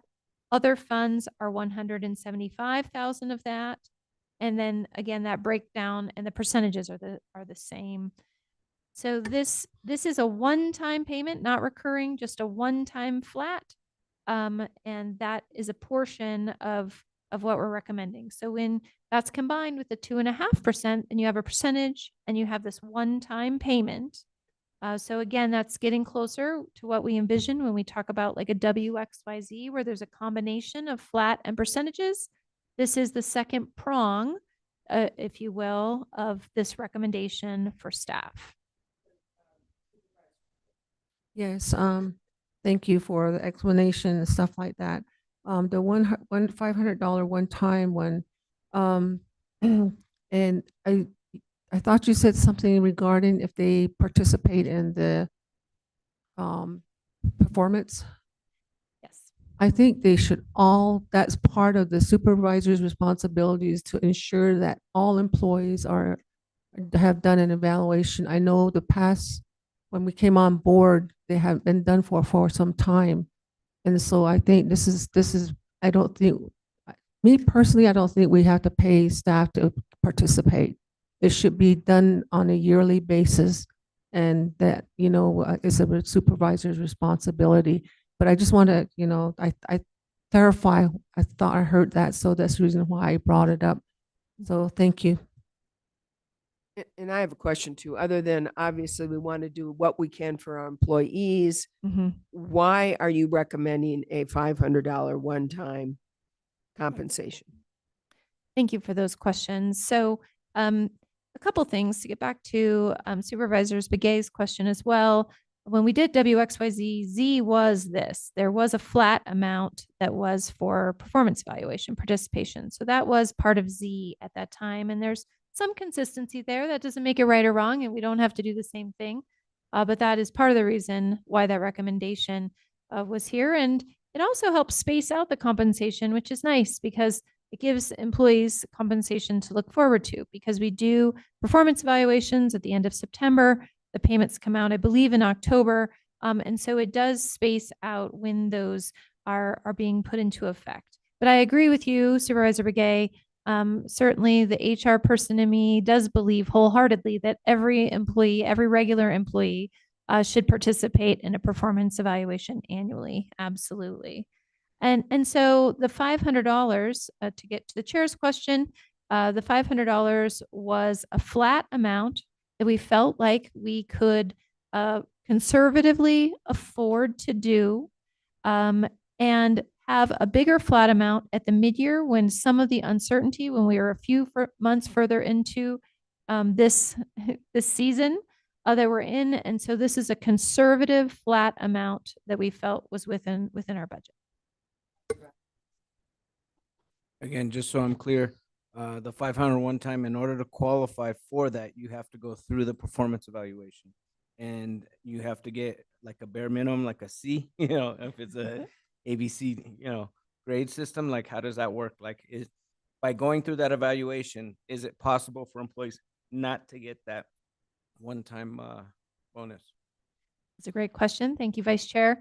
So when we did this last time with WXYZ, just participating and having the honest conversation got you the one time. You did not have to at least get a C. So those are details that we can further flush out. But when we did it previously, everyone who participated received it. Did everybody participate? Yes, we had 99% of the employees did receive it. I believe, from the time we budgeted, and Siri can correct me if I misspeak here, from the time we budgeted, some people left and there was turnover and things like that. So not 100%, but it was very close to 98, 99% in my recollection. The Supervisor Begay and then Supervisor Ontiveros. I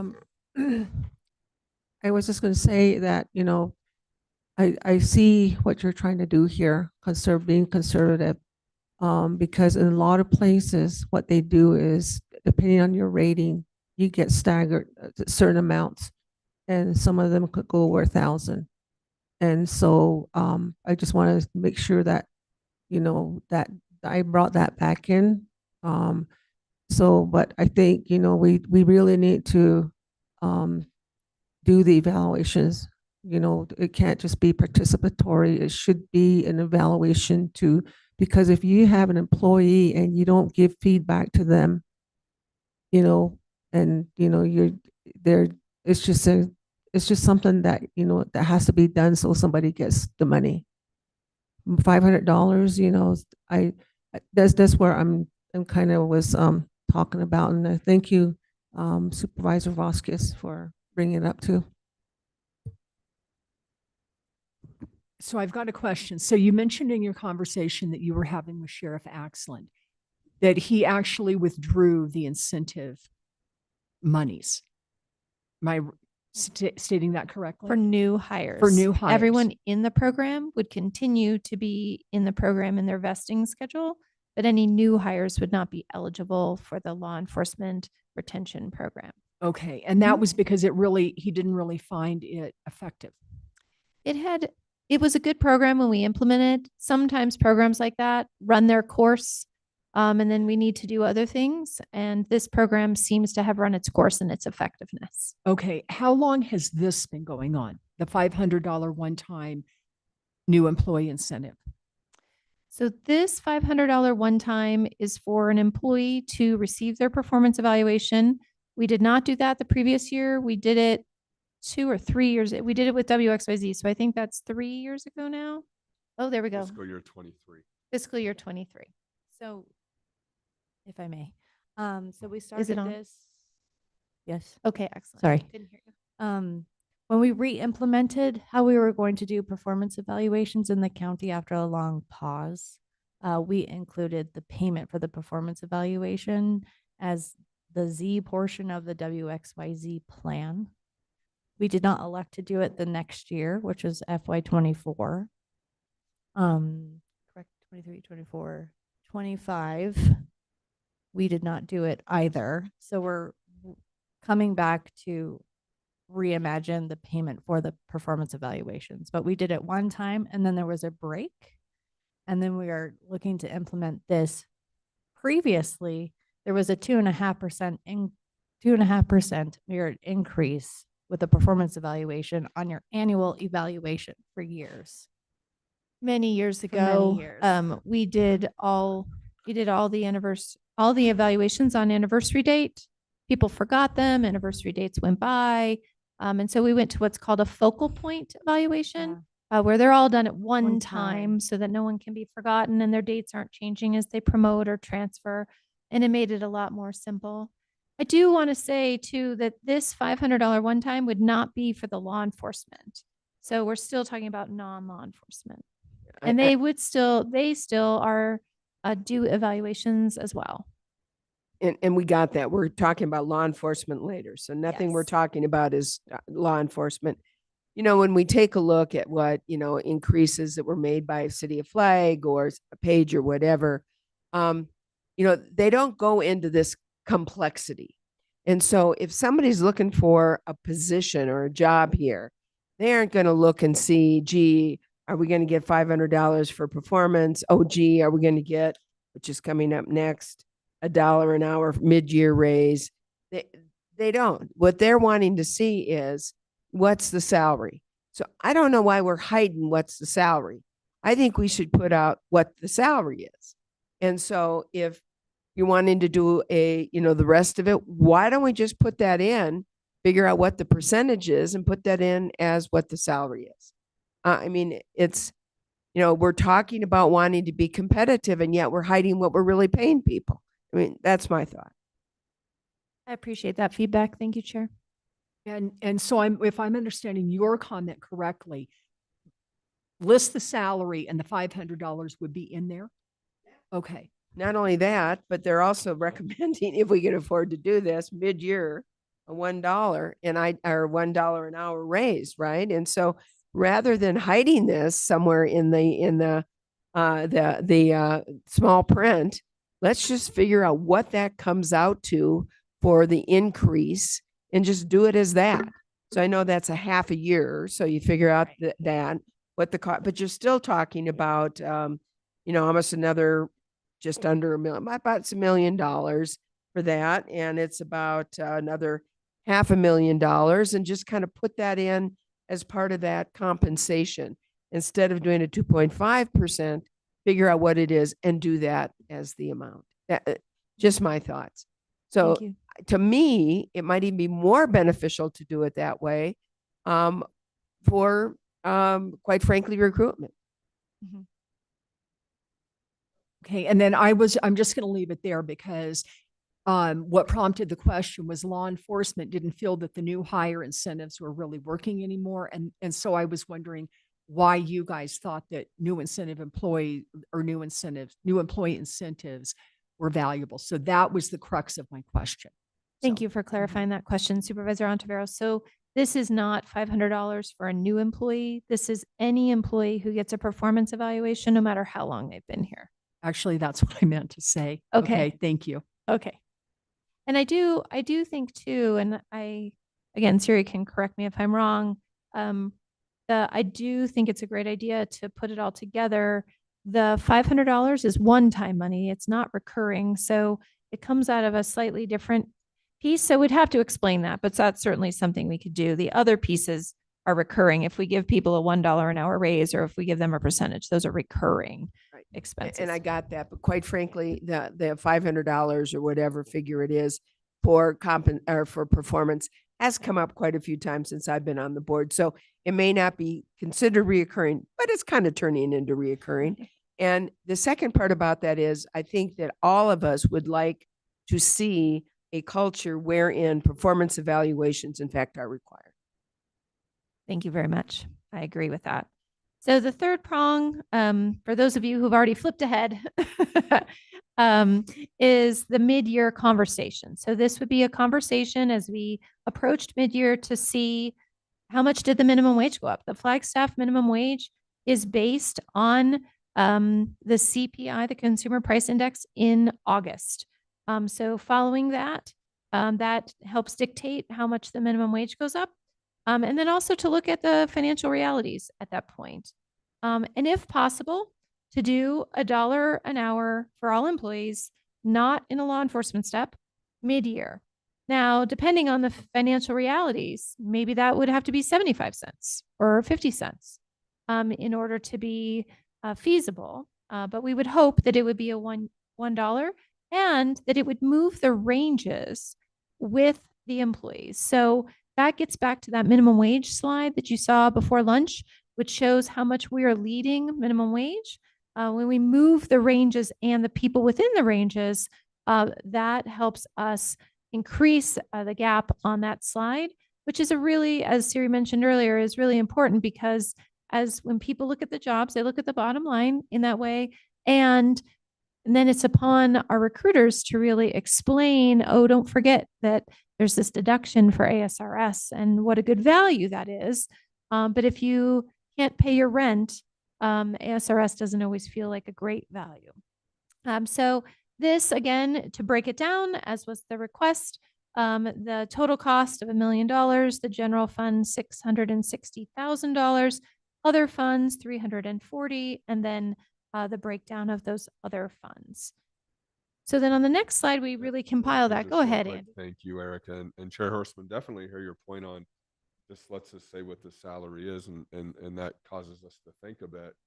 When we look at a potential for $1 an hour mid-year, for example, a flat dollar as a percentage would impact folks that are in some of the entry level or the sort of frontline level ranges more so as a percentage than your and so but definitely looking at City of Flagstaff 4% plus market adjustments, or NAPTA, another local employer, at 4% cost of living. I guess we could look at it from that perspective as well. What would this all be as a percentage? I think we've always tried to, and Supervisor Fowler brought this up when we looked at that 2.5%. I think there was one year where we sort of broke that into trying to spread it out into the ranges. So there are a lot of different ways we can do it. And so. But your point is, if they need to be paying their rent, right? Yeah. They need to know what the salary is. Yeah. And in some ways, I mean, I understand exactly what you're trying to do. I also really like the idea of giving a little bit more of a push. Maybe that could be done on a higher percentage for the lower waged employees. But it just seems to me, why are we hiding the salary? I mean, if the whole intent and purpose, I mean, besides recognizing the great work our employees are doing and adequate and fair compensation, but another part of that is recruitment and keeping people here. And so if we're hiding what it really is, or they got to wait for half a year and maybe they can't afford to wait for, you understand what I'm saying? So I don't know if I'm the only one thinking this, but I think when we did WXYZ we were trying to make up for past freezes in it. And so we became very creative. Well, we've done that now. And now what we're trying to do is continue providing a fair and appropriate wage, and also for recruitment. And when we compare ourselves to these other, organizations, governments, et cetera, and we've got this, we've got this in the small letters underneath, gets lost. And it would get lost to somebody looking for a job as well. Just my thought. Thank you for that feedback, and we're happy to recalculate that and bring that back in another format and follow up on your feedback. So this is just a summary of those last 3 slides so that you can see that what we were envisioning was kind of a 3-pronged approach, but we're happy to put that into one. And this slide shows what the impact would be to an employee making $70,000, which is our mean salary, our average salary, or an employee kind of at entry level who's making 41.6, and what those percentages and flat amounts look like for them. And when you do $1 an hour, just to explain the last section on this slide, that's $2,080. There's 2,080 hours in a work year for a full-time employee, and so $1 an hour ends up being $2,080. So quite frankly, is paying more than the 2.5 merit. Yes. So, I mean, that's the other reason I just don't think this makes a whole lot of sense. I myself, if I'm the only one here on thinking this way of my colleagues, but it just seems we're hiding what we're really willing to pay our employees. So, And I think, like, to her point, it's looking at it through the lens, like, who are we talking to? We're talking to either current employees or recruitment's new hires. And so it's looking at it through that lens and what we think they're going to want to know, which is the upfront, this is what it's going to be. Thank you, Chair and members of the board. So just one thing, and I think I'd like to just go back to this for just a minute, because I absolutely, I hear what you're saying. And honestly, to remain competitive, it would be amazing if we could have our recommendation be closer to the city of Flagstaff, where they say 4% plus other adjustments. Well, their plus other adjustments is essentially what we're recommending as our part 2. We just can't get to the 4% as the starting point, but the plus other adjustments is very similar to what they're doing. I know that's not totally clear from their slides, but just in conversations, it sounds like we are very consistent with that. And so to get to, maintaining that competitiveness, it would be amazing if we could do those adjustments right now, both as a package at the start of the fiscal year, to make it super transparent. Unfortunately, we put that check-in point in January just to reaffirm the dollar, because we are trying to be responsible and conservative given the environment that we're in.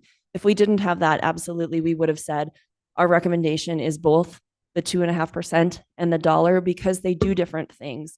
The 2.5%, what that does is moves people, just as a reminder, into the range. So from the recruitment perspective, it doesn't change the recruitment outlook or the communication of what is the salary.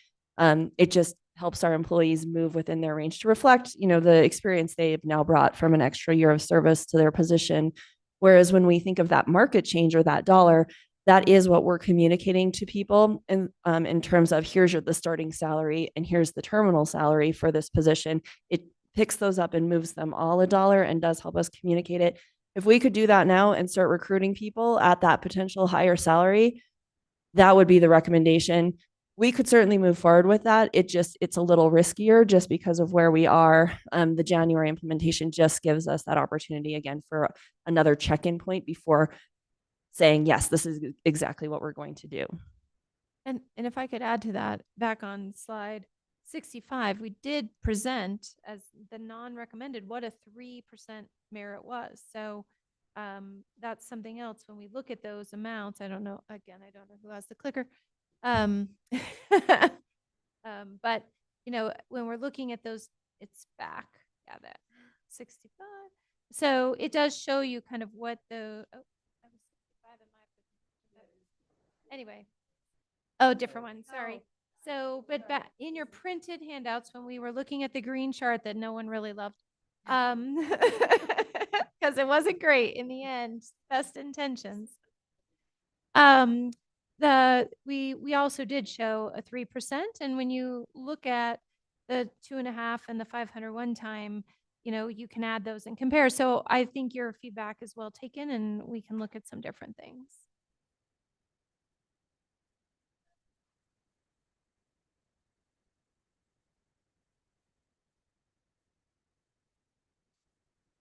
Thank you. I'm glad you brought 3% back in, because that's what I've been wondering, okay, with the additional proposal, $1 and the 500 or $500. Just wondering, how does that compare with the 3%? And so sounds like you're gonna bring that back. And then, what is our vacancy rate? We keep talking about vacancy. We're not talking about law enforcement.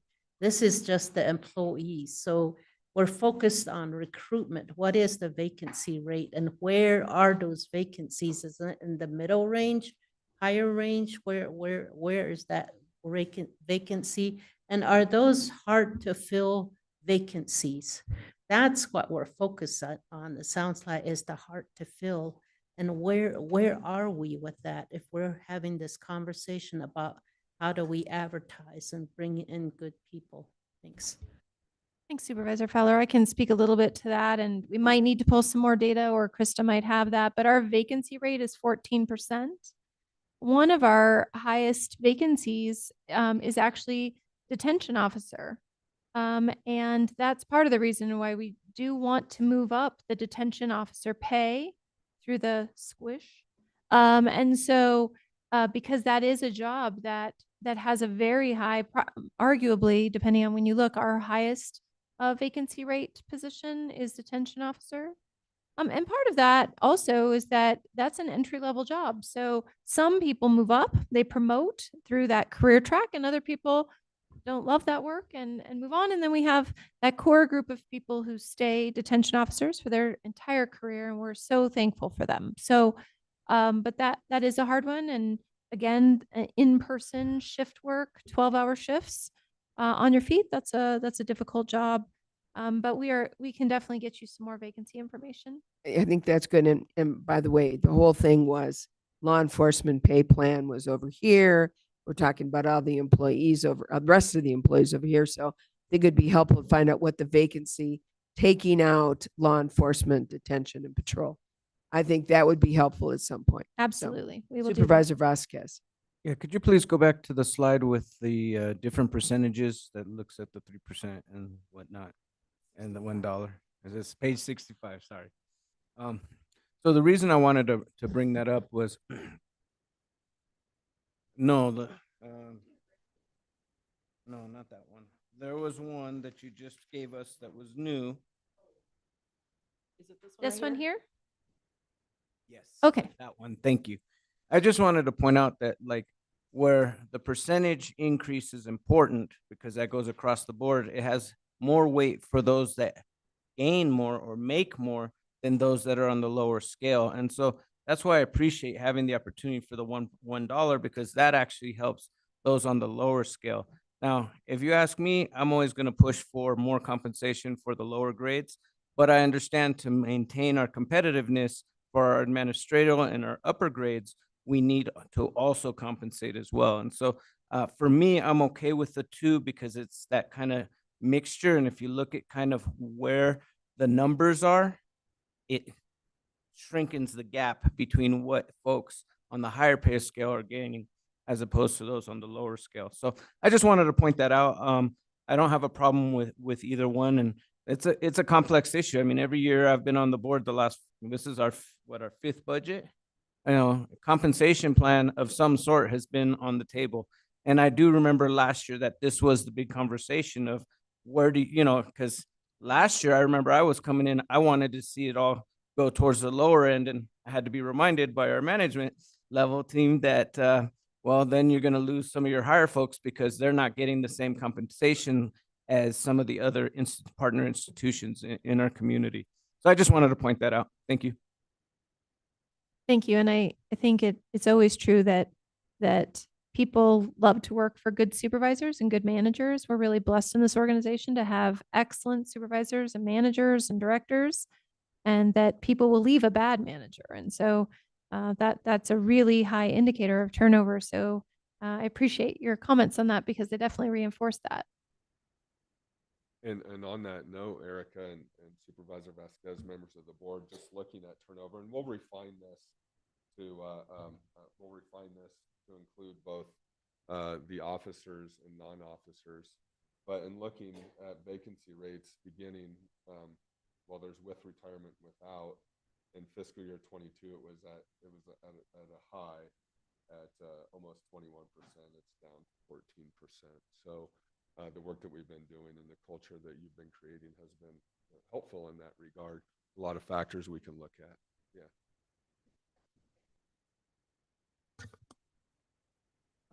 I had to take a pill to drug myself here now. Listen, I just wanted say that no matter what we do, we have this uncertainty ahead of us. We don't know, and we're picking up people that have been on other funding like grant, I think, you know, and we're picking them up under the general fund or whatever. And so even that is going to cost us, you know, as far as what dollars that we're going to even have. So I know that we're saying that we do have general fund dollars, but you know, and then we're talking about saving, you know, we at least so many years ahead so that you don't fall into something like this. But I just want to say that I do think that the 2.5 merit, you know, percentage is, you know, something that's being proposed. I can live with that. Yes. The $500 one time, I personally feel that has to be done. It's in the job. It comes along with the job, and they have to be evaluated. And then the mid-year, I don't know, depending on the amount of dollars that we have, you know, and we don't know the uncertainties of a lot of other programs and how we're going to wing that. So, but I'm glad that you're presenting everything that you guys can think of as food for thought, and pretty sure we're not going to be sleeping for the next 2 weeks. But, you know, I just want to say thank you for, you know, making the more presentations or documents to give to us to look at again. So that's how I feel about how I'm looking at things right now. And then overall, how much with each one of these with current salaries are we at 2.5? How much is going to cost us? How much is it going to cost us for all the staff to be paid $500? How much is it going to cost if we do across the board with the $1?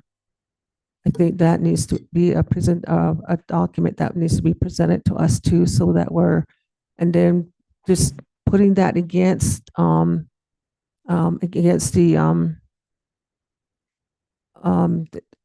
yeah, and then just, you know, going from there and making a decision. So I know we have that 2.5 right there, and then we have other funds there, and then I think we have all the information. But these presentations that you're doing, I feel that they're just kind of like here and there. I'm glad that you guys are fixing some. I think if they're just all on one sheet, so where we can see everything as a whole, I think that will be a lot better for us too. So we're not flipping back to the other pages back and forth, and that's where we get a little caught off guard, or you know, we have to think about what it was that we were talking about. So thank you so much. Thank you. And we'll clean up slide 65 as well, that had the block, and we can clean that one up as well so you have better totals. Thank you for that feedback.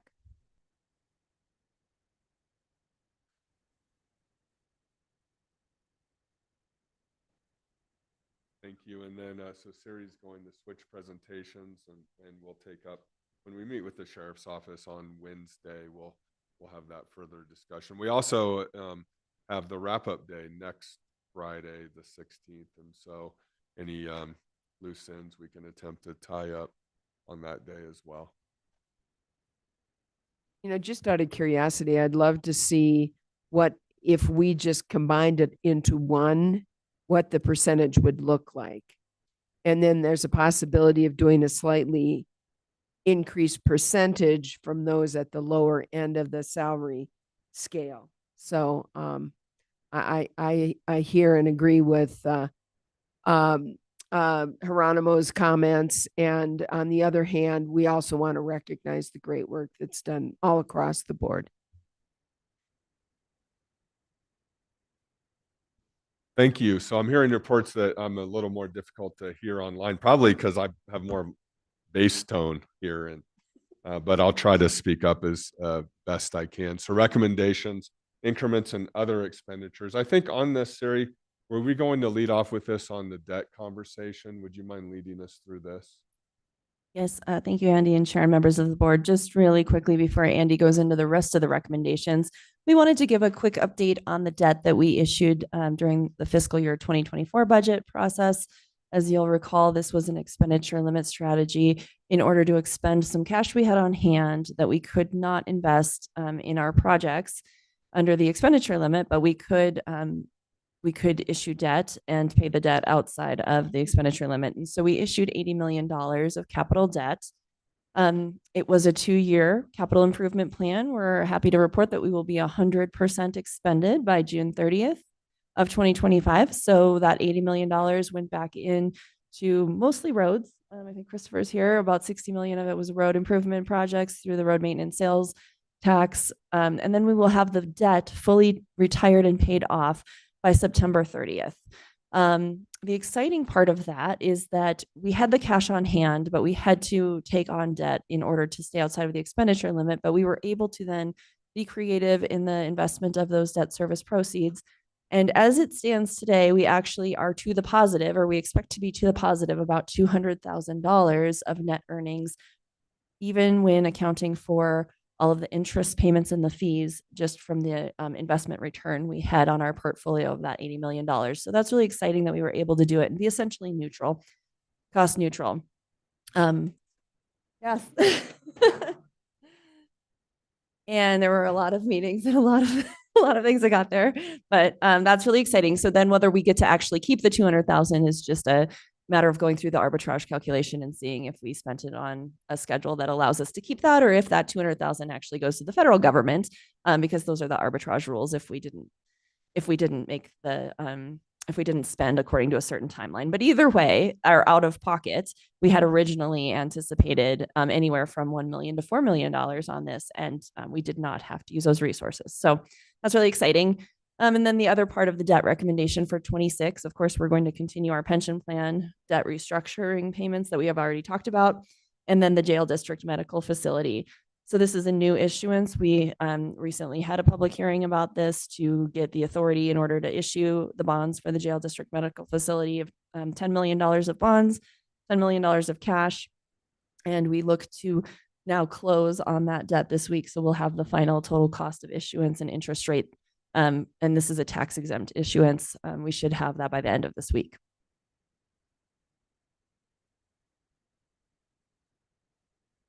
Any questions on the debt conversation? If not, I'll move on to major capital initiatives. And Suri had mentioned the expenditure limitation override, and that vote in 2024 passed resoundingly with a vote. I believe it was 73% of the voters said yes. And what that initiative allows us to do is expend the funds that we have on projects that you as a board of supervisors, direct capital funds, especially capital, for those projects. Christopher is here, we've noted, but some major capital initiatives that we have going forward is our Tribal Nation Service Center in Tuba City. Now, we have gotten congressionally directed funding for that. We were with the budget appropriations and continuation. We were required to reapply, but it's our understanding we have been awarded for that. The same with the Joint Operations Center. What is the Joint Operations Center? That's our Emergency Operations Center, also housing offices of our flood control district, as well as our emergency management group at Public Works. And that's just a good fit all the way around, having flood control, public works, emergency management with an emergency operations center all in the same place.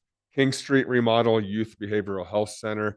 Many of you have toured that area, so you see the vision and what we're hoping to do with that and what we're moving forward with. And then HVAC master plan. This time of year, especially, our HVAC systems get a bit confused, and they can't. Right? Do they want to cool us down or heat us up? And so sometimes both. So it just goes to show that we need to make those investments in our HVAC systems. That's part of the facility plan that we have. And then the jail district medical facility Siri had mentioned. I believe on Thursday we're working to sell those bonds, right? And so our hope is that by Thursday that the rates will be very favorable. They've been fluctuating. So, and then road maintenance sales tax plan. We have Public Works on Monday, the 12th at 2 p.m. Christopher's here. That's been a very robust capital plan as part of our Public Works budget. I remember a couple of budgets ago when Christopher really presented what I felt to be an aggressive plan. Can you do this? And Public Works has proven that they can, and our infrastructure is benefiting as a result. Christopher will tell you that our pavement index is actually very high. It's above 80%. Hasn't been above 80% since I've been a part of this, or the city of Flagstaff's pavement preservation plan. So some really good capital planning and implementation there. And then, of course, the flood control district projects. We'll be meeting with the flood control on Monday, the 12th at 1 o'clock. We know about all the projects that are happening in the specific flood area with government tank, et cetera. And we're excited to engage in a planning effort for the balance of the flood control district and what the future looks like for those projects. I believe there's a special work session coming up with the flood control district at the end of this month or in June. And then our Parks and Recreation capital plan as well. Those public-private partnerships have been of benefit for our Parks and Recreation and our parks. And how are we utilizing those funds and able to expend those funds towards park improvements? Can I get clarification if I can? Yes. And I've asked this again before. I know we had to reapply for the Tribal Nation Service Center and the Joint Operations Center, and these were congressionally delegated funds that were delegated by the last Congress. Yes. And allegedly they were coming our way, that, this was a done deal. So it's curious, we had to reapply. Are we sure we're getting these funds?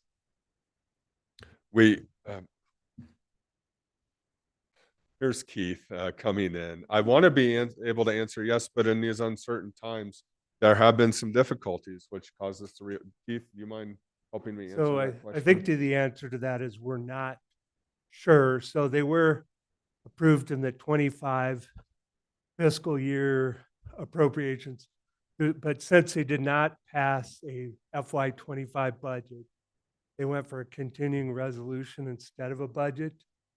Those would probably have to go back into the FY26 budget. What we do know is that the members plan to prioritize those projects that were approved in 25, but they still would have to pass the 26 budget. And there's no absolute guarantee that the 26 budget would keep those projects in there, but they would be prioritized over new projects, and likely with the same members, we would get the same backing from our delegation, but we wouldn't know for sure until they pass the budget. Like, nothing's ever done until it's signed, so to speak. Does that sort of answer? It does, and that is slightly different, I think, than what I think we need to make what you just said, our talking point. And until we've got that money in the bank, I don't know how we can be making decisions on the Tribal Nation Service Center or the Joint Operations Center. I sure hope that we're going to be able to do that. Boy, we need it. And we've already been awarded it once. But I think we've got to be very careful going forward that before we make plans for that, we need to have the money in the bank. We'll say on the Tribal Nation Service Center, part of that, the FY23 congressionally directed spending we did receive. So we have that. So there is some investment there already with congressionally directed spending that is money on the, I believe it's money on the ground, but that is money that didn't get swept. But the additional second round of funding for that in FY 25 is the part that's uncertain. So there's Right, some, I got it. some federal money that we got for that. I think but not all of it. 1.3, as I recall. Yeah, and I then think the- 1.375. Yeah, and then the second monies was almost the equal amount, as I recall. So, and we're going to need both in order to get this built. And the other thing we'll do, we'll have, we're working on a document that will have, going back to 2023, all the congressionally directed that's approved, and then explanation of the 25, and then also what the inflationary costs are for our FY 26 request. All of them went up, although the HHS one, the medical examiners one, the inflation's maybe a little less concerning from our end because that one doesn't require a match, so it would be no extra money from the county. But for the other projects, the EOC and the Tribal Nation Service Center, the inflation would also increase our match.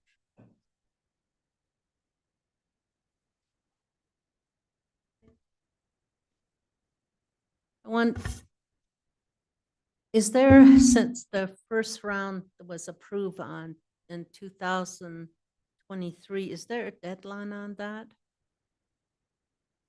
Since the 2025 is held up, I'm just wondering, sometimes there are deadlines on spending that money. spending those dollars. That's a good question. I'm not sure how it works with that one, to be honest. So I'd probably have to go and look. I don't want to answer and be wrong, so. And Supervisor Fowler, since we don't have an agreement yet for the original appropriation, we don't have a timeline. If we were to finalize then the award, that information would be in the final agreement. So it's not that we've lost time at this point. It's just once we get the appropriation finalized with an agreement, that's when we would get a timeline.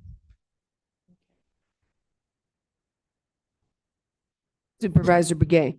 Yeah, this question is for Andy. If all else fails, we do have some money in there. Are there any funding anywhere that we could be able to get that building up? Since we have half of that money already, are there any funds? Because people are kind of already knowing that there's something that's coming up to the tribal center, service center, and everybody's looking forward to it. And if we wait for the other one, we don't get it, then we're just kind of killing some time, I guess. I don't know. So I just wanted to ask you if there are any funds anywhere that we could be able to use, in order to get this thing started. Supervisor Begay, members of the board, I think the first place we could look would be the stability fund that we're recommending. And, there's the 15 million set aside. And so if that were a major project that we wanted to use that for, that's a discussion that we could bring to you and you could have as a board. I just want to say that as part of the Tribal Nation Service Center, what we'll do is look at the breakdown of what was approved in fiscal year 23, and then with the fiscal year 25 uncertainty. I'll be frank, I was probably a bit overly optimistic, thinking, oh, well, that was awarded. Now we realize, and this is a reminder, if it's not obligated, then there is an uncertainty there. And that's another hard lesson that we're learning here. And a hard lesson that's many millions of dollar lesson, right? It's hugely significant. So Keith and I talked last week about putting together that spreadsheet in terms of what's been requested over the course from FY22 or FY23 to current, what's been requested, what's been received, what's been obligated. For example, we do have the the emergency command that's come through. We do have that on the ground. It's here. But in terms of the Tribal Nation Service Center, Joint Operations Center, we did reapply. We're being told that Congress will prioritize from those past approvals. They've already been approved. Local governments are counting on those funds. But to answer your question, Supervisor Begay, if those funds don't come through, then we'll come back with some recommendations for you for discussion. In the first place, we would look, maybe the 15 million stability fund that we're recommending to you. We could also look at some facilities funding. Are there other funding mechanisms available? But in terms of local funds, the first place would be the stability fund. But Siri, did I answer that? That's certainly, no, that's certainly an option. Another thing would be to look at this list and say, is it time for us to do both the Tribal Nation Service Center and the Joint Operations Center, for example? If we combined the general fund appropriation that we have for both of those, would that get us the Tribal Nation Service Center, or what can we do with scaling? So there's a variety of options that we would be bringing forward if we found out that we didn't get the federal appropriation. Thank you, Siri. Thank you. Any other questions? Thank you, Keith. Thank you, Keith, for coming down. You were a bit out of breath. You must have ran. Yeah. We were just trying to see if you were awake up there. So the budget recommendation is exactly what I had led off with this morning in terms of our focus areas, being staff compensation. Good people equals good service. That's been proven here at Coconino County. Service continuation and ensuring that we're plugging funding into those service continuation models, essential tools to do the job. It's people and tools to do the work. And then meeting our statutory and contractual obligations. We intend to do that. We hope all levels of government do the same. In terms of statutory obligations, there's the statute, and then we'll be monitoring the state budget as well. And if there are any funding shifts, any balancing acts of state budgets upon local governments, we'll continue to look for those. And then the capital planning and renewal, continuing those efforts. So this brings us to our budget recommendation. Very fine print here. Siri, they have these in their book, right, in the tabs. So fortunately, you have full sheets. With this is what the 5% CPI looks like by department. Of course, if it's 5%, a percentage applied to a larger department with a larger number is a larger number. So you'll see in public works, facilities. Now, facilities at 5% CPI will in turn apply that to the cost of electricity, the cost of gas, the cost of all of our utilities. Just for clarification, I recall the CPI was a big discussion last time. It was. And as I understand, it was more than what the recommendation is for this year. It was more last year. Yes. Isn't it 10%? Yes, thank you, Chair. We did 10% last year. And really, though, when we look over time with what actual inflation has been in our budgets, the 10% was the first time we made it recurring. And so that really was the accumulation of multiple post-pandemic really high inflation levels. And so this is an additional 5% on top of that 10. Thank you. So you have this in your books. And so really, when we got all of the increment requests, we just want to give a note to departments, some in seeing this recommendation and noting the commitments, as we had noted before, to staff compensation, service continuation, withdrew their increment request, or some didn't request at all. And so every department takes a bit different approach. Some wanted everyone to know what the service needs are, and if there were funding available, we could be meeting these needs in the community, and that's a fair approach as well. But just want to note that some departments, when seeing the recommended budgets, withdrew their increment requests just in the spirit of being team players. Also understanding that there are needs out there that we are still not meeting. Also with this service continuation, the facilities management department performed an analysis of the cost increases for gas, water utilities, et cetera. And the recommended utility adjustments by department are shown below. So we have facilities, parks and rec, a big consumer of utility resource, and then the sheriff's office as well. So these are on top of CPI, right, Siri?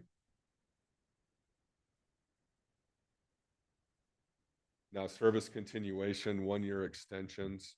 We do have some positions of service continuation over expansion Some of these are limited term initiatives and are recommended for a 1-year extension. Some of these were funded, for example, with some of our one-time funding that we've got over time, like ARPA funds, for example. So we have the Division 7 service continuation in the general fund and the public defender, because that Division 7 impacts all areas of our criminal justice system, public fiduciary, superior court as well on that Division 7 service continuation. Community development with building inspectors. Interestingly, we do have permits with the state of fluctuating economy. Building permits remain pretty steady right now. And then in the assessor's office with a public service specialist. Siri, is there anything I'm missing in talking about any of these? Okay. Health and Human Services as well as a grants coordinator. Oftentimes you look at a grants coordinator position and you'll find that they're more than paying for themselves by bringing in more grants than what the cost of the position is. So in this case, I believe that is the case. Now, motor pool. Yeah, so the difference of the general funds and the total amount of 607,215, what dollars are we using out of that?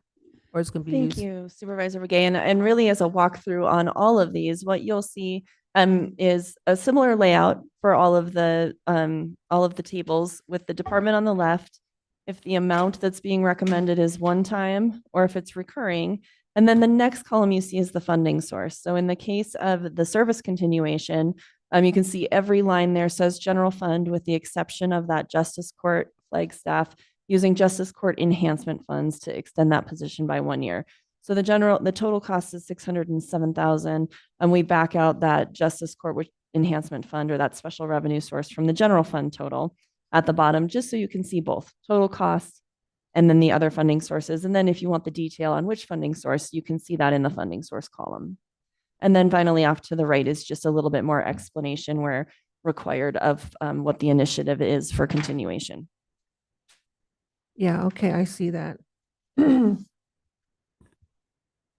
We're going to want to take a 5-minute bio break. Is this a good time or should it? Yeah. Okay. It's as good as. All right, good. Let's take a 5-minute bio break. Back here at 2:30.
Welcome Okay. back from the break. Let's proceed.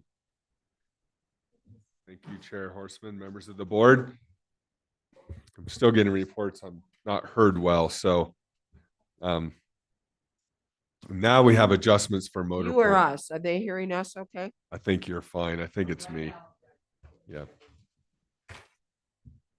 Motor pool costs have outpaced CPI. So there's the consumer price index, and then there's the cost of motor pool vehicles, and they're essentially a central county tool, particularly for the sheriff's office, building inspectors, health and human services, getting out into the field, constables, county attorney's office.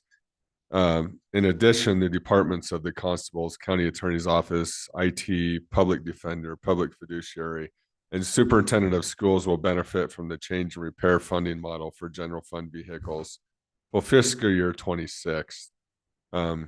This is motor pool funding. You'll see the breakdown here, a total of 538,000. Siri, anything to add to this one? We're really, we've gotten a recurring theme, and we have to hear our recurring themes. A recurring theme from departments has been the motor pool, and Christopher is not here. How opportune for, no. So Siri. Thank you. And so one thing just to note on this is that while not perfect and may not be what every department exactly was asking for when they think about, motor pool funding shortfall, the approach taken to come up with this recommendation was consistent across the board. It was done based on an evaluation of cost changes in all of these departments compared to CPI. And so all of the departments listed on this table will also benefit from the change in the repair funding model, as well as get a budget increase in the amount that's recurring off to the right.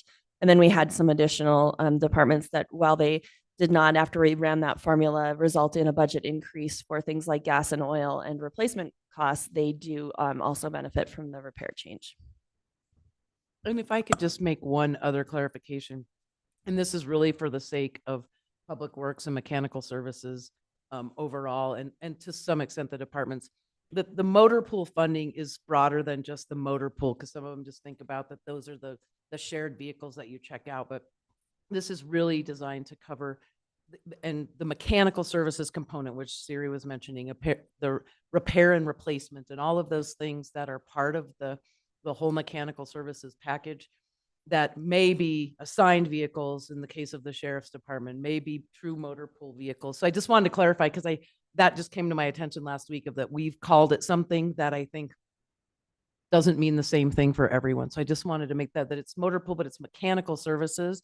And I've been saying, and I think this is something, and we kind of joked about this a little bit, but not like, this is something that's been an ongoing issue over the years for lots of reasons. And it's not because nobody tried to fix it. That isn't it at all. There's been multiple iterations of that, but really trying to implement something that we could do to make a change and see where it gets us. So I think it's really important. And I think it's important for the departments to hear. And I know I've said this to the departments who fall under my reporting structure, is that this is a step in this direction. We're going to monitor it, this recommendation, over this next year, and see where this is really closing that gap. And are there other things that need to change, whether on a department's, side of the equation or on the mechanical services. So I just wanted to add that.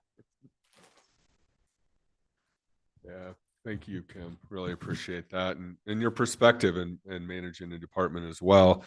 When we've done some overhauls on mechanical services over time, I remember I was part of one in 2016, and now, lo and behold, that was over 10 years or almost 10 years ago now. So with our motor pool, and particularly when we're going to experience cost increases as well, particularly in the vehicle market. So also an essential tool is the cost of our software licenses. And so you'll see, and we have a breakdown here of general fund versus the total. And Supervisor Begay, I would anticipate your question, what's the difference? And I think Siri gave a good explanation a bit earlier in terms of the general fund versus the total and what's the difference. You'll see in here a jail district of 125,000 for body cameras, training, etc. Now, One thing that we really need to pay attention to, not just on software licenses, but the shared cost with the City of Flagstaff Police Department, the Law Enforcement Administrative Facility, and the shared cost. The City of Flagstaff is looking at some new programs for data management and dispatch, et cetera. And I believe that there's support there at the city level, but it's a significant cost, and it will be for us as well. So the hope is that our new police chief Conley is working with Sheriff Axland, and they're coming to some agreements there.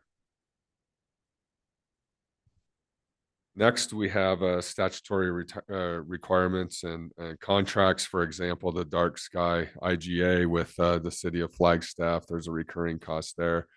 Some membership expenses, legal services as well.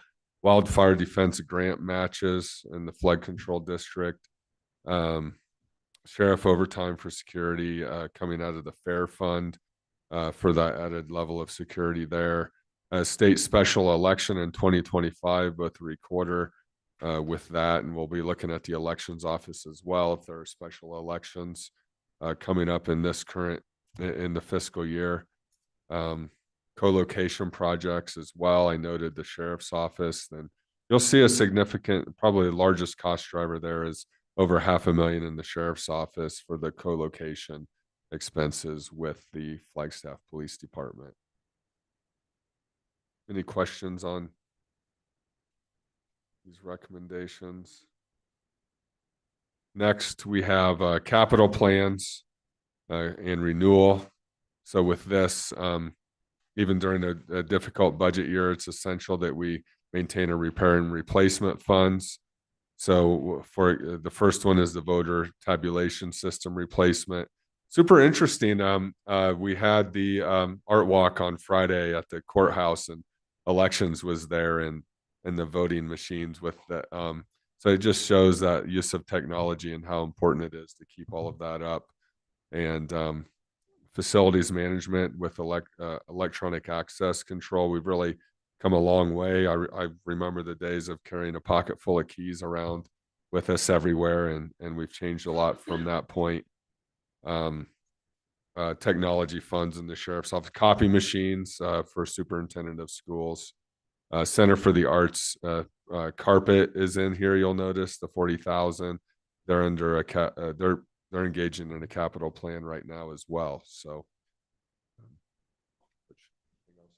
so you'll see the amphitheater. This one for capital, they're $500,000 again. These are this would be funded from that joint or from that public-private partnership that's been successful. The amphitheater clearly is off to a great season. We've had a couple near sellout shows already, and it's very early. And the show before that was near sellout as well with Midland and Flatland Calverley. So really just a lot of positive things happening there. So this is the last slide, right, Siri? Discussion. Balanced budget recommendation. So we have $5.35 million in one time, 3.2 of that from the general fund, and then $3.5 million recurring, $2.5 million with the general fund, and that represents a balanced budget. Siri did go over with you the 10-year planning models, and we can continue to refine those, and I'm sure we will as the discussions go on. And one of the 10 years sort of has the uncertainty model. I think we'll call it that this year, going from recessionary to uncertainty model. And again, what we're recommending is if we want to add anything in the budget, as you discussed with departments, the recommendation would be that we find an offsetting cost for that. That would be the recommendation from your county manager's office. So with that, we're happy to, I don't know if we're in happy times, but we're proud to represent to you and present to you a balanced budget for our county manager's budget recommendation. So thank you. Members of the board, any Supervisor Entreveres? Thank you. I don't have any questions. I just simply have comments. This is the first time that I have been engaged in this process, although I understand budgets.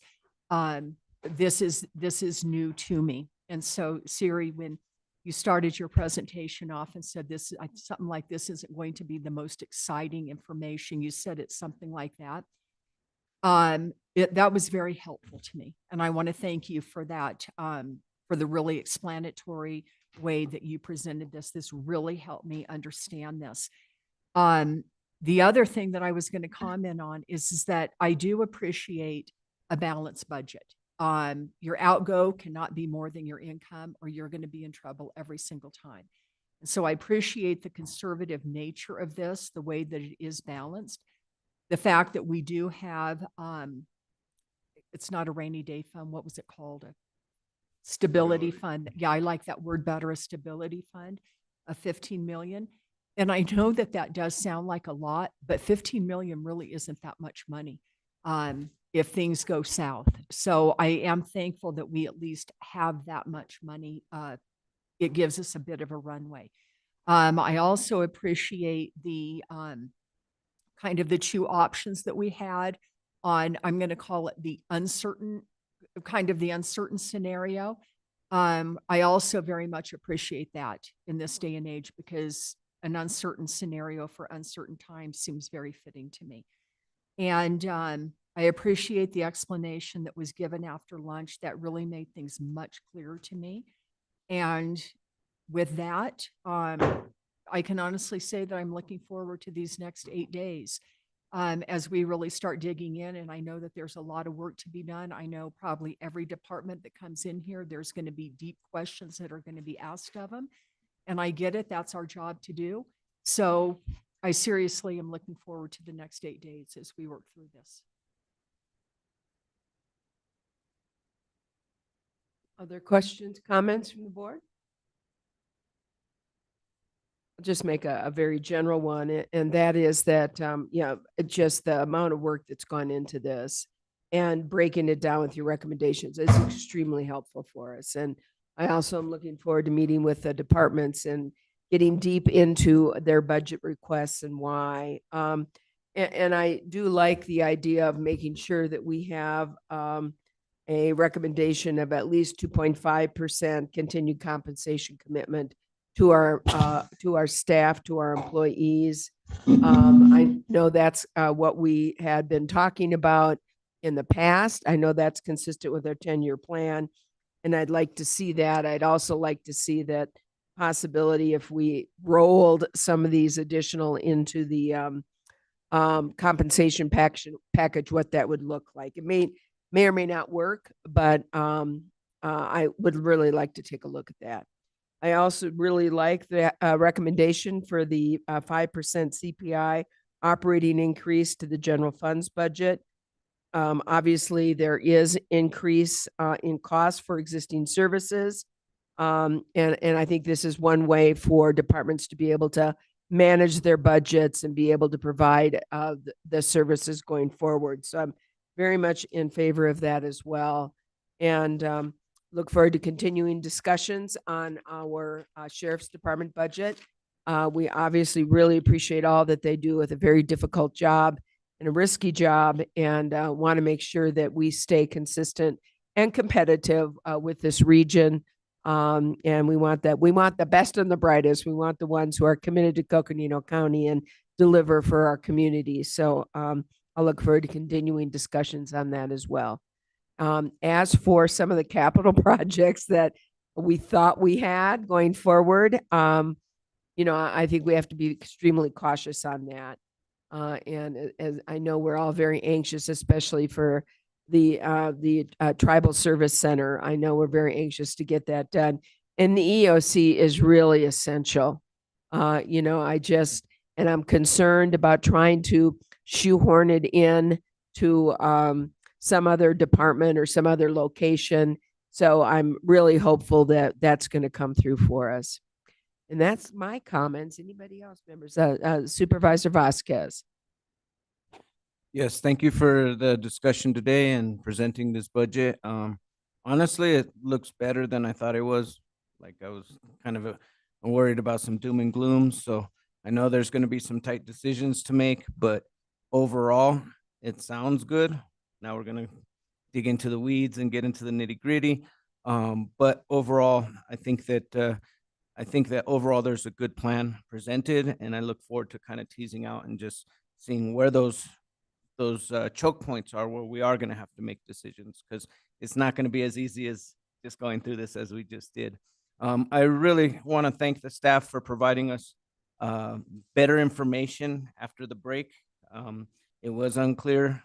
The information you brought back was more clear. So if I could ask that maybe in these next couple days, if you go back and kind of review some of the stuff that's being presented and just take a little notes of this might be asked, because we are probably going to ask, if it's unclear, we are going to ask for it so that we have the best information possible so that we can make proper decisions. Because just based on the before lunch discussion, there were some things that I couldn't make a good decision on based on my understanding of the material. So part of that, of course, is having to go through it and have the conversation. And sometimes you have to walk us through it, you know, as a child, hold our hands and kind of explain it.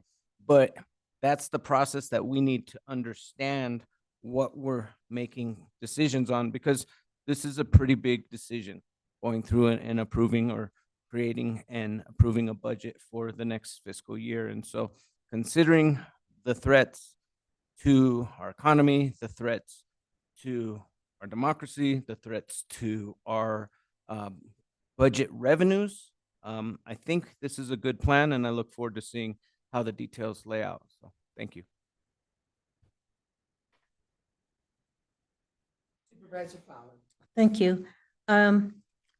You know, the uncertainty is uncertainty, and the way we explain it to the public is going to be really important. And just the impact and the challenges that it creates for our services and out in the community, as well as challenges with our partners.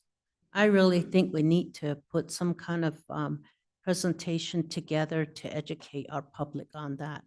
And because it's going to put a strain on our staff when our partners are not there as they were before, or we're not there for them as before. The other part is explaining just the truth and taxation that every year we are always, you know, we're questioned by that, and we explain it, and then getting mixed up with the, you know, fire districts and just the pass-through dollars.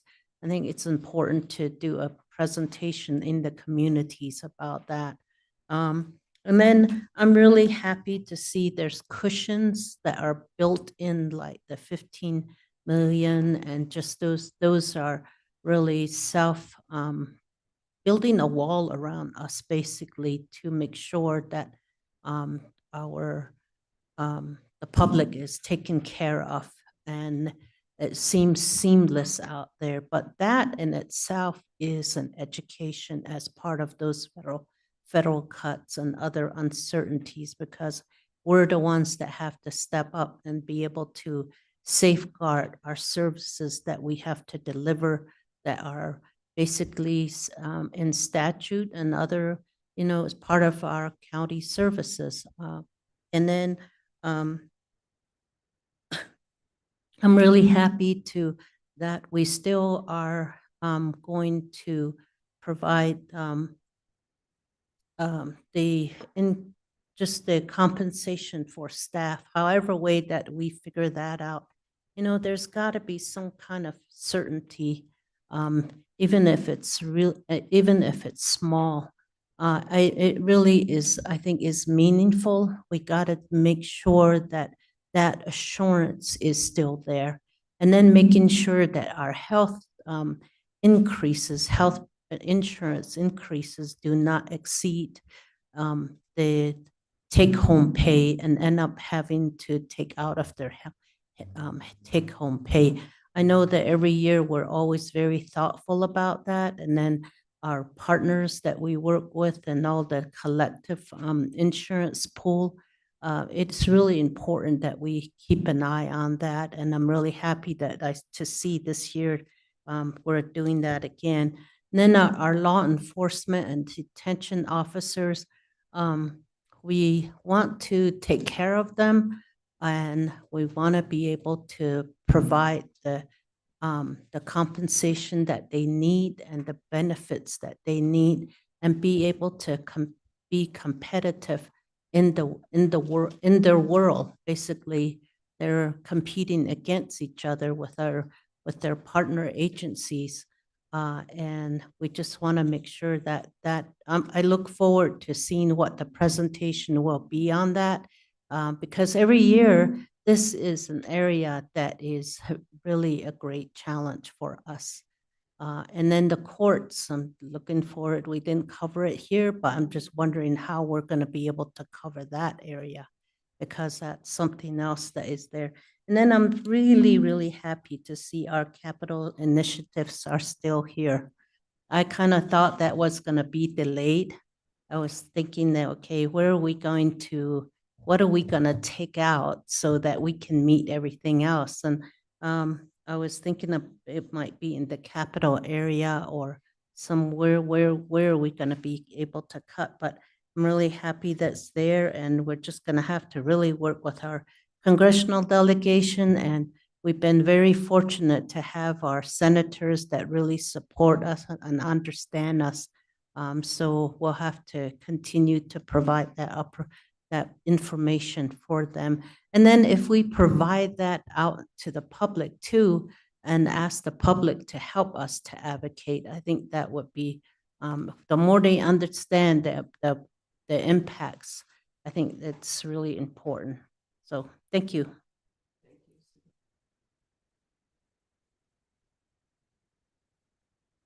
You know, it's the changes just seem to be happening hour by hour. Yeah. So it's going to be interesting as we move forward with the whole budget process, how that will affect our budget moving forward. And so I think you bring up very good points, Supervisor Fowler, on that. And with that, you want to go over with us what we can look forward to in the future. We would love to. And I think today, we know that today exemplified the fact that it's a working budget and working meetings. And so just like we had the discussion in the morning, needed more clarification. Well, this puts a lot of pressure on you, Siri, and all of us, but we know we'll be able to work through those issues. If you need more information, we can develop some things as real time as possible. So that just shows that it's a working meeting between you as a board and our departments, and it may be as departments present and you want to learn more about a program or the cost, that we'll need to put that financial information together just to show you what that will look like. So on the format, so we tried to group by area, and I believe we did a good job.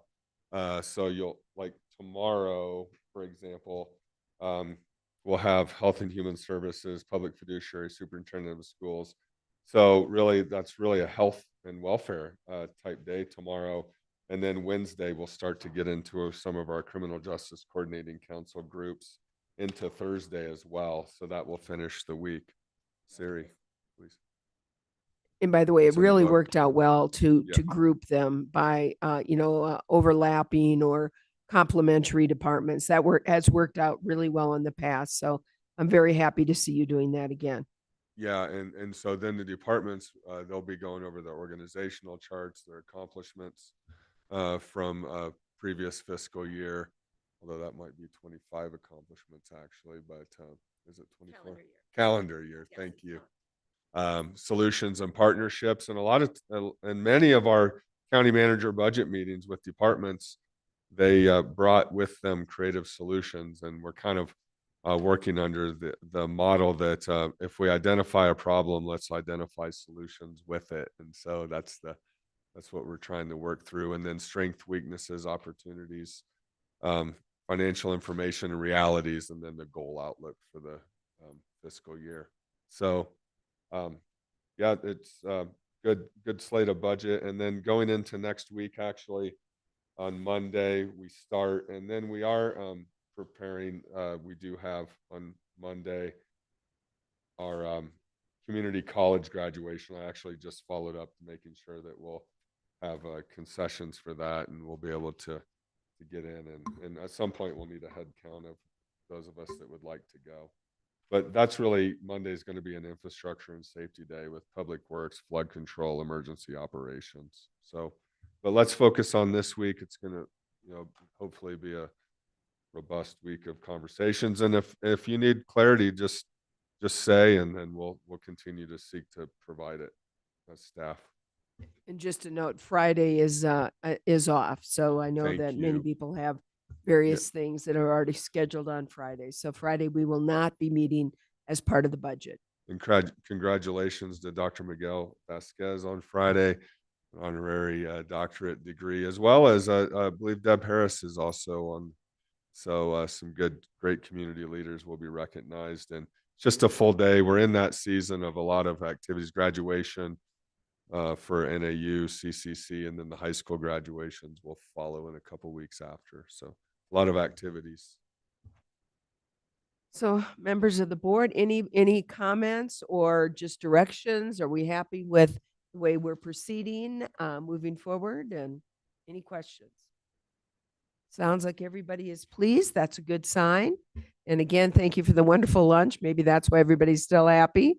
Appreciate it very much. Appreciate everybody's hard work on this.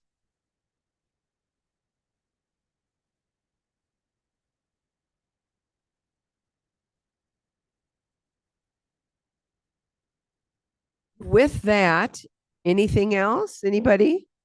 With that, we are adjourned.